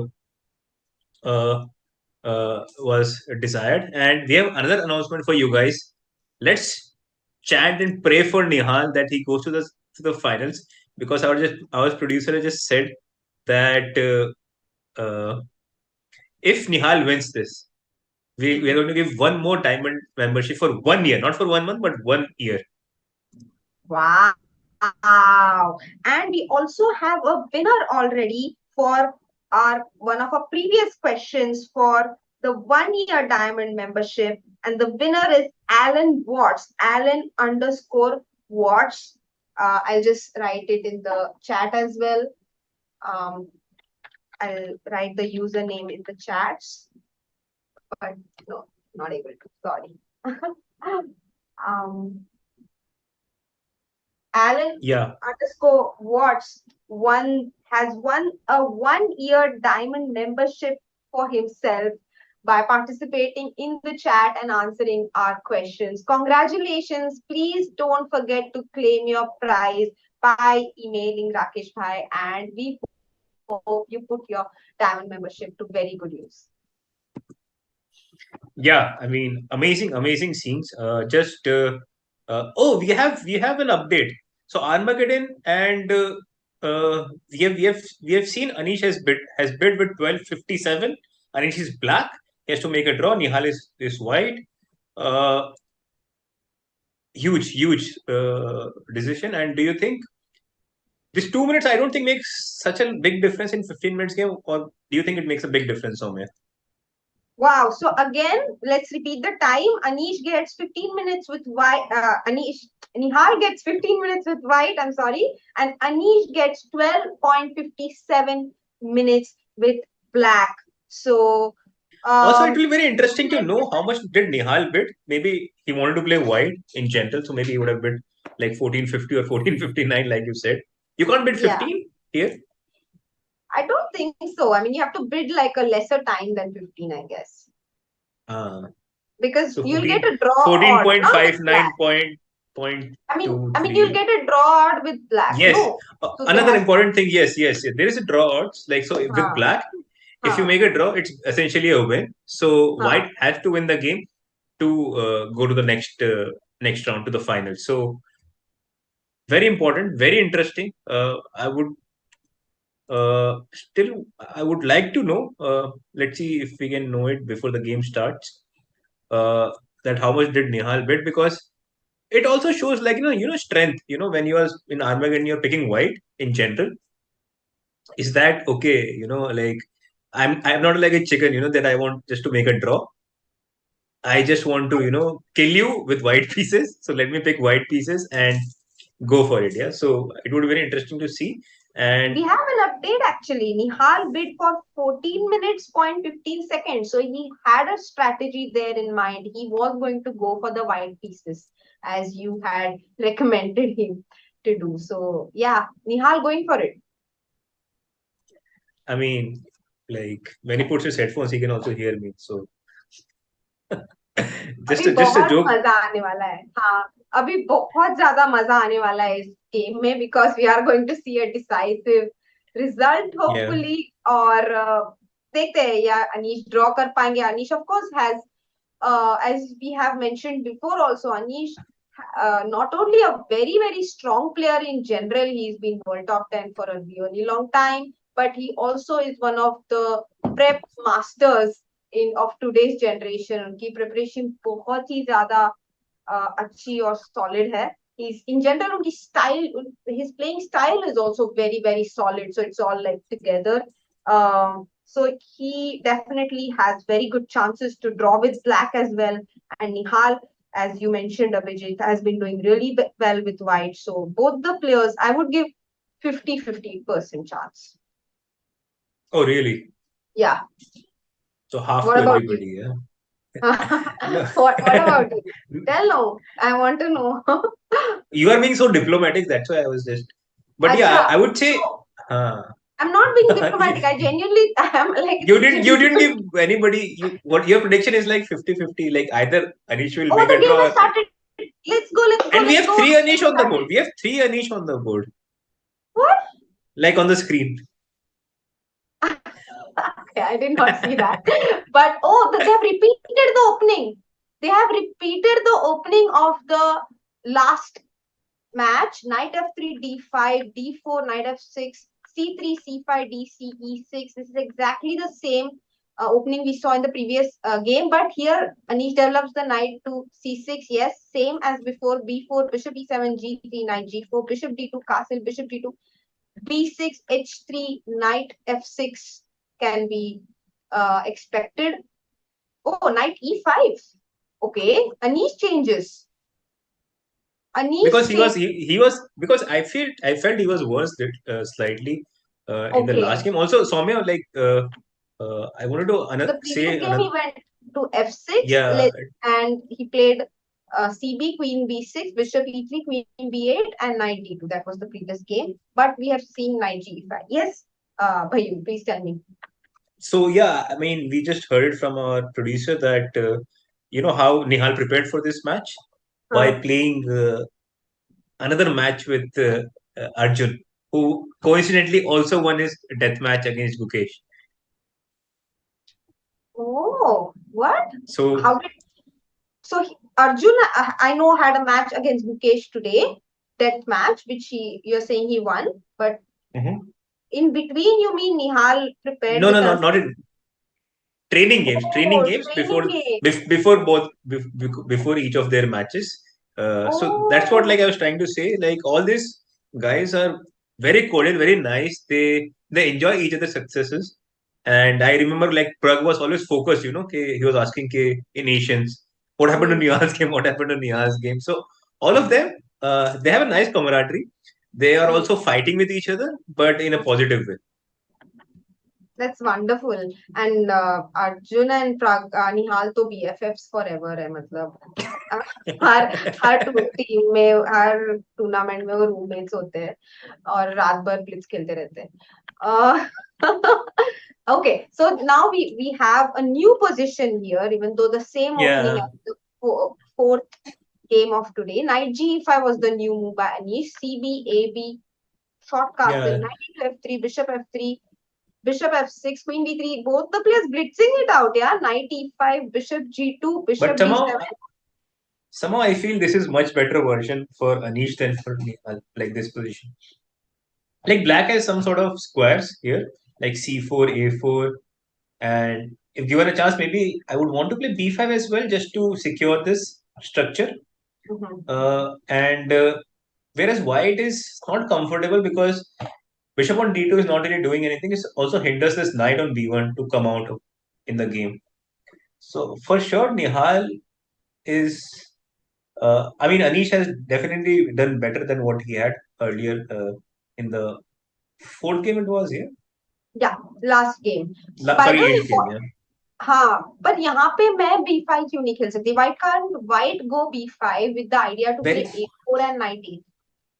very interesting. But also b5, what it happens now after once you play b5, you give up the square on c5, Yeah. and once I get my knight to c5, you can never really push a4 because it's always attacked with the rook on a8 and knight on c5. Black is such a beautiful, pieces, minor pieces in general. You can block this a pawn quite comfortably, and slowly you're going to start, pouncing on the a file by playing queen c7, doubling on the a line with rook a7, rook a8. So that's why I don't like to commit this b5 very early. But having said that, I don't really know how. I mean, what else to do here He's played knight as a3. white? By the way. Yeah, he's played Mhm. knight a3. And one thing we must notice is that Nihal has 13 minutes and Black has 10 minutes. So Nihal is playing much faster, even though Anish's position शायद अच्छी मुझे नहीं पर ये समझ में आया कि उन्होंने a4 पे उनका बिशप अलाउ क्यों किया शायद वो ये कहना चाहते हैं कि बिशप a4 पे आके कर भी क्या लेगा, but for example now knight c2 is already annoying, like knight c4 is already annoying, right? Or In do you? general, somewhere actually I feel if I can just play knight c4, I mean without anything, like let's say even knight c4, knight c4, dc4, let's just say that rook on a8 is protected, it's not hanging with the bishop. So maybe It's still very hard for white to do anything because bishop on a4, although it looks like kuch kar nahi raha hai, but it holds a very important square on d1. So you can never really come out. Your rooks can never really come out in the open file.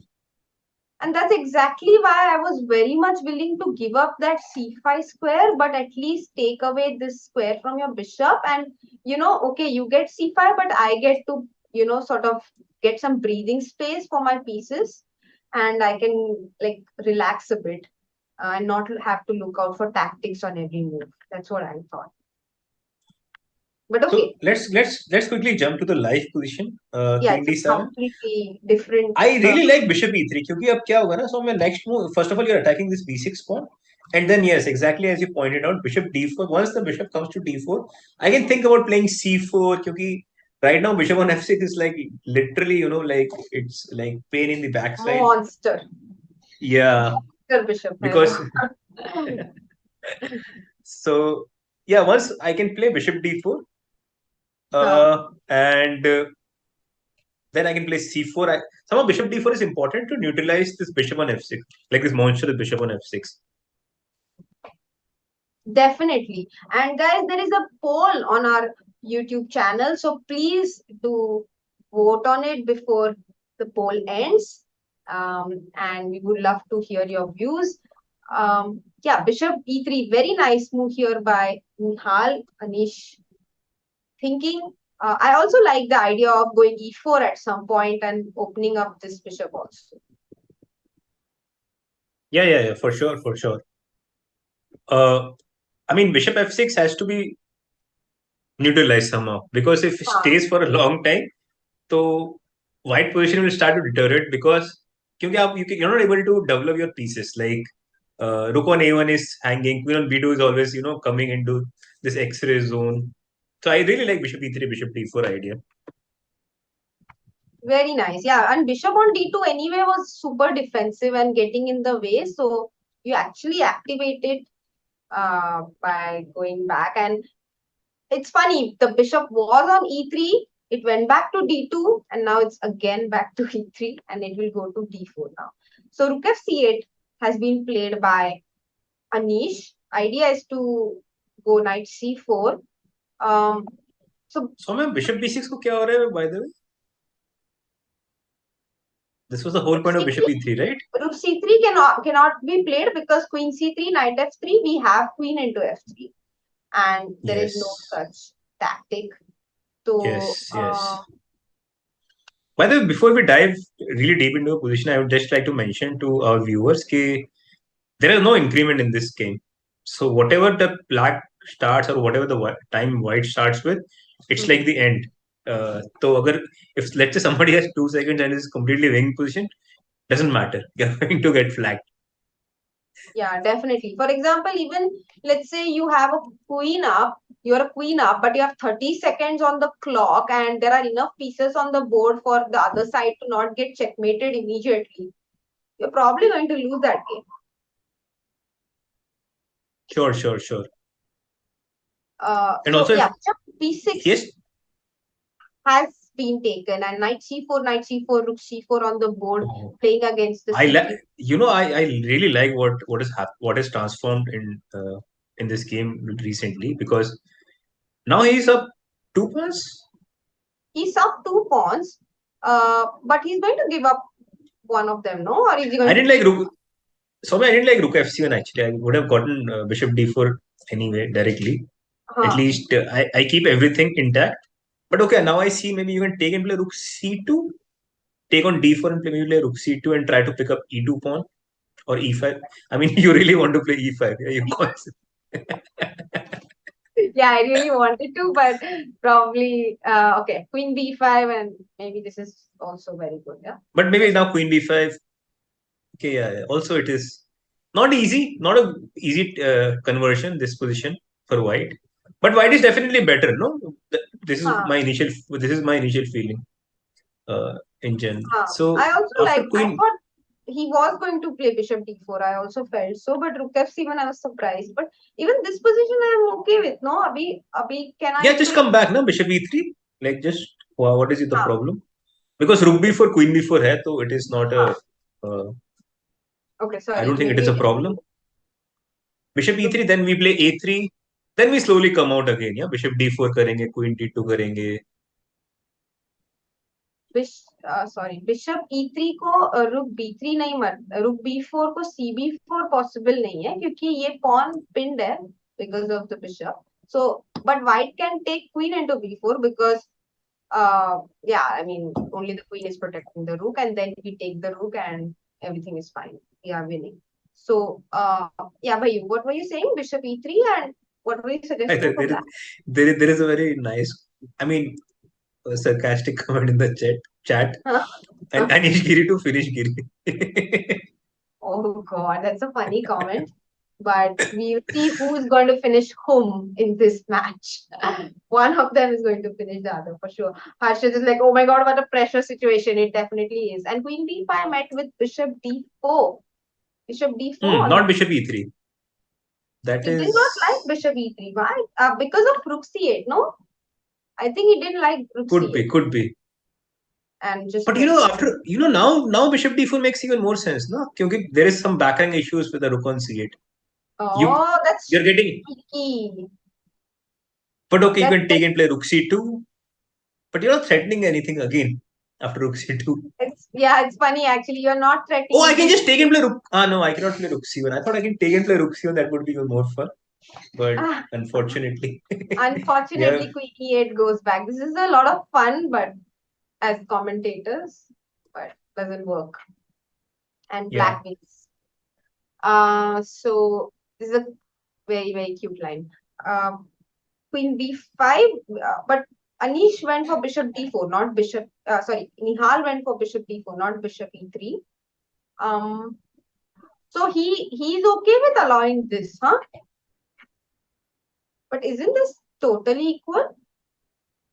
Well, he's up a pawn, so maybe queen d2 here. Queen d2, rook b2, yeah? Yeah, queen d2 will be met with rook b2. So I think he'll play queen c3. Maybe Soumya now queen c3 after rook b2. But okay, queen c3 now also. Yeah. But queen c3, rook c4, I didn't like it so much. So And then queen d2, no? I thought this was the. Acha, you're just a pawn up and saying yeah. No, I like this. But rook c8. This is probably going to no. He has taken queen into b4. He has taken queen into b4. Take and e3. This looks so equal. Yeah. I just even why do I have this feeling that eventually it will come down to if Nihal can flag Anish? But Anish has 6 minutes. I mean, it's not even like he has 2 minutes, right? Or at some point, it's going to come down. At some point, yes. I mean, so g5 and g5 is a very nice move actually. G5, very instructive moment, not allowing h4. So usually also creating a loft for your king, so there is no back rank stuff. And Soumya wanted to come king to the d6, but I think this g5 is a little bit more sensible in the sense that you just keep your king safe on g7, and the rooks and the bishop is taking care of the a pawn. Also, you're placing your pawn on the square of the opposite square of the bishop. So it's never a bad bishop. You don't need to keep defending that pawn and white's bishop. But the downside of this g5 is one thing I can see is like if I can play just after bishop b5, I can probably go rook c7. Okay, like, even here. Yeah, rook c7 and bishop h5. And now h7 will be a little bit of a target.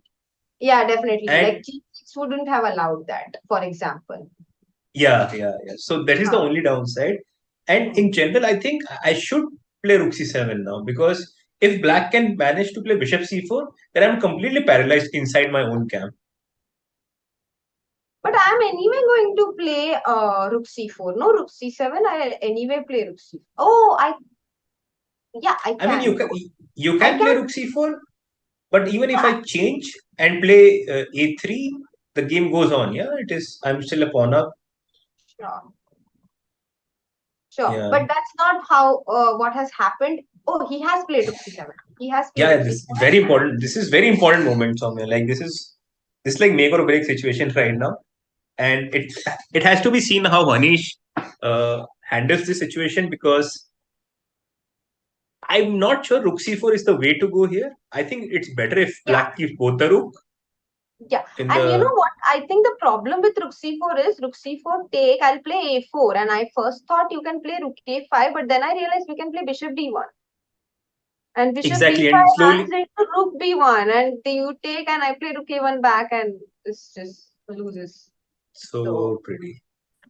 By the way, bishop d3 was played with the idea if white goes bishop h5, then maybe black wants to play bishop g6 to okay. defend this pawn. But Tommy, if I play rook c3 is another nice move.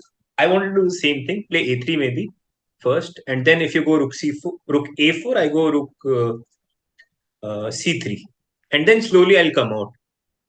Right. So he's played rook c3, bishop e4 on the board, and bishop h5 will also be met with bishop g6. Yeah, मुझे and so नहीं समझ में आ रहा है कि ये white what? Try क्या करने वाले हैं इस पोजीशन में. बिशप e4 खेल चुके हैं. Bishop e4 de4 and a3 probably. Yeah, a3 Yeah. king g2 and just try to flag your opponent when the time is right. That is Nihal Sarin's strategy here. Also, Soumya, this is the uh, uh, richest Armageddon in chess history. 40 lakh लगे हुए हैं इसके अंदर. That's a nice way to put it. Rakesh bhai always with all these stats. Every time I meet Rakesh, I get a new news about the chess world. Every time. He's so updated and knows everything that's happening. Rook c5 on the board, h6. Oh, the game has progressed a lot. Rook c5, h6. Oh, let's jump to the live board. Rook e4 on the board. Rook a2, take. Rook e5. But Soumya, this is not easy draw. Like first of all, black hasn't gotten h5 in. He just made it now, and also this is 4 versus 3, but without the h pawn. Yeah, but h5 most probably they will exchange. Yeah, they did exchange. Okay, let's just go very fast. They are playing super fast here. Let's just keep the screen and let them play over the board, like whatever is happening. And I mean, it's so close. The time is also. Yeah, I mean, I don't see Anish. Yeah. Okay, so d5 is threatened. Those moves because they are playing really fast, and d5, king e5, de6, fe6, rook 8, king f6, rook f8, king e7, rook g8, king f6, rook f8, king e7, rook a8, rook b4, king g3, king f6. They are going so fast. There's no time to commentate at all. Rook d3, rook b4, rook c3, rook a4. This is basically an equal position, but because it's an Armageddon, you can expect white to try. Oh, by the way, here rook king g6 will run into rook b6 with the idea to play f5 because this pawn is pinned. You cannot take on. Or maybe you can play f5 directly also. f5, ef5, and rook b6, and then you'll have two connected passes after king. But isn't this easier? Because if you go king f7, I'm going to take on g5. Yeah, but I don't know whether that is winning. But in any case, like that might no, but that's winning. That's winning. I have won a game like that. Okay, anyway, they have progressed too much. So let's go ahead and now Nihal has made some progress, Soumya. Like I don't think king f6 can be played now because of g5 check. Like after rook b7, king f6. Maybe let's quickly have the live board with rook b7. G5? G5, king f5, rook b5, king g6. No, rook f7, rook f7 and rook f6. So you have to play. Sorry. You have to play king g6, but rook e7 anyway. Rook e1. Rook e1. Rook e1. King, that's the point. and king f2, you have rook e4 there. Oof. What's maybe now he'll try to bring his king from g3, h4, and g5. I think this is what Nihal wants in this position. Maybe king g2 he'll play. Rook goes, and then he goes king g3. Yeah, exactly what I said. Rook a5. Little bit peculiar. Okay. I mean, objectively, guys, this is like dead draw. Not dead draw, but definitely a draw.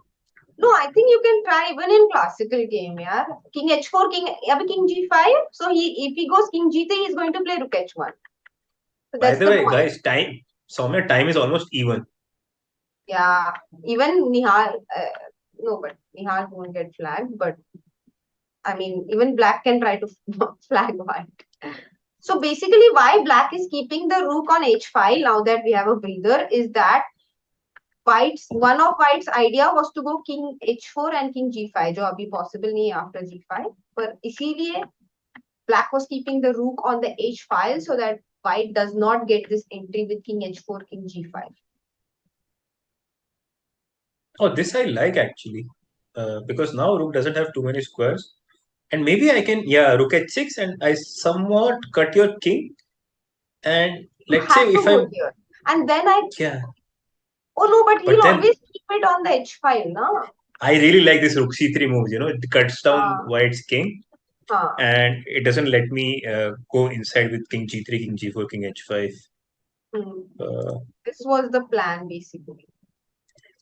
You see, I mean, Anish is ahead on the time. Oof. This could... I mean, Anish is also our very dear friend, but since we are on chess.com, India and Mera Bharat. Oh, wow. If you were on some other... Dude, what is going on now? King is on g4. Now king can come to g6 and maybe white is winning. Rook h1, rook h1, rook h1. Rook h1, rook h6. Rook h6. Oh, that is what he missed. Oh no, rook f1. That is the problem, no? But rook h7, I will drive your king even further back. Rook h7? No, this is... I am sure this is G6. lost. And g6. Oh, Soumya, I have another plan. Can I just play f5? The king is cut off. That's true, but rook h6 also I liked. Okay, f5, rook g1. And rook g1, just king h5. King h5. King h5. King is cut off, no? Like, this is lost. This was the same endgame between Vishy Anand versus Boris Gelfand, which in the rapid tie-break for the World Championship match. Yeah, this is lost, guys, because the king. If the king was here, this would have after. Wow! What a turnaround! What a turnaround by Nihal Sarin. क्या हो गया यार? ठीक है, हम ये analyze बाद में करेंगे. Let's just enjoy the game. I think this is winning. Soumya, I think this is winning. Rook g1 अगर black check देंगे, तो rook king h5 and king g6. We just need to reach g7 with our king, and then it is winning. Wow! Look at Anish. I mean, he's in agony. He's in agony. I'm very surprised. Like, we really need to see what happened. Like, yeah, but let's just keep it like this, and we can probably check it later once it gets over. But Anish was doing very well at some point. He didn't let white's king enter to the fourth rank. He was cutting it off from the third. But now, after rook f6, I think this is technically just lost. Do you think he's going to resign or something? Because he's very upset and he knows he's lost. Look at him. He knows he's lost. Nihal, just look at Nihal Sarin. I mean, guys, Nihal Sarin. And I did promise one, a diamond membership, and I'm going to own it. And I will do it tomorrow once we start the finals.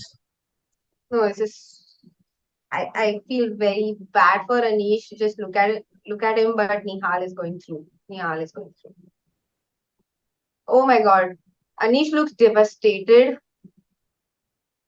Difficult to But look okay, at. but it is a sport, yeah. So like somebody's going. And Nihal Sarin has done it. He has won. Anish Giri has resigned. Anish devastated there, but Nihal Sarin through to the finals against Wesley So. This is so epic. Bhayu, I'm so happy for Nihal. Soumya, $1 lakh. 80 lakh rupees. Kamal ho gaya aaj. So I think this is the highest prize money I have witnessed an Indian sports person win in my life. मतलब live match follow karte waqt, and this is amazing. And who knows? Nihal has a fantastic chance against Wesley as well in the finals. Finals be same format mein honge, and he has a great chance to actually win the whole thing. Yeah. Also, Soumya, like somebody was asking before in the chat, like Nihal has not been progressing like in classical chess. Why is that? If you can beat Anish Giri, if you can beat all these people, like such a strong players, even in rapid, and get $1 lakh as a for that. I mean, why do you want to progress in general? Like if you No, and as you actually your answer, I really liked by you that everyone has their own journey, and it's just like a little unfair to compare ki someone is progressing more, so that means the other person is not progressing. They are also progressing, but that Arjun and Gukesh got to 2700 really fast. Meanwhile, Nihal just dominating in the faster time controls, man. Like Bullet, he was I saw that he was Blitz number one on chess.com at some time. very And recently, like now, probably yeah, last month, few one weeks month back at ago, least. exactly. Yeah, Yeah, yeah, yeah. I saw. And then in faster time controls, he's such a beast. So it's amazing to see him dominate over players like And such. guys, don't go anywhere. We may have Nihal's interview coming up very soon. So yeah, keep going on, Soumya. I just wanted to address the viewers. Chat is not going anywhere. Chat is too excited, and we might get Nihal as join us as well. Yeah, and Nihal is been playing so well. Do you want to quickly look at this end game? I just want to see what went wrong for Black there Soumya, because Soumya, Soumya, I don't want to look at chess anymore. I okay. just want to, have this feeling that Nihal has won and Nihal is in the final. He has won $1 lakh, and our producer has put chessboard again. Maybe you can go through and explain what happened in this game. So we were actually looking at this position, and we said that it's a dead draw because the king. This was the plan for white, but the rook controls the h5, and so he does not allow white's king in. And then he played rook c1 because if you go back, you anyway go back to h1, rook b3, rook h1, king g2, rook d1. Again, king h3 will be met with rook h1. King has to be on g3 in order to get to h4 and g5. So king g3 with the idea to play king h4, rook h1, rook b7, king f6, g5 finally played. King f5 would have been met with rook f7. So king g6, rook e7, king and rook e5, and now king f2. Rook e4 was forced, king f3 to come back, and rook e8, and giving the move to black. Rook f1 would be met with king e2 attacking the rook, and now you cannot defend e6 anymore. So king f6 and rook h8. This was a very good move by Nihal, controlling the h file, and at some point he wants to give a check and try and get his king here. So white gives rook f1 check, king g3, rook g1, king f2, rook c1, rook h6, keeping the rook supported, rook c3, everything under control. This file is under control. King cannot go ahead. Rook f6, king e7, only move, king g2, and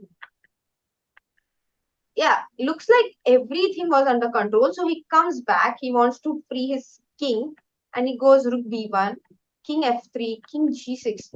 King g6 was probably the mistake, yeah, because king g6 allowed rook h6 and rook f6, and then king h4 and king h5. So what happened is rook h6 check आया. अभी king g7 possible नहीं है क्योंकि rook e6 मर रहा है. So king f7 was forced. Rook f6. Now again king e7 is forced to keep the e6 pawn defended, and you simply go here. And rook h1 was met with f5. So this is where the actual mistake happened. But this was so tough, भाइयों. मतलब ये mistake आसानी से हो सकती है जब आपके पास इतना कम समय हो और आप इतना फास्ट खेल रहे हो रिफ्लेक्सेस पर. King g6, king g7 might have king g7, king g4 was the problem. So rook g1 was the only problem. है ना? Soumya, as I said, I'm not looking at the chessboard anymore. Okay. I just, I'm just so happy, so excited that what has happened has happened. Yeah. No, I just had a look here. Even king g7, rook g1, all of these moves were okay. King g6 was the only mistake because let's say king g7. Chat में लोग पूछ रहे कितना tax कटेगा अभी. 30% ना, 30% tax. 30% तो normal लोगों का कटता है. 1 करोड़ में 30% ज्यादा कटता है सौ में. क्या सबका 30% ही कटता है ना? Changes from every bracket. It was a fantastic game, and actually this king g6 looks like such an innocent move to make, but just completely loses the game because of this. Nihal's so alert, yeah. He's just so alert. He just kept creating some small chances, but this is also very instructive, this endgame, like this position particularly, that to understand that although there is only one pawn, but this is actually winning. Like normally we all say कि रुक पर गेंद तो सब draw होते हैं. मतलब ज्यादातर, मतलब most of the time it is a draw with रुक पर. Yeah, but just because the king is cut off, this is very important that to realize that this king is cut off and not go for rook h6, because rook h6 also looked very tempting on there, like on the previous move. Okay. Like instead of f5, like rook h6 we also discussed a little bit, right? But rook h6 was also winning, no? But rook f1, then again you have to go back here. Rook f1 maybe some. Rook f1, because rook g1 we discussed that he has this idea, but rook f1 he will go, right? Yeah, and go back. Yeah, and it's amazing. Like this is, I'm lost of words right now. Like no, actually, it was a very simple, very minor mistake here, but एक move में पूरी game ही खत्म हो गई black की because of this inaccuracy, and very easy to make it. So yeah, brilliant, resourceful and alert play by Nihal, and brilliant fight by Anish as well, but it was not his day. Nihal Sarin is through. Wesley is also through. Kudos to both of them. Yeah, I mean, this is what an epic final for $2 lakh guys from tomorrow, same time, and amazing, just simply amazing. We can see the bracket. So now Wesley versus Nihal, and what a journey for this, Yeah, what a journey for this young, talented, boy who is slowly turning into be a fine young man. Yeah, and Nihal, I mean, he's always been like this big prodigy. We have had so much hope from him for the past 4, 5, 6 years since he has broken into the scene, and now he's showing us why so many people believe in him so much. He's through to the finals of the Chess.com Global Championship. So basically, almost all the top players in the world participated in it. Legends like Anand, Kramnik, Gelfand participated in it, and Nihal. Oh, we have Mr. Harshit, guys, the what 16th Grandmaster happened? of India. What happened, Harshit? What just happened? Oh my God, Abhijit Bhai and Soumya. I mean, I was literally on my chair, swinging back and forth. And Nihal, what a conversion in the end game! into the finals. Into the finals, he lost the first game with Sevian, and we were not even sure if he would go to the semi-finals. And he's now in the finals, beating Anish Giri. Oh my God! But Harshit, I told you, yeah, yesterday also he lost the first game. Then he won the second game and he was dominating the match. Again, he lost the first game and won the second game. And after looking at Nihal's game, even I lost the first game in my match. But I was like, if Nihal can do it, I should take some inspiration. No, that was just a fantastic display of performance by Nihal throughout, keeping the pressure. I thought it's going to be towards the draw, especially after it came to a rook end game against someone so technically strong like Anish. But Soumya, what an amazing break by F5. That was unbelievable.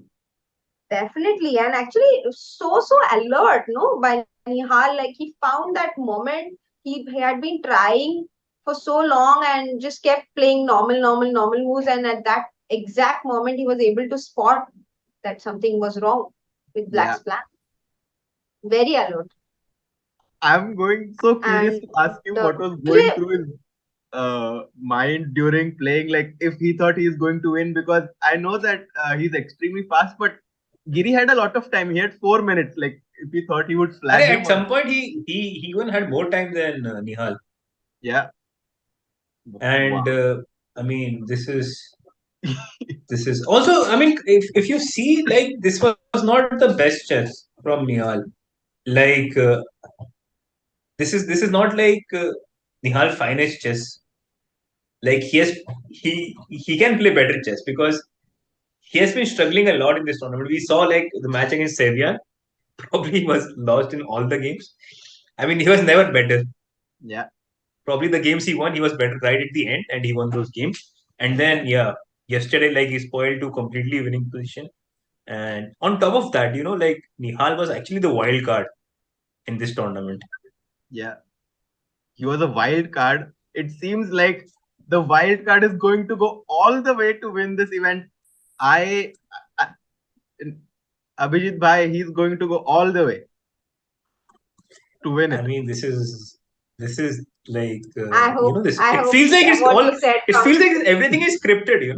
Like ये लिखा हुआ है. ये किसी ने लिख रखा है किसी story में. And this is how it's going to play along. But yes, Soumya, go on. नहीं, मैं वही हर्षित ने जो बोला, I hope what he said comes true. मतलब फाइनल्स जीत जाएंगे तो बहुत ही ज्यादा कमाल हो जाएगा. यूट्यूब चैट में मैंने एक बहुत अच्छी Nihal's best move was bidding for 4 minutes and 15 seconds and going for white given his flagging skills. Very well put there. I think he really believed in his flagging skills because at that point where it was almost like a completely equal endgame and they entered the endgame with 2 rooks and the bishop. I was really not sure what was going to happen. मुझे लगा ये तो बहुत ही ज्यादा equal हो गई है position, पर yeah, Nihal just slightly more alert than Anish today, and that made a difference. And it's also not so much about the chess. I feel in the Armageddon, it's just about the nerves. As we saw Nihal just keeping the pressure with every move, not forcing anything, just playing a very long game. And eventually, Anish cracked under pressure. I mean, yeah. Just for also, him to if you would see the final game, the Armageddon match, it was like he was making progress, but first he was making like 30 moves, then making little progress, then again he was making 30 moves, then making progress. So I mean, of course, Nihal understands his stuff. Like online chess, I don't want to jinx it, but he's probably second only to Hikaru. I would just say it, like especially in this Armageddon or this Blitz format, the 3 minutes format, when both of them has 3 minutes, I would put my money on Nihal any day. Yeah. And I missed what happened in the other match. Soumya, what was the score in the other match between So versus Hikaru? Well, Wesley won it. He won the last 2 games. He won game 3 and 4. He was the one with the better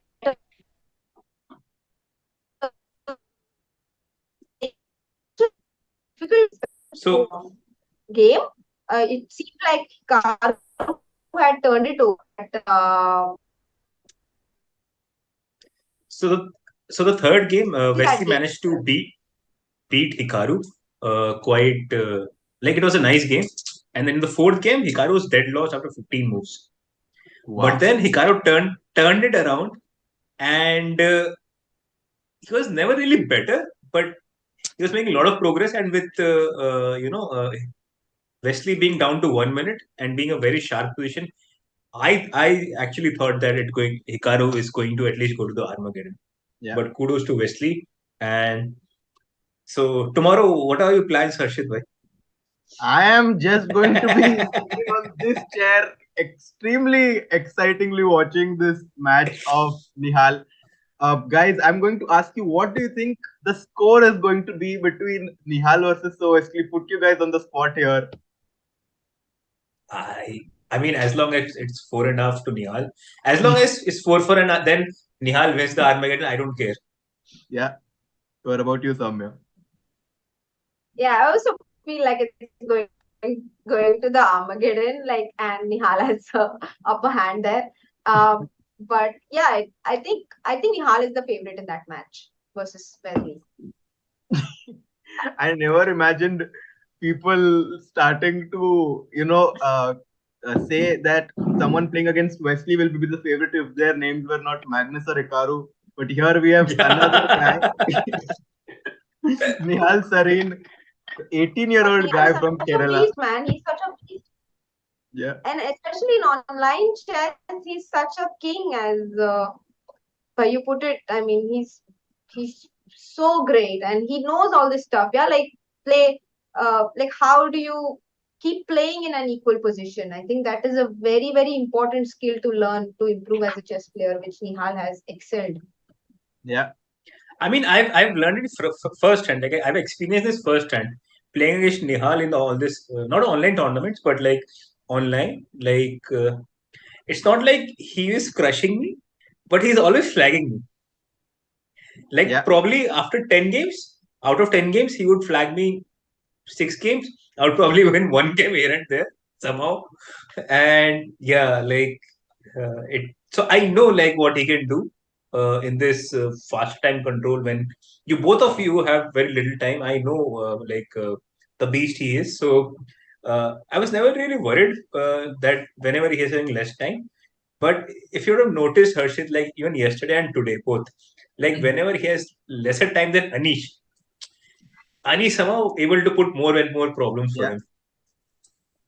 And we just got an update from the producer that Nihal is just finishing his interview with Danny Rench, and after that will be quickly joining us. We are, of course, not going to take too much of his time because he's playing the finals of the Global Chess Championship tomorrow. $100,000 on the line. What do you guys think we should ask him? Harshit, by the way, what is the format for the finals? Is the same thing? Some questions. Don't you think we should ask the chat for some questions? Yeah. Maybe they can put in some questions in the chat. Please tell us what do you want us to ask Nihal. We will surely try to ask your questions to him.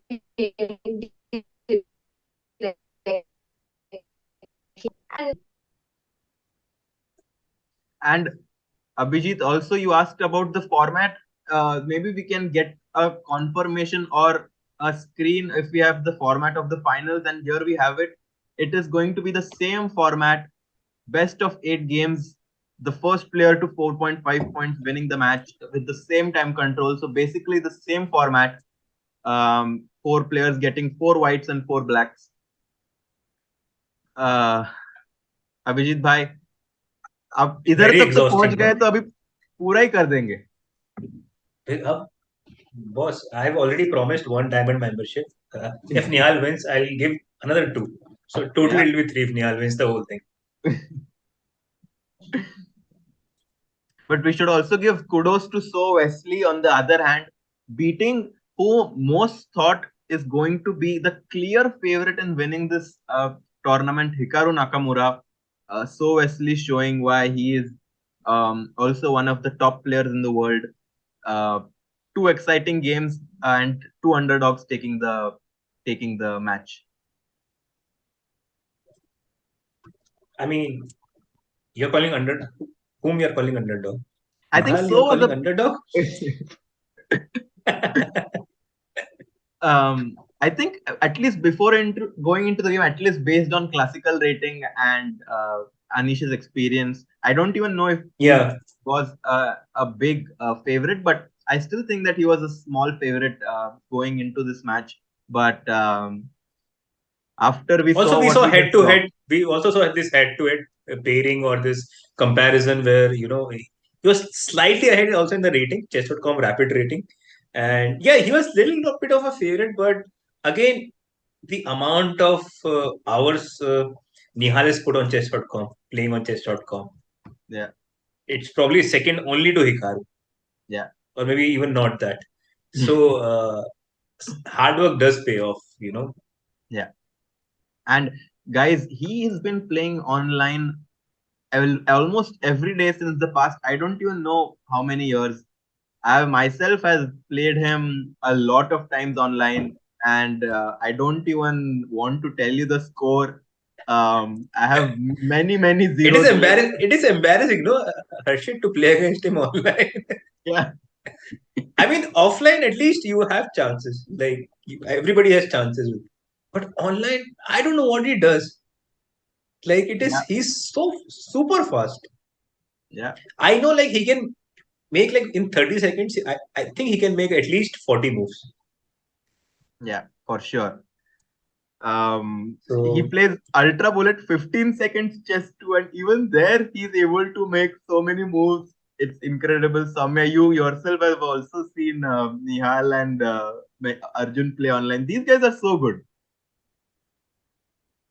No, I mean, definitely. Basically, so much more practice than anyone else. That itself makes you better than most other people. No, like just so much more practice in online chess. And actually, there was a question in the chat asking why Nihal is so much better in online chess compared to, let's say, even like he's better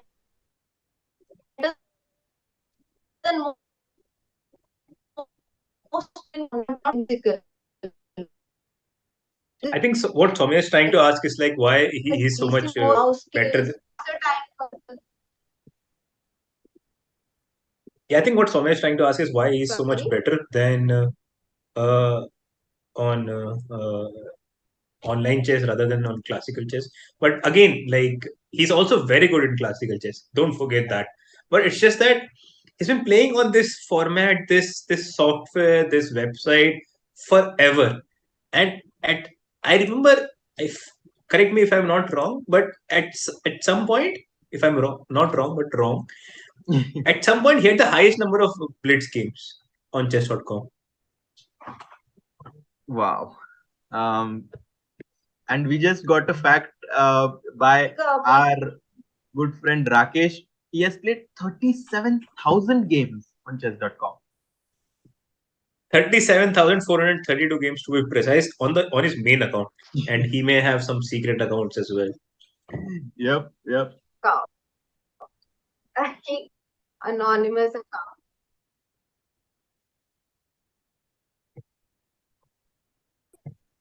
My stats, I'll check.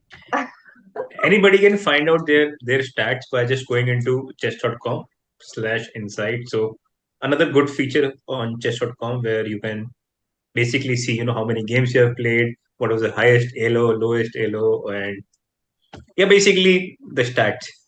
We've got very good questions here actually. How Nihal keeps his temperament to be so calm and emotions even in losing position and not show any emotions after winning a game.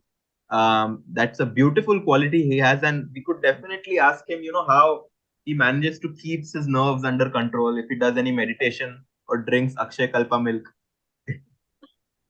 I'm just there on this insights overview, and I see my stats. Last 30 days, I've played 89 games, and in total, my average accuracy is 85%. Wow.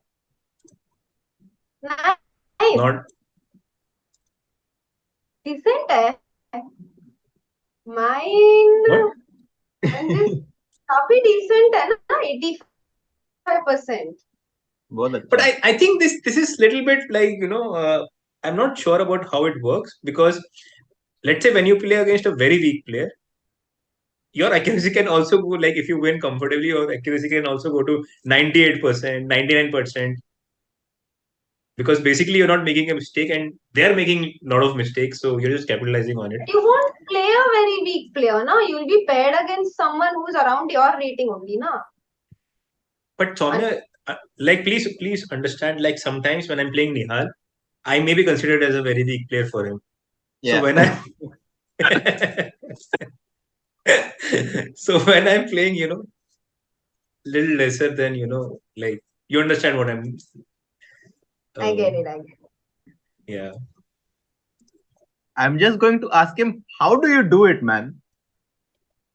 What's this secret? There's a question in the chat by AGVV. Who do you think would have So preferred in the final? It's a very interesting question. That's What do you a very guys think? interesting question, yeah. I think it's easier for him to play Anish because he has played him so many times and he knows like what he's capable of doing and what his style is. Nihal, on the other hand, is a totally new player and someone whom So does not have a lot of experience playing with. So I guess it's a mixed feeling. But you know what? Nihal has won it. He's here. So there is no preference here. Nihal has earned it. Yeah, Yeah, definitely. I mean, I also feel so. like He would be he's the more wild card entry, and beating all these guys like on demand. It's never easy, and especially today's like the second game, Harshit, like we were discussing, like this is not Nihal straight, and you don't see Anish losing from the opening. Like he has lost, like he got completely smashed out of the board. Yeah. So obviously, like he has done a lot of changes in his game, in his repertoire, Nihal, and now he's able to take on all these top players as well. So like big future ahead of him, and I just hope that tomorrow, uh, I mean today, let's just see that let him celebrate for a while, for a little bit, but tomorrow is another day. Final is Yeah. very important. As long as you should not get too excited, but knowing Nihal, I don't think he's one of those Yeah. guys who get excited for anything in general. He just gets excited when he's playing Bug House or Blitz, Yeah. So yeah, so I'm just hoping that that tomorrow is Another day and uh, no time to rest actually because tomorrow is going to be the culmination of all his hard work until this point. Here we see the final championship starting on November 6th, which is tomorrow, 12 p.m. Pacific time, which is 9:30 p.m. Indian time, if I'm not mistaken. So the same time as always, guys. And Nihal versus Wesley's uh, statistics. classical stats. Yeah, They only had one draw in ILF in 2018, but that I think back then Nihal was not really what he is right now. And speed chess, Nihal is actually ahead. He actually beat actually so bad Nihal 15-14 in 2021 speed chess championship, but again very close. And these kids are improving each day. So 2021 is already feels like a long way back. Definitely. And Nihal is joining in 2 minutes, guys. So let's just like get ready with our Hype up. questions. I've selected some questions from the chat, by the way. So I'll definitely be asking them. I'm sure Harshit and Abhijit, both of them also took notes. So please do write in any questions you want us to ask him. Chat, you still have 2 minutes more, and we might just pick that up. Yeah. And we are going to only have him for a short period of time. So we have too many questions, but we will only be able to ask a few of them as he has to prepare and take some rest. It was an exhausting day, not only for all of us, but especially for Nihal and Anish, who just played such a grueling match. Very complicated. Harshit, I feel. Yeah. I think it is much more exhausting for Anish than Nihal because uh, Nihal at least is more satisfied and relaxed now after that he knows that he's through. But whereas Anish, you have to feel for him, yeah. You do feel, and we were talking about it like when the game was about to end, like his expression, his the whole demeanor, like it just feels like he was very close and so close yet so far for him. Yeah, I would just And say that, also, guys.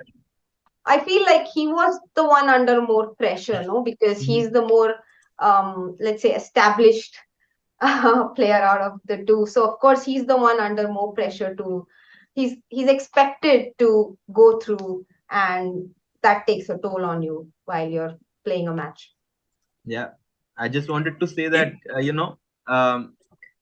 we always look at the winner in these matches. We always say that Nihal has won, guys, but Anish Giri also taking down Rajabov in the quarterfinals, reaching the semis, played a very tough match against Nihal. So also we should show some appreciation and love for Anish, who's always been our fan favorite, guys.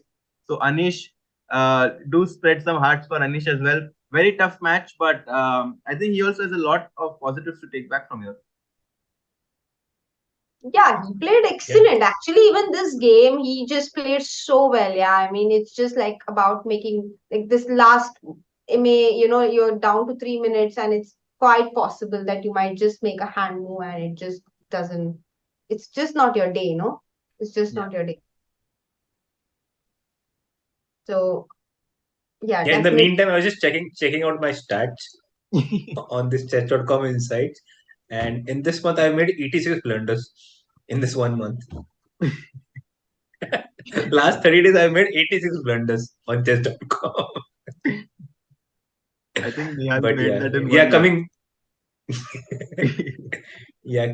coming back to this. I mean, you got a feel for Anish. I mean, what a guy he is, and but Anish has Hikaru for company, so he's not. He's still keeping good company there. I mean, misery always you want to find company when you're miserable. So, like, no, I didn't mean that. Misery needs a company. I just mean like even Hikaru lost his semi-final match, so it's basically a world championship, right? Or like it's just that the name is not a world championship, but it's the global championship because of official reasons you cannot call it a world championship, but it is still a global championship. All the top players in the world are playing, so even to reach the semi-finals is a huge achievement by any player in this tournament. $50,000 is also a nice pocket change to have. I'm pretty sure all of them are going to be very happy with the prize money that this tournament has hosted.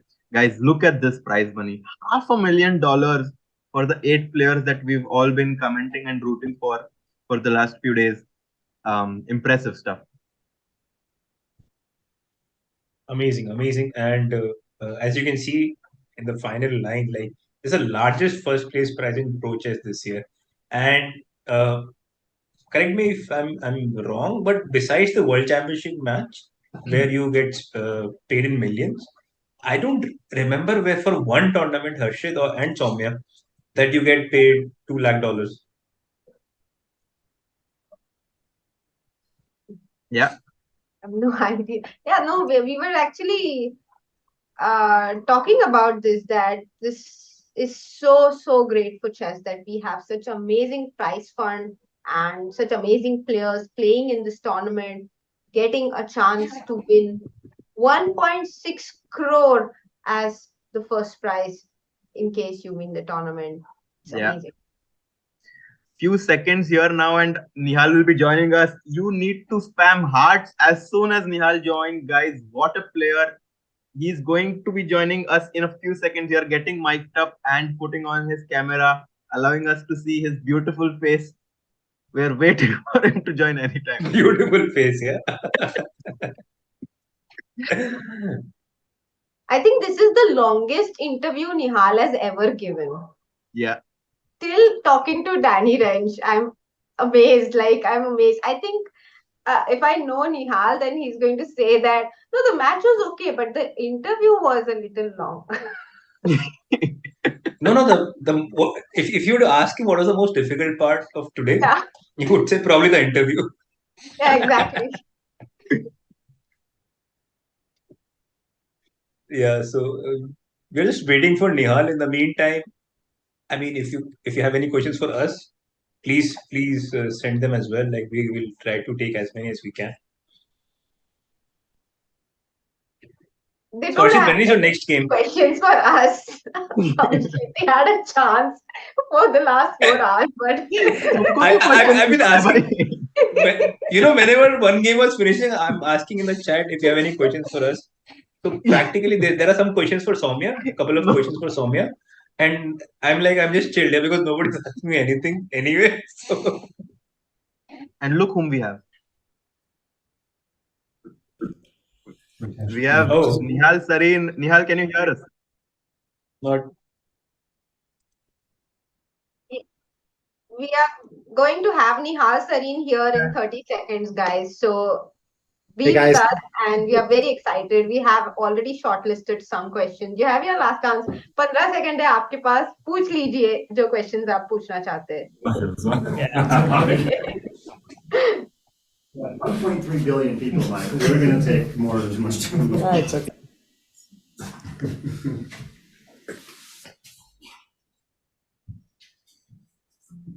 Just putting on the final preparations here, waiting for Nihal to quickly join us. looking a little bit confused, but we'll quickly get Nihal on the stream very fast, and let's see if they are.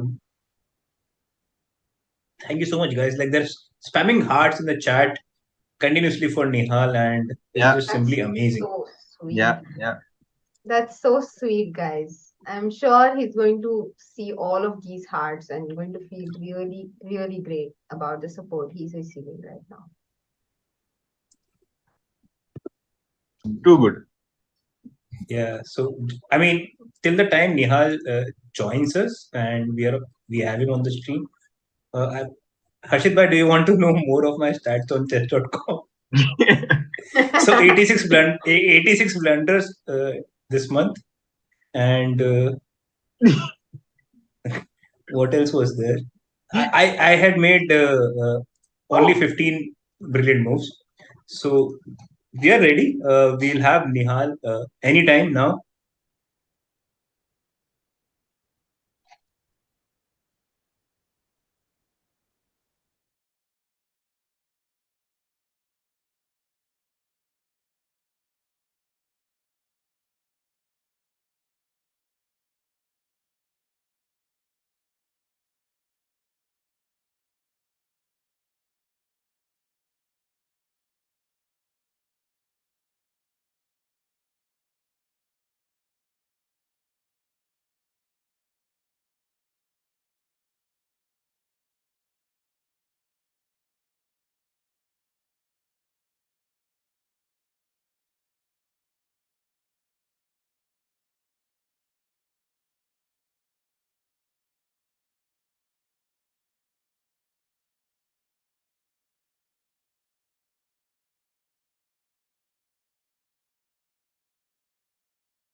Like we were so alert. We were just completely in awe of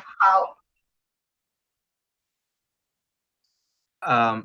Unfortunately couldn't hear. I just to quickly repeat, I asked Nihal, first of all, I said congratulations and asked him about his exciting Armageddon and first impressions. Nihal, if you could quickly summarize what you were saying, we got cut off the audio. Okay, firstly, getting into the Armageddon was an achievement, I think, after today's first game. Then the opening did not go so well for me, but then I think towards the end also, no, only after Well, immediately after the opening, I got some hopes when I got this pawn up, but then again he defended extremely well, and I thought I have very little chances to win. But then I just kept playing, and I think I did a pretty good job in not allowing him to trade a pawn so easily. And then finally he allowed this rook to come to f6 and king to go up. Then I was pretty confident. Nihal, first of all, congratulations. And I have a couple of questions for this match.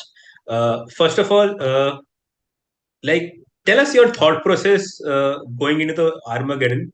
And I was talking to Soumya like before you picked like I don't know 14 minutes 15 seconds 14 minutes 20 seconds you picked for black pieces. What was the thought process going behind it?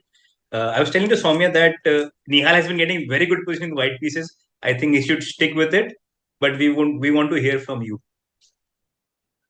Yeah, no, same reason. I thought I was just every game I'm in big trouble with black out of the opening, and I thought it will be funny to play like some modern in Armageddon. So I thought I'll just I was even thinking of going higher, but then I thought, okay, I'll just get white, and I was not sure what to do with either, but I thought I'll at least just try my luck with white. And you also chose to repeat the same opening in which you played in the last game of your match. Was that also something you had in mind? No, I was very indecisive what to play in the Armageddon, and I actually did not expect him to go into this line again at all because it's very sharp and he's just sacrificing a pawn for long-term compensation, and I thought it was very unlikely that he goes for this line in Armageddon, especially considering that in the fourth game he was actually in trouble.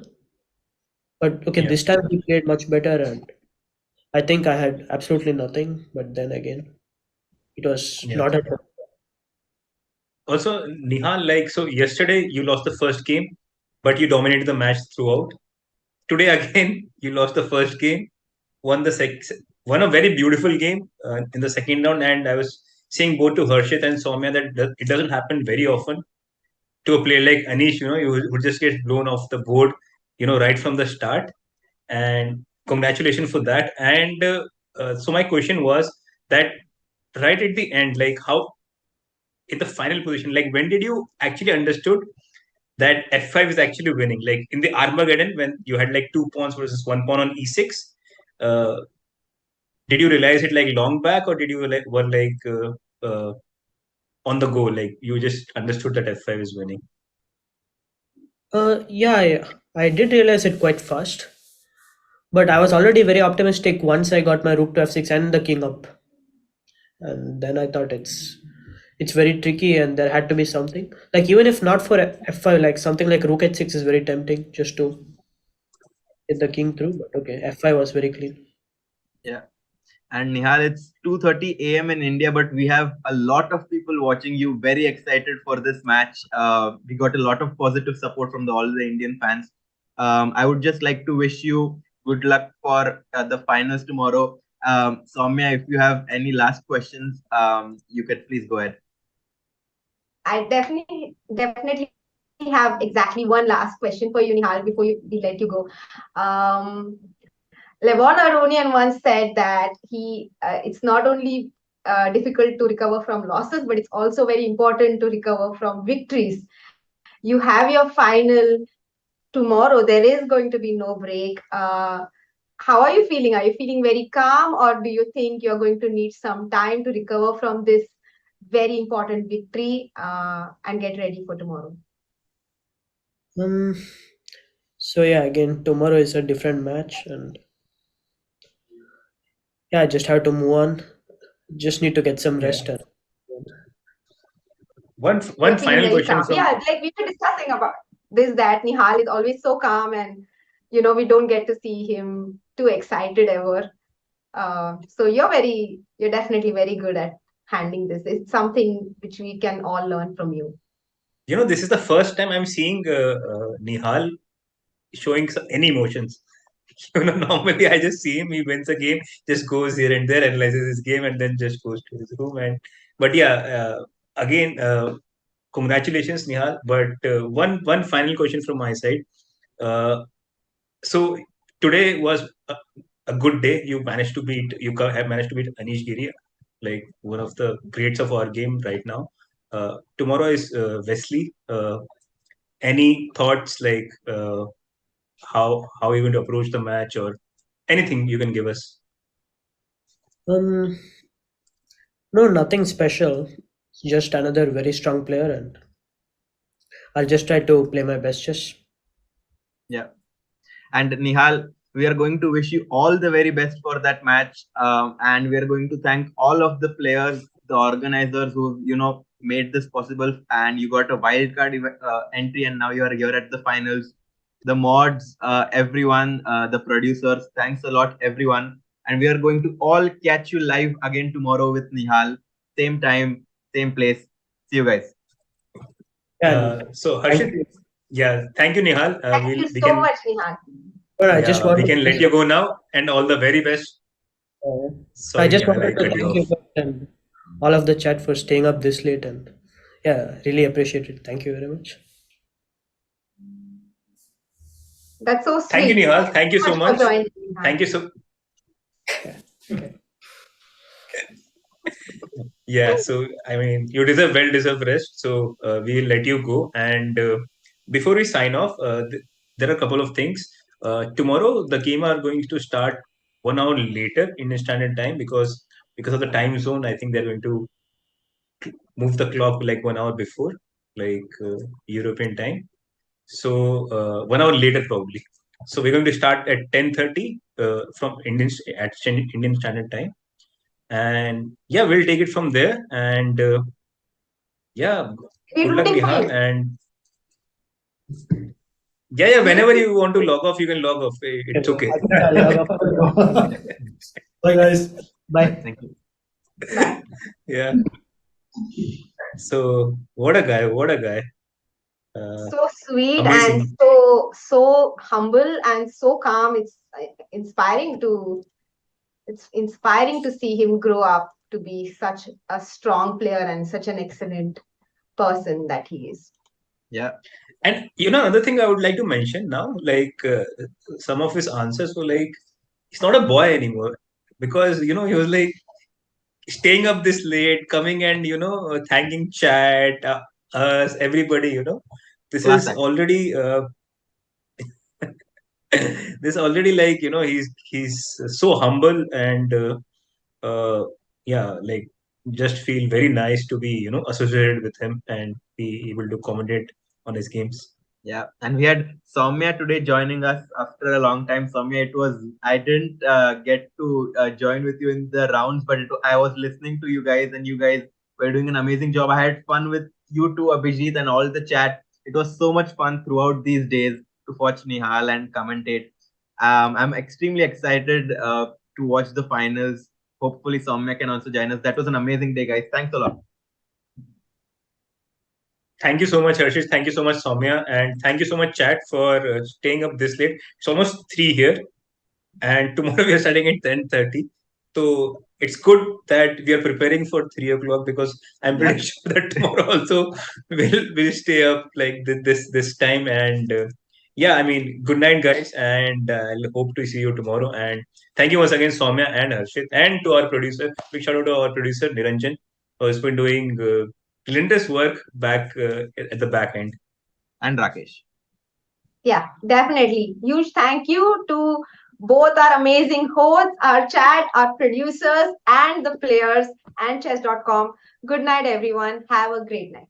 Thank you. Bye-bye.